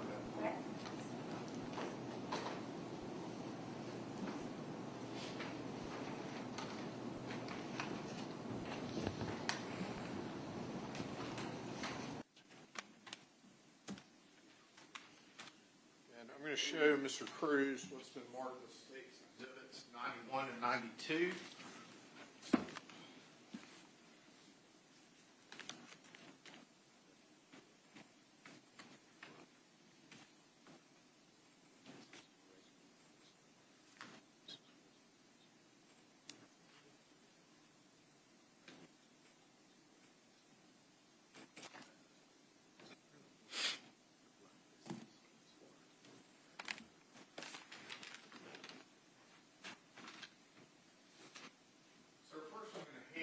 State's Exhibit 91 and ask you to recognize that.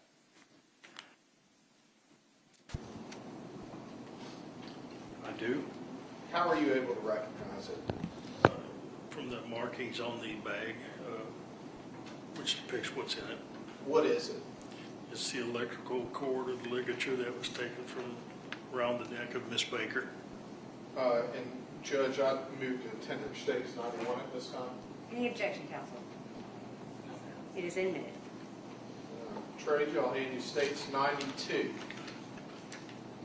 What is that? That is a sealed bag that's containing the residue that was recovered from around the eye of the stove in the kitchen. And how do you recognize it? It's marked on the bag as what it is, and the identification from the police department with our case number. Your Honor, I've moved to tender State's 92 at this time. Any objection? No, ma'am. It is admitted. I'm going to hand Mr. Cruz State's Exhibit 93 at this time.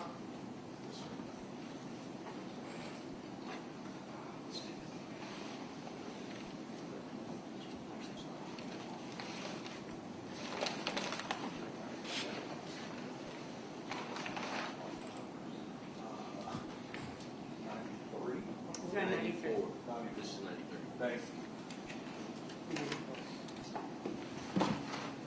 That's right. That's 94, 30, and you're on 93. So I'm going to hand you State's Exhibit 93 at this time. Do you recognize what that is? It's a box labeled containing the knobs from the kitchen stove from Miss Baker's residence. Okay. And let me ask you a question about those knobs on the kitchen stove. Where were those knobs when you saw them? They were attached to the stove in its proper positions, the post that they slide onto. Okay. And I'm not going to ask you to say anything that anybody said to you, but was it your understanding that they had been that way when firefighters entered the residence? Yes. Okay. As far as attached or not attached to the stove? Both. Okay. And I don't think we actually labeled this, Judge. I'm sorry. Oh, okay. And does this, well, you've already identified it, sorry. Judge, I move to tender State's 93 at this time. Any objection, Mr. Cruz? No, ma'am. It's admitted.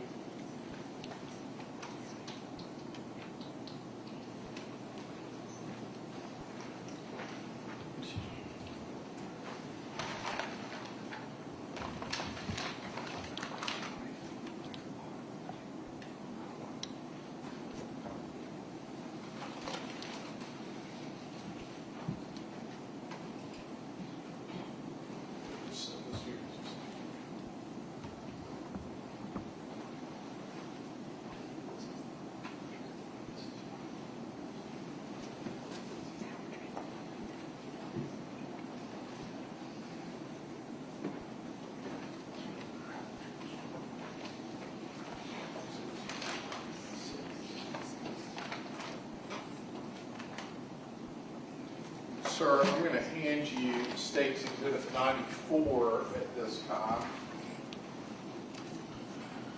Do you recognize what that is? Yes, sir, I do. And what is it? It's the box containing the knife that was recovered near Miss Baker. And I'm going to move to tender 94 at this time, Judge. Any objection, Mr. Cruz? No, ma'am. It's admitted.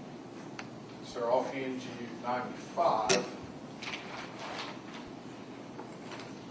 Ask you if you recognize that item.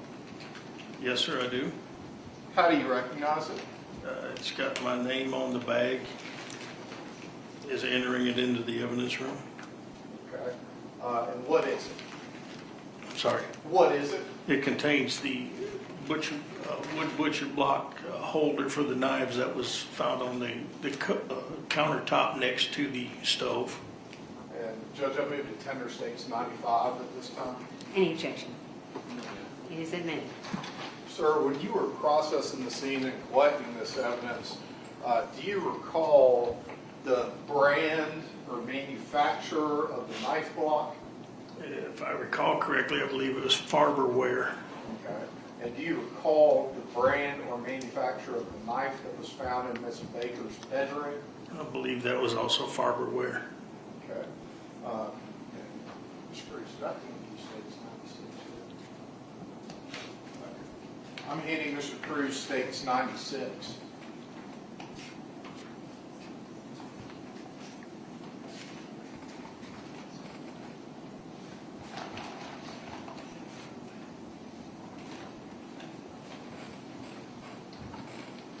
Lieutenant Leadoff, I'm handing you now states 96.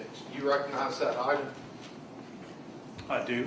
And what do you recognize it as? It's a bag that's containing the power transformer to the printer, which I cut that portion off that was around the neck of Miss Baker, and this is the remaining portion of it. Judge, I move to tender states 96 at this point. Any objection? Admitted.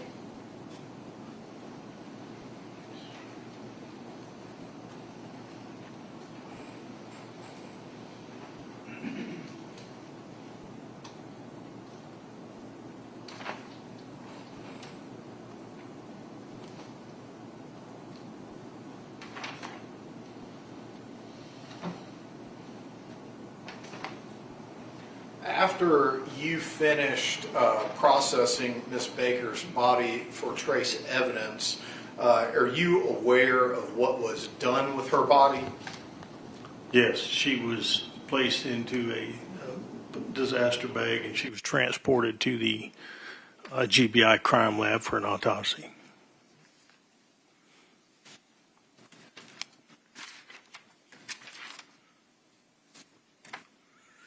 Your Honor, if I could have just a moment to confer with Mr. Bolton. All right, go ahead.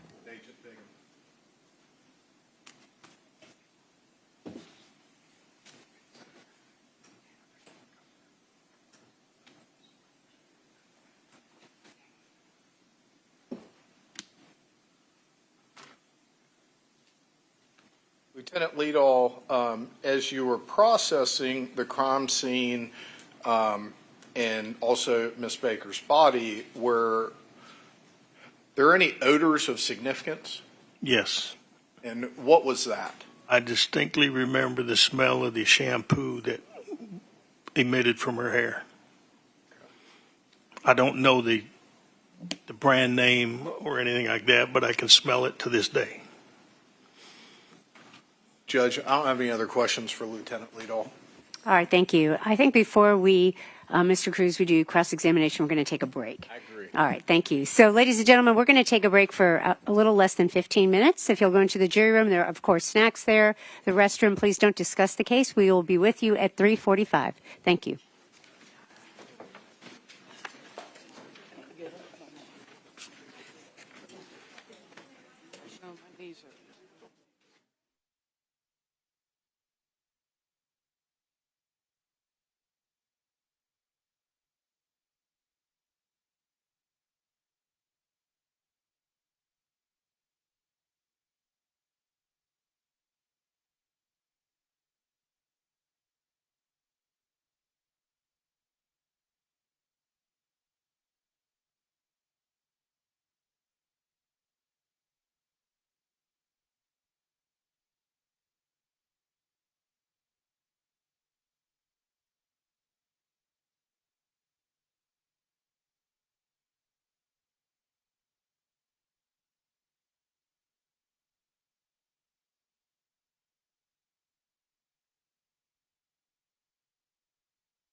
right, Mr. Cruz, Mr. Yalamichili, Mr. Bolden, you all ready? All right. You can bring the jury in. Thank you.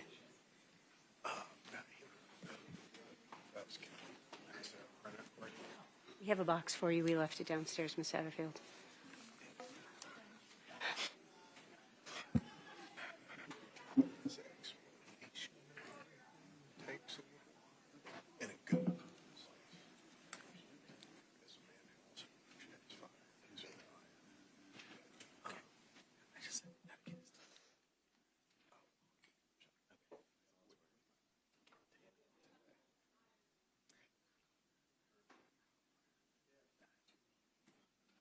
Okay.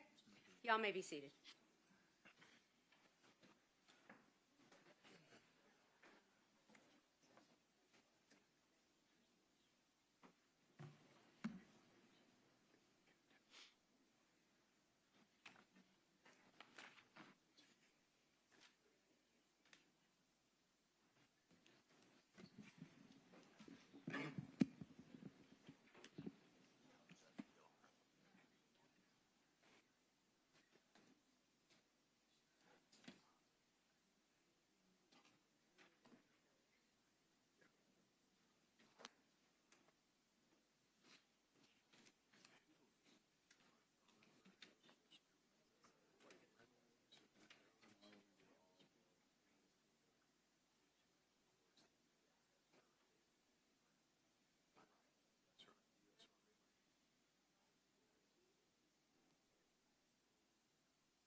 That.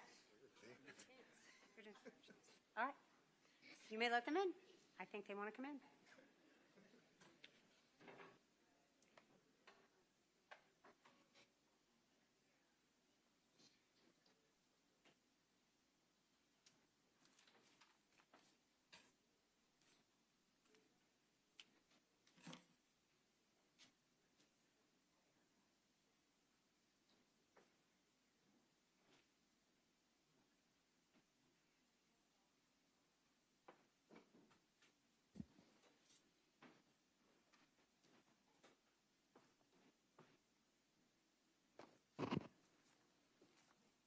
All right, ladies and gentlemen, you may be seated.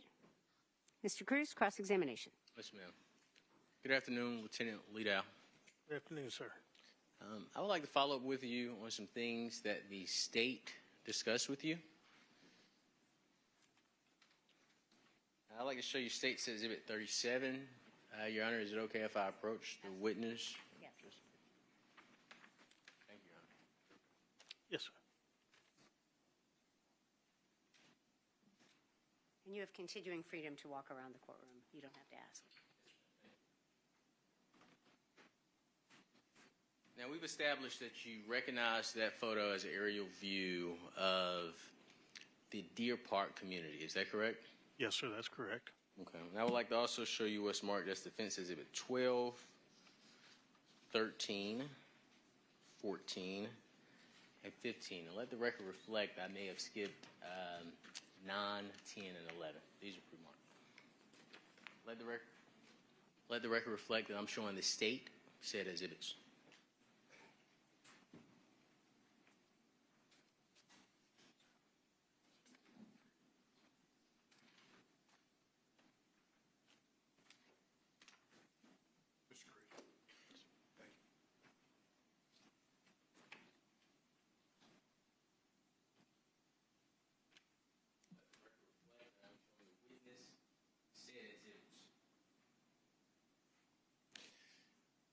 Lieutenant Liddell, take your time, look at those photographs. Once you've had an opportunity to look at those photographs, just please look up.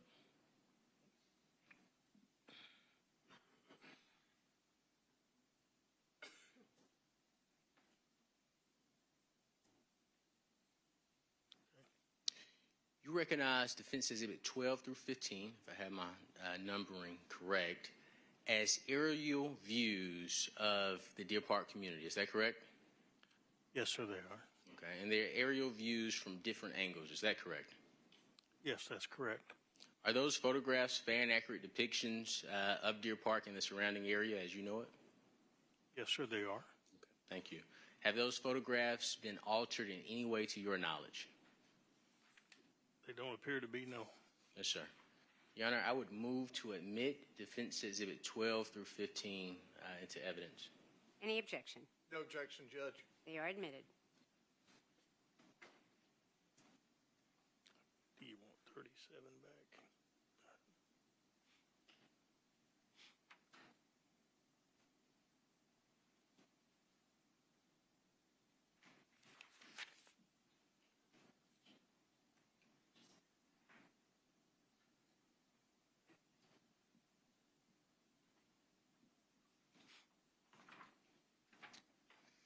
I'd also like to show you State's Exhibit 47. We've established that you recognize State's Exhibit 47. Is it okay if I approach you, sir? Yes, sir.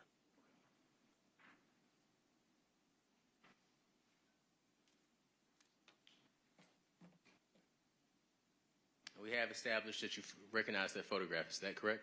That's correct. I'd like to show you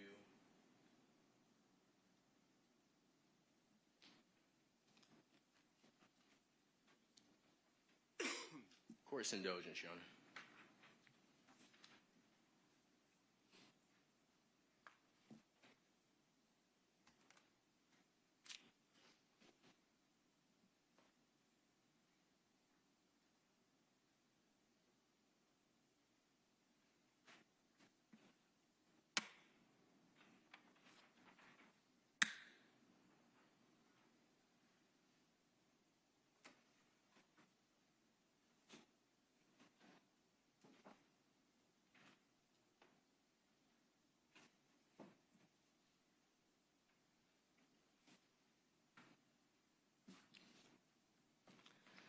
I'd like to show you what has been marked as Defense Exhibit 9.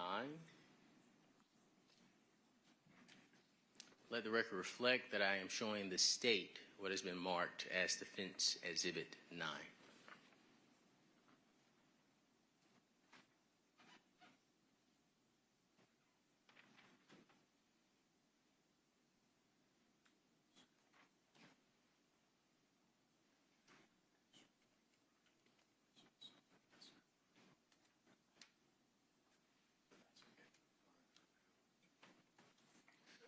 No objection, Your Honor. May I approach you? Go ahead. It's fine. Yeah, I won't be startled. So I handed you the State's Exhibit and I handed you Defense Exhibit 9. Would you agree that Defense Exhibit 9 is a close-up of the window depicted in State's Exhibit, I believe 27, if I'm not mistaken? I may have that number wrong. 47. 47, please forgive me. Yes, sir.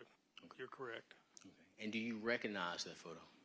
Yes, sir. It's the photograph showing the window adjacent to the rear entrance or exit, however you want to look at, to the apartment. Yes, sir. Has that, to your knowledge, or would you have any reason to disagree that that photo has not been altered in any way? I would agree. Your Honor, I would move to admit Defense Exhibit 9 into evidence. Any objection?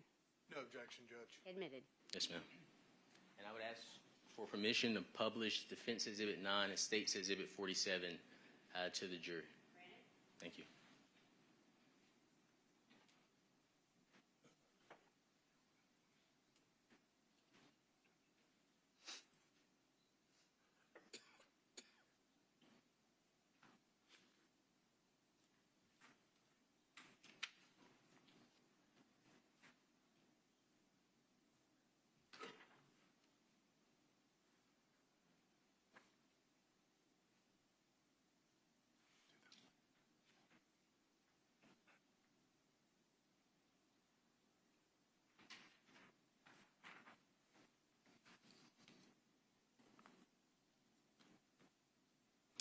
I'd like to show you what is being marked as Defense Exhibit 10.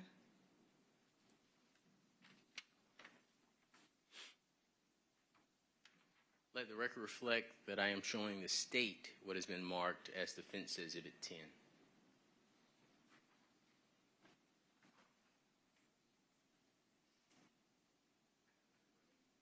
Absolutely.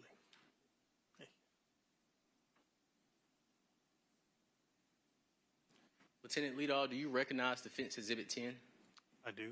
Okay, and you recognize Defense Exhibit 10 as the back door that's depicted in State's Exhibit 47, is that correct? Yes, sir, it is. And it's just a closer up view of said door, is that right? That's correct. Okay. Would you have any reason to disagree that that photo has not been altered in any way? It doesn't appear to be altered that I'm aware of. Yes, sir. Is it a fair and accurate depiction of the back door as you remember it to be? Yes, sir. Thank you. Your Honor, I would move to admit Defense Exhibit 10 into evidence and publish same to the jury. Any objection? No objection, Judge.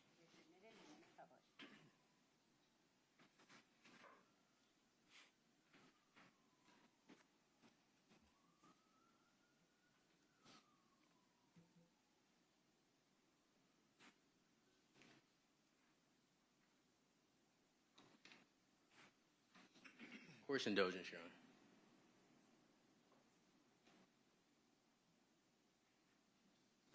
I'd like to show you what's been marked as State's Exhibit 71. All right.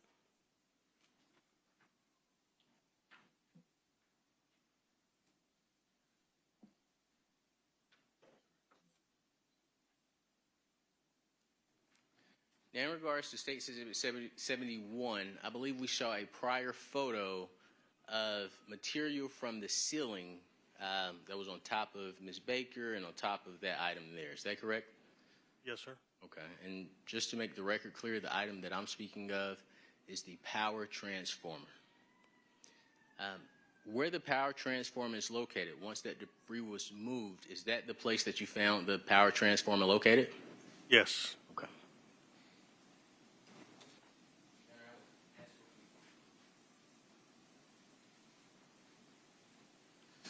Your Honor, I would ask for permission to publish State's Exhibit 27 to members of the jury.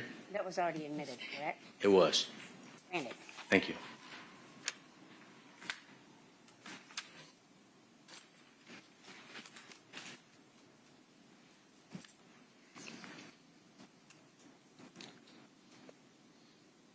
And we've already established that on January 19th, 2001, you went to Ms. Baker's home and you had opportunity to view her body, correct? Do you agree? Yes, sir. In regards to the evidence located on and around Ms. Baker's body, there were hairs collected from Ms. Baker's left hand. Is that correct? Yes, sir. There were hairs collected from Ms. Baker's body. Is that right? That's correct. There was also a hair collected from Ms. Baker's buttocks. Is that right? That's correct.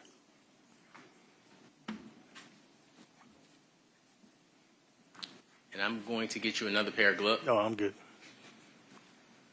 Give me 1 second. Court's indulgence.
All right, I'd like to show you what's been previously admitted as State's Exhibit 89,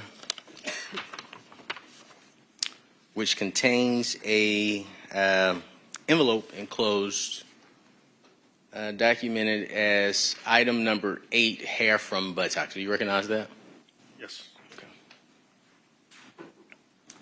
I'm going to hand you a pair of scissors. I would like you to open item number 8 that was within State's Exhibit 89. And I provided you a paper towel for the hair.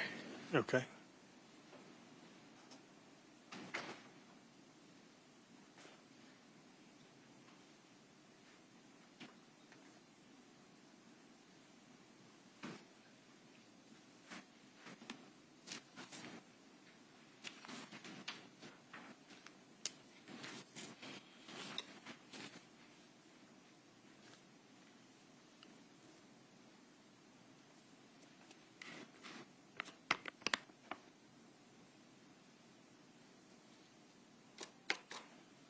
There is no hair in it. Can you repeat that? There is no hair inside it. Thank you.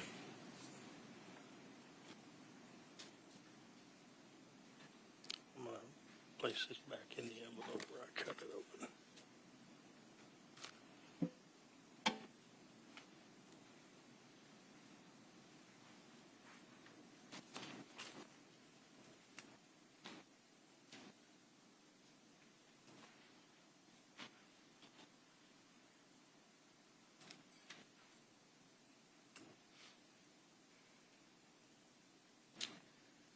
I'd like to show you what's previously been admitted as State's Exhibit 88.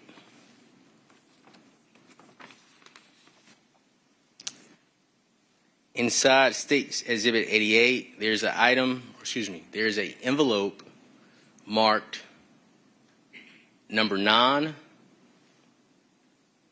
hair from torso area of victim. Are you okay with opening this for me, sir? Yes, sir.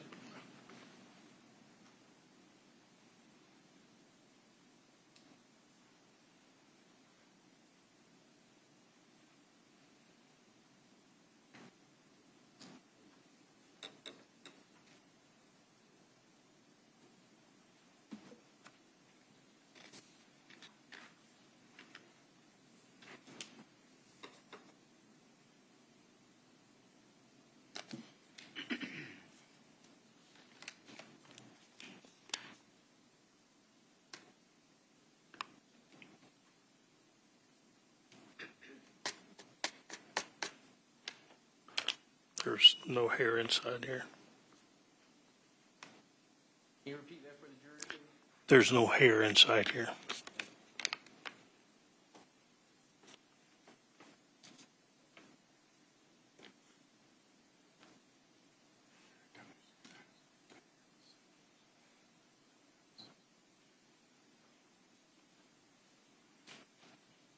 Can I take a break for a second?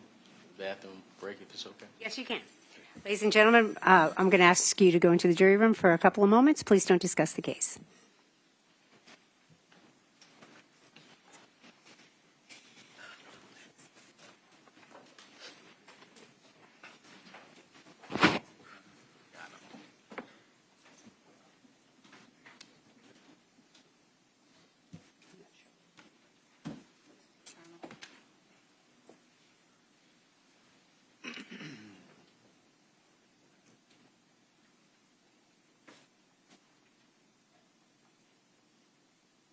You can go ahead, Ms. Cruz. Sure.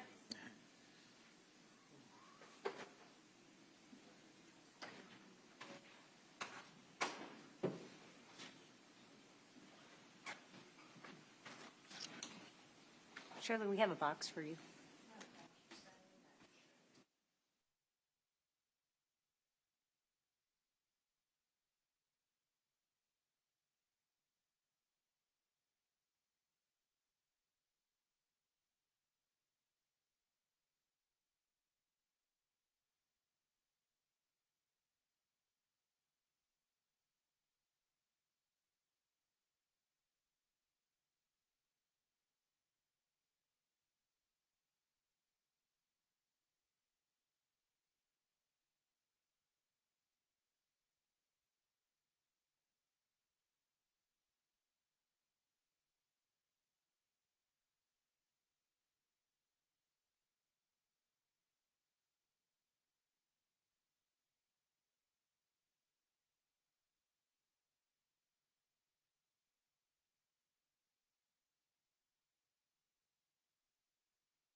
Please be seated. Mr. Chris, you have the floor. Thank you, Your Honor. Lieutenant Lidow, did you collect hairs and put them in those envelopes? Yes, Okay, so at one point in time, there would have been hair in those envelopes. Is that correct? that's correct. Thank you, sir.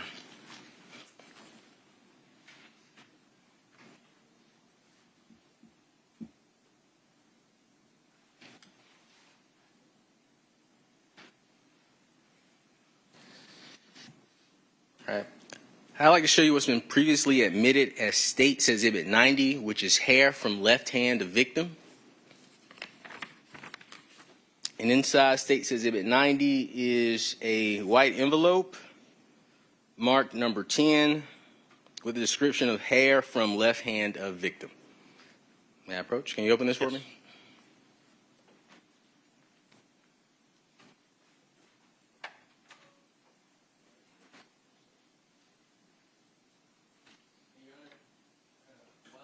Lieutenant Lidow is looking at that exhibit.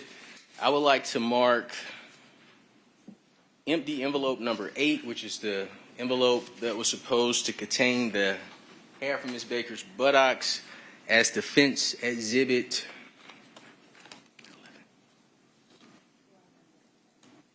11.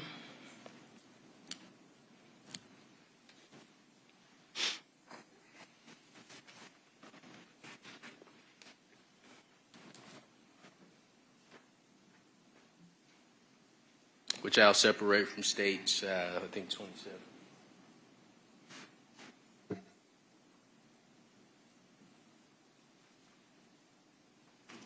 Sorry, which I separated from State's 89. Are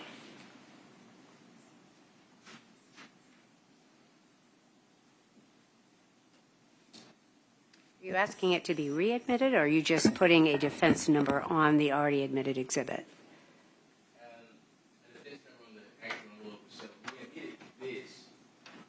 You want it on the envelope? Correct. Okay, and it's number 11. All right. So, any objection, Mr. Yeoman-Chili? I don't have an objection. I think the original larger envelope and its contents have already been admitted. However, I don't have any objection to All right. labeling the interior envelope. I will admit it in that manner. Yes, ma'am.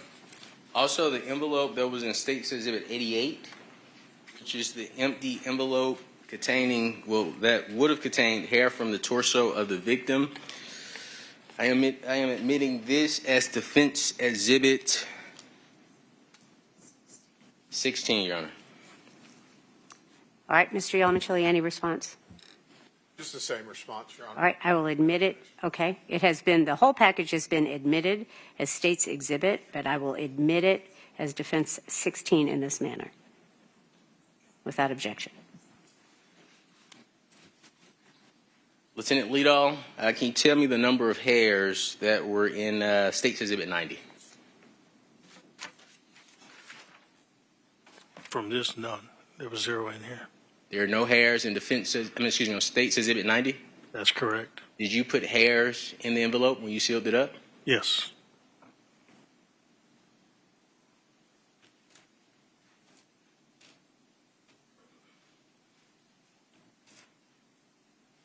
Your Honor, I would like to mark as defense exhibit 17 the empty envelope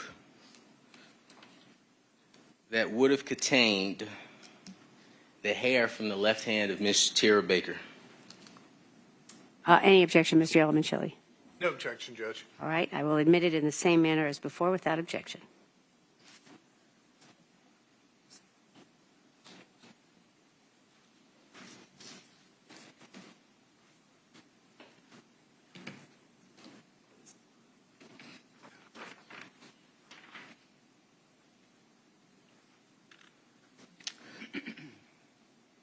In regards to your observation of Ms. Baker's home, is it fair to say that you determined that Ms. Baker's front door was deadbolt locked before it was opened by firefighters? It appears that way, yes. You would agree that there were multiple bedrooms in Ms. Baker's home, correct? That's correct. And they belonged to Ms. Baker's roommates, Ms. Ashley, at the time, Ms. Ashley Peavy, now Mrs. Ashley Peavy Hall, and at the time, Miss Valerie Lowe, now Dr. Valerie, at the time, Miss Valerie Lang, now Dr. Valerie Lowe. Is that correct? That's correct. Based on your observations, none of the drawers in Miss Lang's room appeared to be disturbed. That's correct. Based on your observations, none of the drawers in Miss Peavy's room appeared to be disturbed. That's correct. Would you agree that Miss Lang and Miss Peavy had jury boxes, computers, and other accessories in plain view within the home? That's correct. There was. And, of course, I'm sure we agree on this, none of those items were taken from the home. That's correct.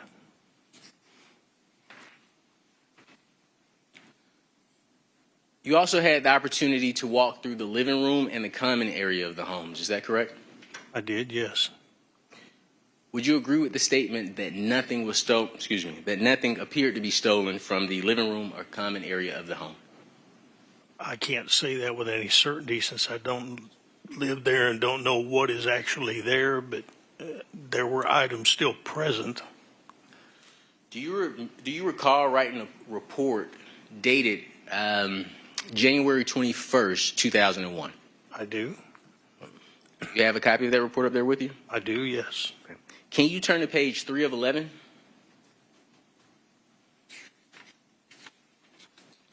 Okay.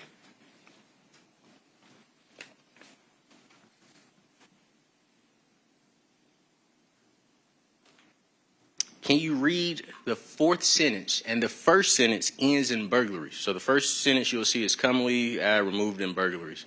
Can you read the 3rd sentence from that period? Some items have been moved after the fire, indicated from markings on the floor. Read the sentence before that one. The living room and common area of the residence contain furniture and a television/VCR. And can you read the next sentence? Nothing appeared to be disturbed prior to the fire. Thank you. So it's fair to say that nothing appeared to be disturbed in the living room and common area. That's correct.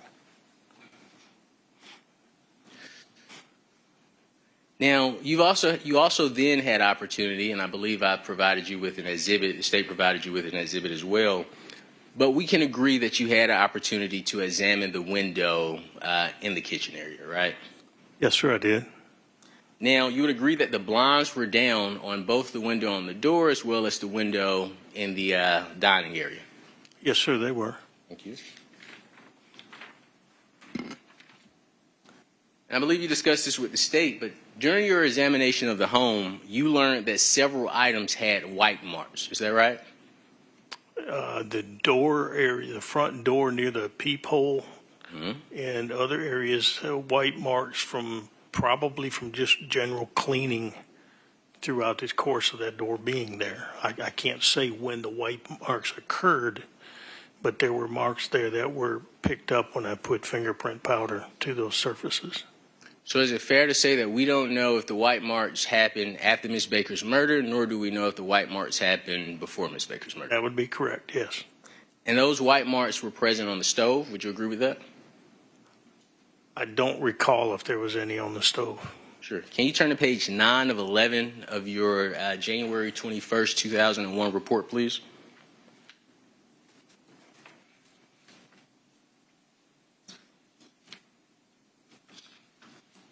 And if you will go to the second paragraph, in the 4th sentence from the bottom, that starts with in processing the front door. Can you read that, please? In processing the front door, stove, and window sill, markings similar to one wipes the surface with a rag were found. The markings on the front of the door were consistent with a person looking out the peephole and placing left hand on the door.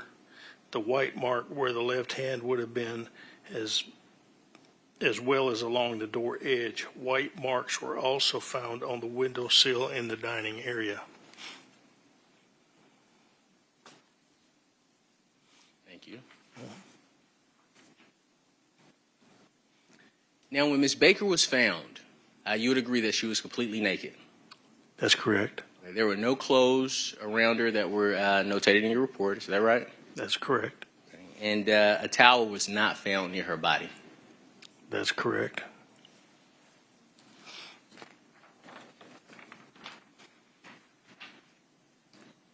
Your Honor, I don't have any more questions for Lieutenant Leadall. Thank you so much for your service. Those are my questions. Any redirect, Mr. Yellowman-Chili? Briefly, Judge, Lieutenant Leadall, as it relates to the hairs you collected, did you package those hairs? I did. Did you send them to the GBI? Yes, sir, I did. Okay. And that would have been for some kind of analysis or testing possibilities. Is that right? That's correct. Okay. Do you have any idea what the GBI did with them once they received them? I do not. Okay. Does y'all have any other questions for Lieutenant Leadall? Thank you. Any recross, Mr. Cruz? No, ma'am, but I do have a motion. All right. Do you, all right. Or we could approach, if you don't want to send the jury out, we could approach it. All right.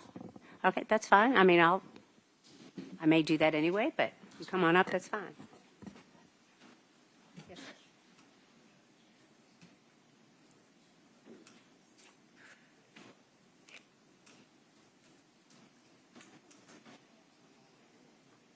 All right, ladies and gentlemen, I am going to send you into the jury room for just a few moments. Don't discuss the case. Be with you shortly. Thank you.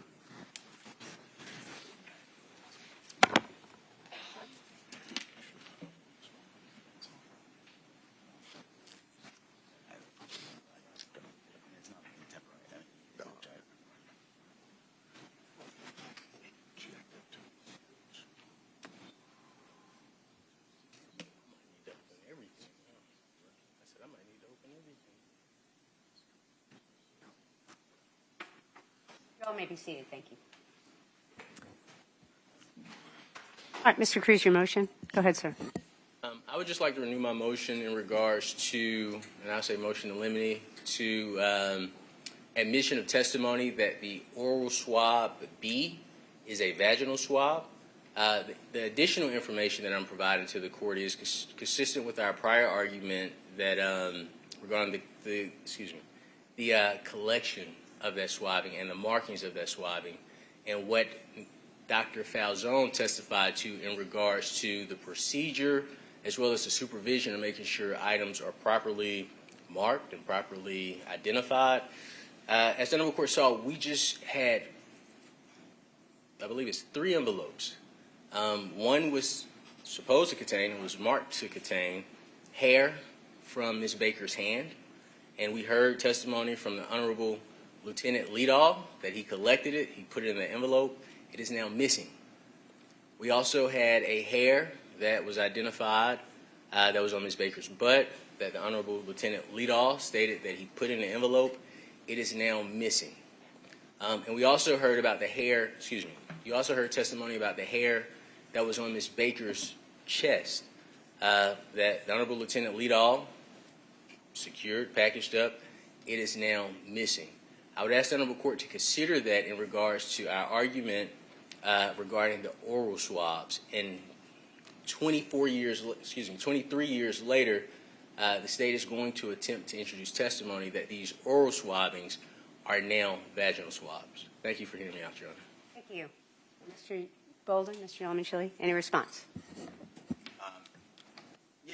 Yes, Your Honor. I think Mr. Cruz is confusing the admissibility of the evidence versus the, I guess, the significance of it. It's hard to really understand. I would point out that we had the motion, motion in limine, whatever he characterized it as, when Dr. Falzone was on the stand. But then when I actually moved to tender the exhibit, there was no objection. So there's no contemporaneous objection to the admission of the evidence. I think, again... Mr. Cruz, it's your motion. I'll let you respond when he's finished. Yes, ma'am. Respectfully to Mr. Cruz, I think he's misunderstanding the fact that there will be additional testimony about not only the items that Lieutenant Leadall just entered into evidence, but also those that Dr. Falzone entered. You can't have one witness testify about everything as it relates to the piece of evidence. That's why you tender it and then have them testify. So I don't know what the grounds are that he's asking to move to exclude the exhibit relative to oral swabs A, but they're admitted into evidence, Your Honor. All right, thank you. And thank you.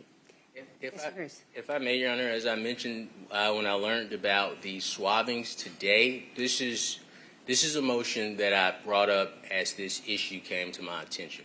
If the Honorable Court is willing, if we come in tomorrow, provide the Honorable Court with cases, and just to clear up Mr. Bowden's, if I misstated anything, so when it comes to chain of custody, the state has to establish an appropriate chain of custody before evidence is admitted. If not, if there's an issue with the chain of custody, and I provide the Honorable Honorable Court with a case or cases regarding this issue, that evidence is to be excluded.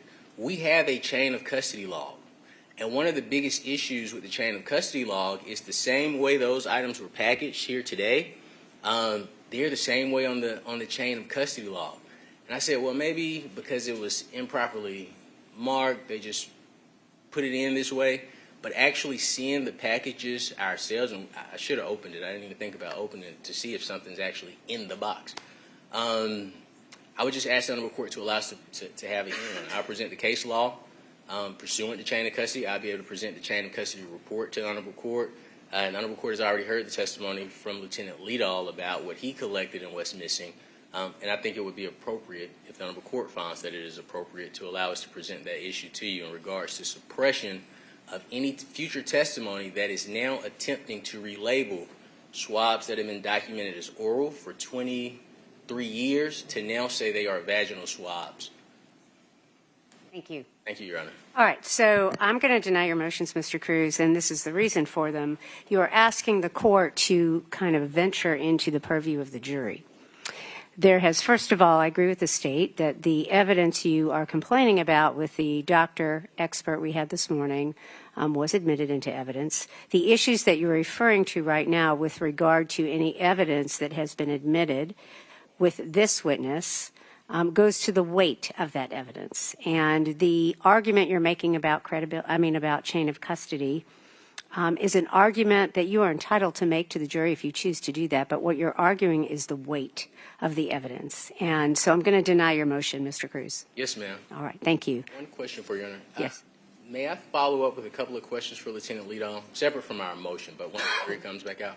So hang on just a second. I'm trying to remember where we were before I sent the jury out. Did you finish your redirect? Yes, Your Honor. Okay. I asked a single question, or Okay. single question, but 3 questions, I think. Right. And I have not yet asked you if you had any recross. Is that correct? He indicated he did not have recross and thanked Lieutenant Liedall for his service. Okay, that's correct. All right, I'm going to deny your motion, Mr. Cruz. Can you bring the jury out, please? I do remember that now.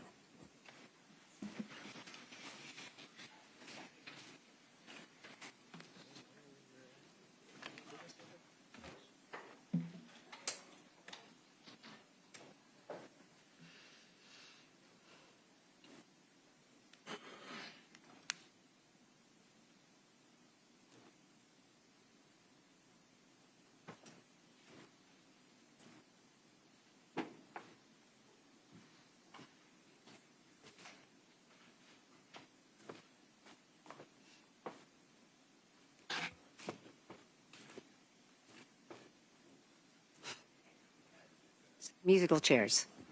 All right, you all may be seated. Thank you. All right, may Detective or Lieutenant Liedall be excused? We'd ask that he is, Judge. Any objection from the defense? I have him under subpoena. I would just ask that that he's subject to recall.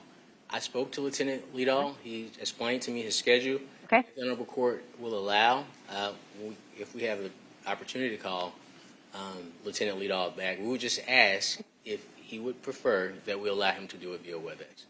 I can add to that, Your Honor. Okay. I have no objection to returning back. I would just need enough notice because I live 30 minutes away. Sure. And I'm also possibly testifying sometime next week in DeKalb County in a state court case, and I don't know the exact date. So other than that, I'm free and able to come at any time. Thank you, sir. So the answer to your question, Mr. Cruz, is yes and yes.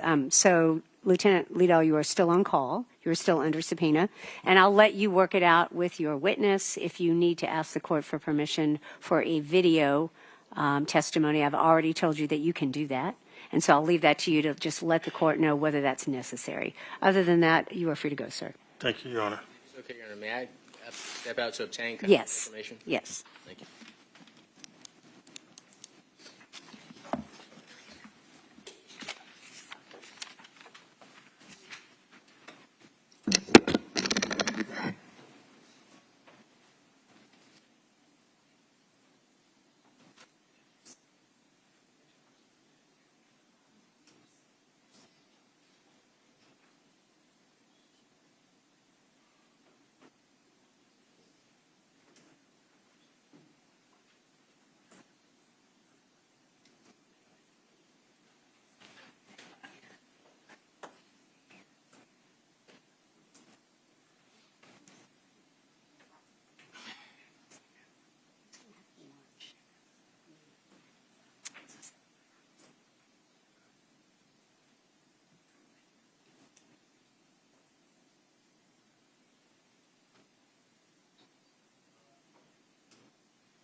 All right, Mr. Yalamanchili, Mr. Bolden, you may call your next witness. You may. All right.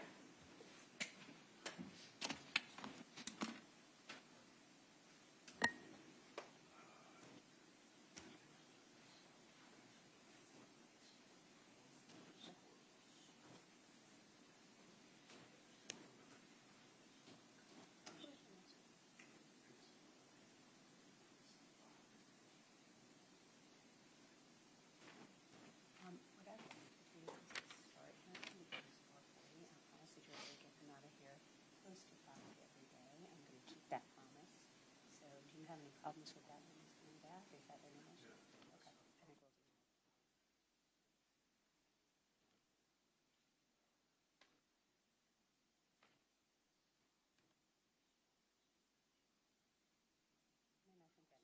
may take you that amount of time anyway. And we'd like to voir dire the witness with regard to that. So I'll let you voir dire the witness and take care of that. And then we'll break. Ladies and gentlemen, we are going to call a next witness, but I'm going to break today at 5 o'clock. So we're going to get through as much as we can with this next witness, and then I'm going to send you home. So I just wanted you to kind of know the plan. All right, Mr. Yalamanchili, you may call your next witness. State calls Brian Grove. Could you get Brian Grove, please?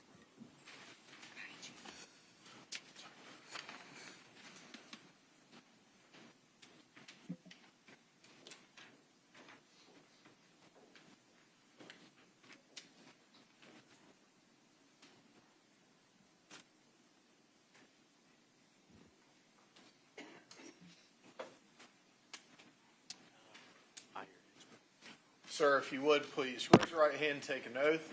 Do you swear or affirm the testimony you'll give to the court today will be the truth, the whole truth, and nothing but the truth, so help you God? I do. If you could, please have a seat and state and spell your name for the record. Brian Grove, Grove. And Mr. Grove, where are you currently employed? I'm a fire protection engineer with the Bureau of Alcohol, Tobacco, Firearms, and Explosives, ATF. And how long have you been working for the ATF? About 26 years. All right. And if you give me just a moment, my computer's not exactly cooperating with me.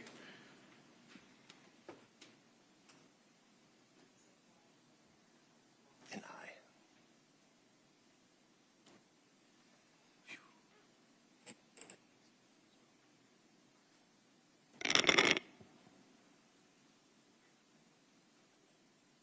And if you could, please describe your work experience with the ATF. I'm a fire protection engineer, so my job is to help ATF certified fire investigators with the science part of their investigations. What's the, well, you already talked about the role of a fire protection engineer at ATF. What is the field of fire dynamics? So fire dynamics is the science of fire, kind of the physics of fire, how fires start, how they spread, how buildings interact with fire, how people interact with fire, anything really dealing with the physics or the science of fire. And how does your expertise assist fire investigators? So fire investigators are asked to figure out where a fire started, and then if they can do that, how a fire started. So we get involved with those processes, as well as timeline and some other things. And so if we could, starting with your undergraduate degree, do you mind going through your educational background? Sure. I have an undergrad degree, Bachelor's of Science in Fire Protection Engineering from the University of Maryland, as well as a Master of Science, also in the same field from the University of Maryland. And besides those degrees, do you have any licenses or certifications? I do. And what are those? I'm a registered professional engineer in the state of California. And what's required to obtain that designation as a registered professional engineer? So typically you need a 4-year degree from an accredited university, as well as 2 years of work experience under another registered professional engineer. And then you also have to sit for an 8-hour exam that all engineers would take, and then another 8-hour exam that's specific to your discipline. Have you ever been a part of any kind of presentations or written any publications? Yes. Okay. And approximately how many presentations and publications have you been a part of? Publications, probably about 10. Presentations, hundreds. Have you done any teaching in the field? Yes. All right. And what topics have you taught on, and approximately how many times have you taught? So we teach state and local fire investigators, as well as our fire investigators. Those are generally who we teach. Also attorneys sometimes, just on the sort of the science of fire. And how many cases approximately have you worked involving fire dynamics? I've been with ATF for about 26 years, say 20 cases a year, so over 500. And have you previously testified as an expert witness? I have. And in what field have you been qualified as an expert previously? As a fire protection engineer. And approximately how many times have you testified as an expert as a fire protection engineer? Over 20. Okay. Judge, at this point, I don't know if Mr. Cruz would like to voir dire the witness at all. All right, Mr. Cruz, if you'd like to, you may go ahead. No questions. All right, thank you. Mr. Yelmicheli, go ahead. Judge, I would move to admit Mr. Grove as an expert in fire protection engineering. Mr. Cruz, any objection? No, ma'am. All right, thank you. This witness is an expert in the area of fire protection engineering. And, Your Honor, would you like me to continue, or? We have 15 minutes. I'm going to ask you to actually continue. I think it's, we talked about stopping now, but it's only 4:45, so we have 15 minutes. Okay, Thank you, and sir. I have Thank some you. more questions before All right. we reach that point. Yes, sir. How did you get involved in this case? Special Agent Will Perdue reached out to me and told me about the case. All right. And what was requested of you when you were contacted about the case?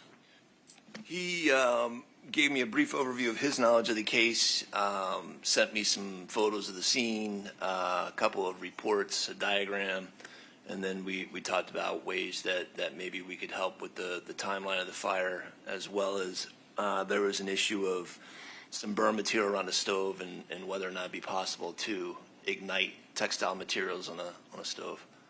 Okay. What is the fire triangle? So the fire triangle is a way for fire investigators or scientists to organize their thoughts in terms of what do you need to have a flame or fire. And there's three legs of a triangle. One would be fuel in its vapor or gas phase, so this would be solid, but we're talking about like a gas phase. Another would be an oxidizer, which is typically oxygen and air, so we need air to have fire. And then lastly would be heat. Initially that heat might come from a lighter, and then at some point a fire supplies its own heat and you have a self-sustaining reaction. Okay. What is a fuel-limited fire? So a fuel-limited fire would be a fire that's limited only by the amount of fuel that can be vaporized. So if you think of a campfire outside, that's a fuel-limited fire. Okay. And what is a ventilation-limited fire? So a ventilation-limited fire, at some point, if you take that campfire, let's say a couch, maybe you burn the couch outside, it's a fuel-limited fire. You bring that couch inside, and it gets large enough and it's burned for long enough time that it consumes the oxygen in the room, and then ventilation becomes the dominant factor in the size of the fire. Well, and that kind of dovetails perfectly with my next question. What is a ventilation-limited fire? So a ventilation-limited fire, the size of the fire is dictated by how much fresh air you can get to the fire. All fires start out fuel-limited in a room, and then at some point they typically transition, and they'll go out unless you open a door or a window fails or something like that to allow fresh air into the space. Okay. And if you could, would you describe the term heat release rate? So heat release rate is a term that we use.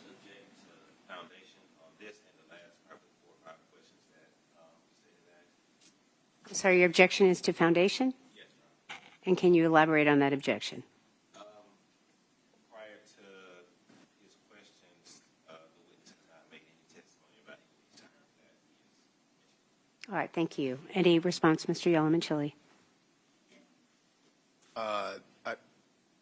I'm not sure exactly how to respond to that, Your Honor. I'm not sure that Mr. Grove could have just, without my having asked a question, started explaining these topics, but it's certainly a foundation based on his knowledge, training, and experience has been laid for him to describe these topics, since he's an expert that's taught extensively in the field of fire dynamics and engineering. Okay, I'm going to overrule the objection. You may continue. Okay. Could you please describe the term heat release rate? Heat release rate is the power of a fire, the intensity of a fire. Really, we're looking at its size. So if you think of like a 60-watt light bulb or a 100-watt light bulb, that's the power of that light bulb. We're interested in the same units for fire, but rather than dealing in watts, we're dealing in thousands of watts, kilowatts, or megawatts, millions of watts. Okay. Is part of your preparation for testimony after your work on this case, did you create a PowerPoint in order to facilitate a discussion of the Overruled. You may continue. Did you create a PowerPoint in order to facilitate your testimony as a demonstrative aid? I did. Okay. All right. Your Honor, before admission of the PowerPoint, can I have opportunity to review same? Yes. Or publication, forgive me, before it's Okay. published to the jury. Well, can I see both counsel at the bench real quick? Thank you.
All right, thank you.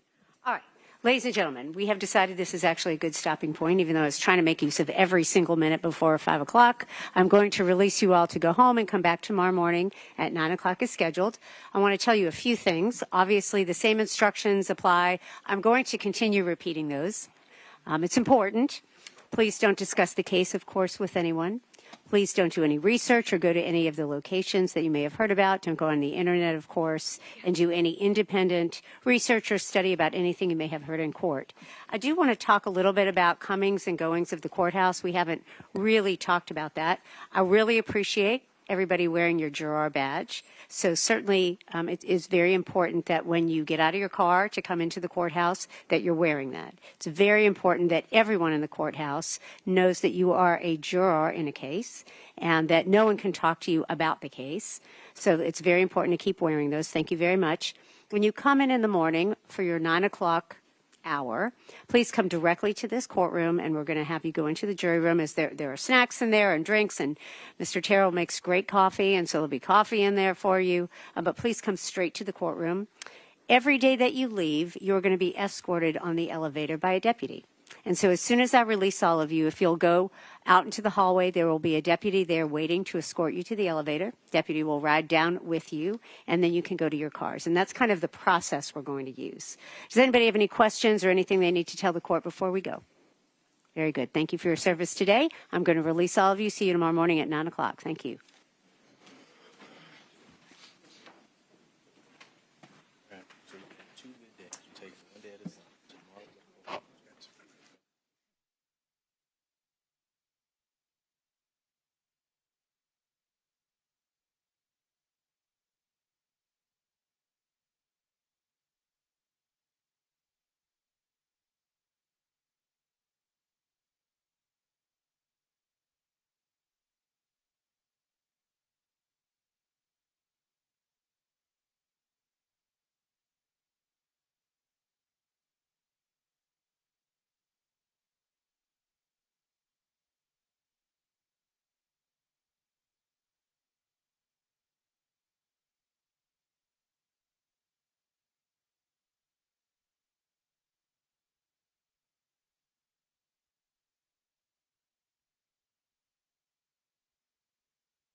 Everybody going? Everyone may be seated. Thank you.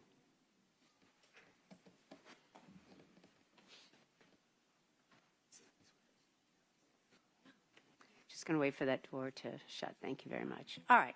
Counsel, we've discussed at the bench. You're sharing whatever demonstrative aid that you have. I appreciate your willingness to go ahead and do that with Mr. Cruz. So you all may take whatever time you need to do that. Is there anything else we need to take up before tomorrow?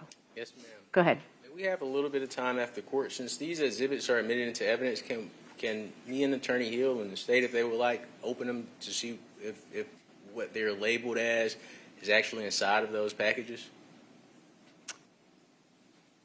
Tell me exactly what you're referring to, Mr. Cruz. So may I, Your Honor? Sure. The items here, the state's exhibits, I know this is here, but for the smaller items, typically. Judge, I'm sorry to interrupt, but is it okay if Mr. Grove leaves? Yes. Sorry. Sure. Yeah. We will see you tomorrow. You're still under subpoena. Thank you, sir. Thank you.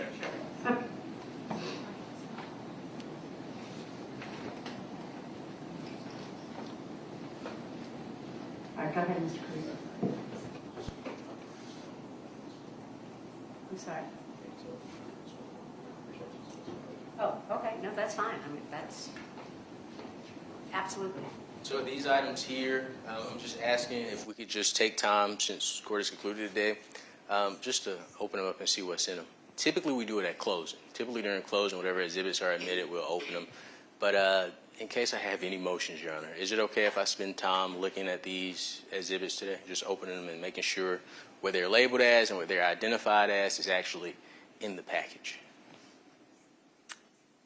Mr. Yalenshaw, do you care to respond to that request? Yes, I think it would be inappropriate to open anything that's been admitted into evidence without the jury present here as part of the proceedings or with the witness at the time that the evidence is tendered.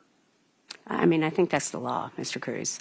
You can't do that outside the presence of the jury. I don't know. I guess one of the things I wanted to ask you, Mr.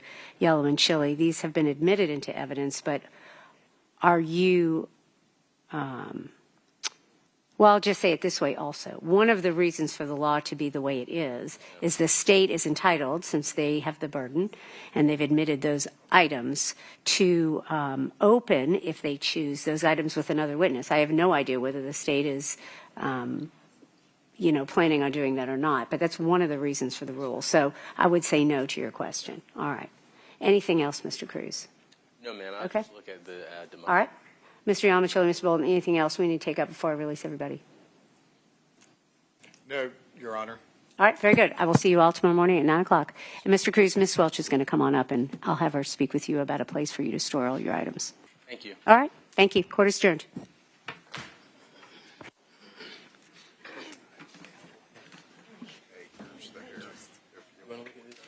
Hey, Mr. Cruz. So obviously when Harris sent to the GBI, they put it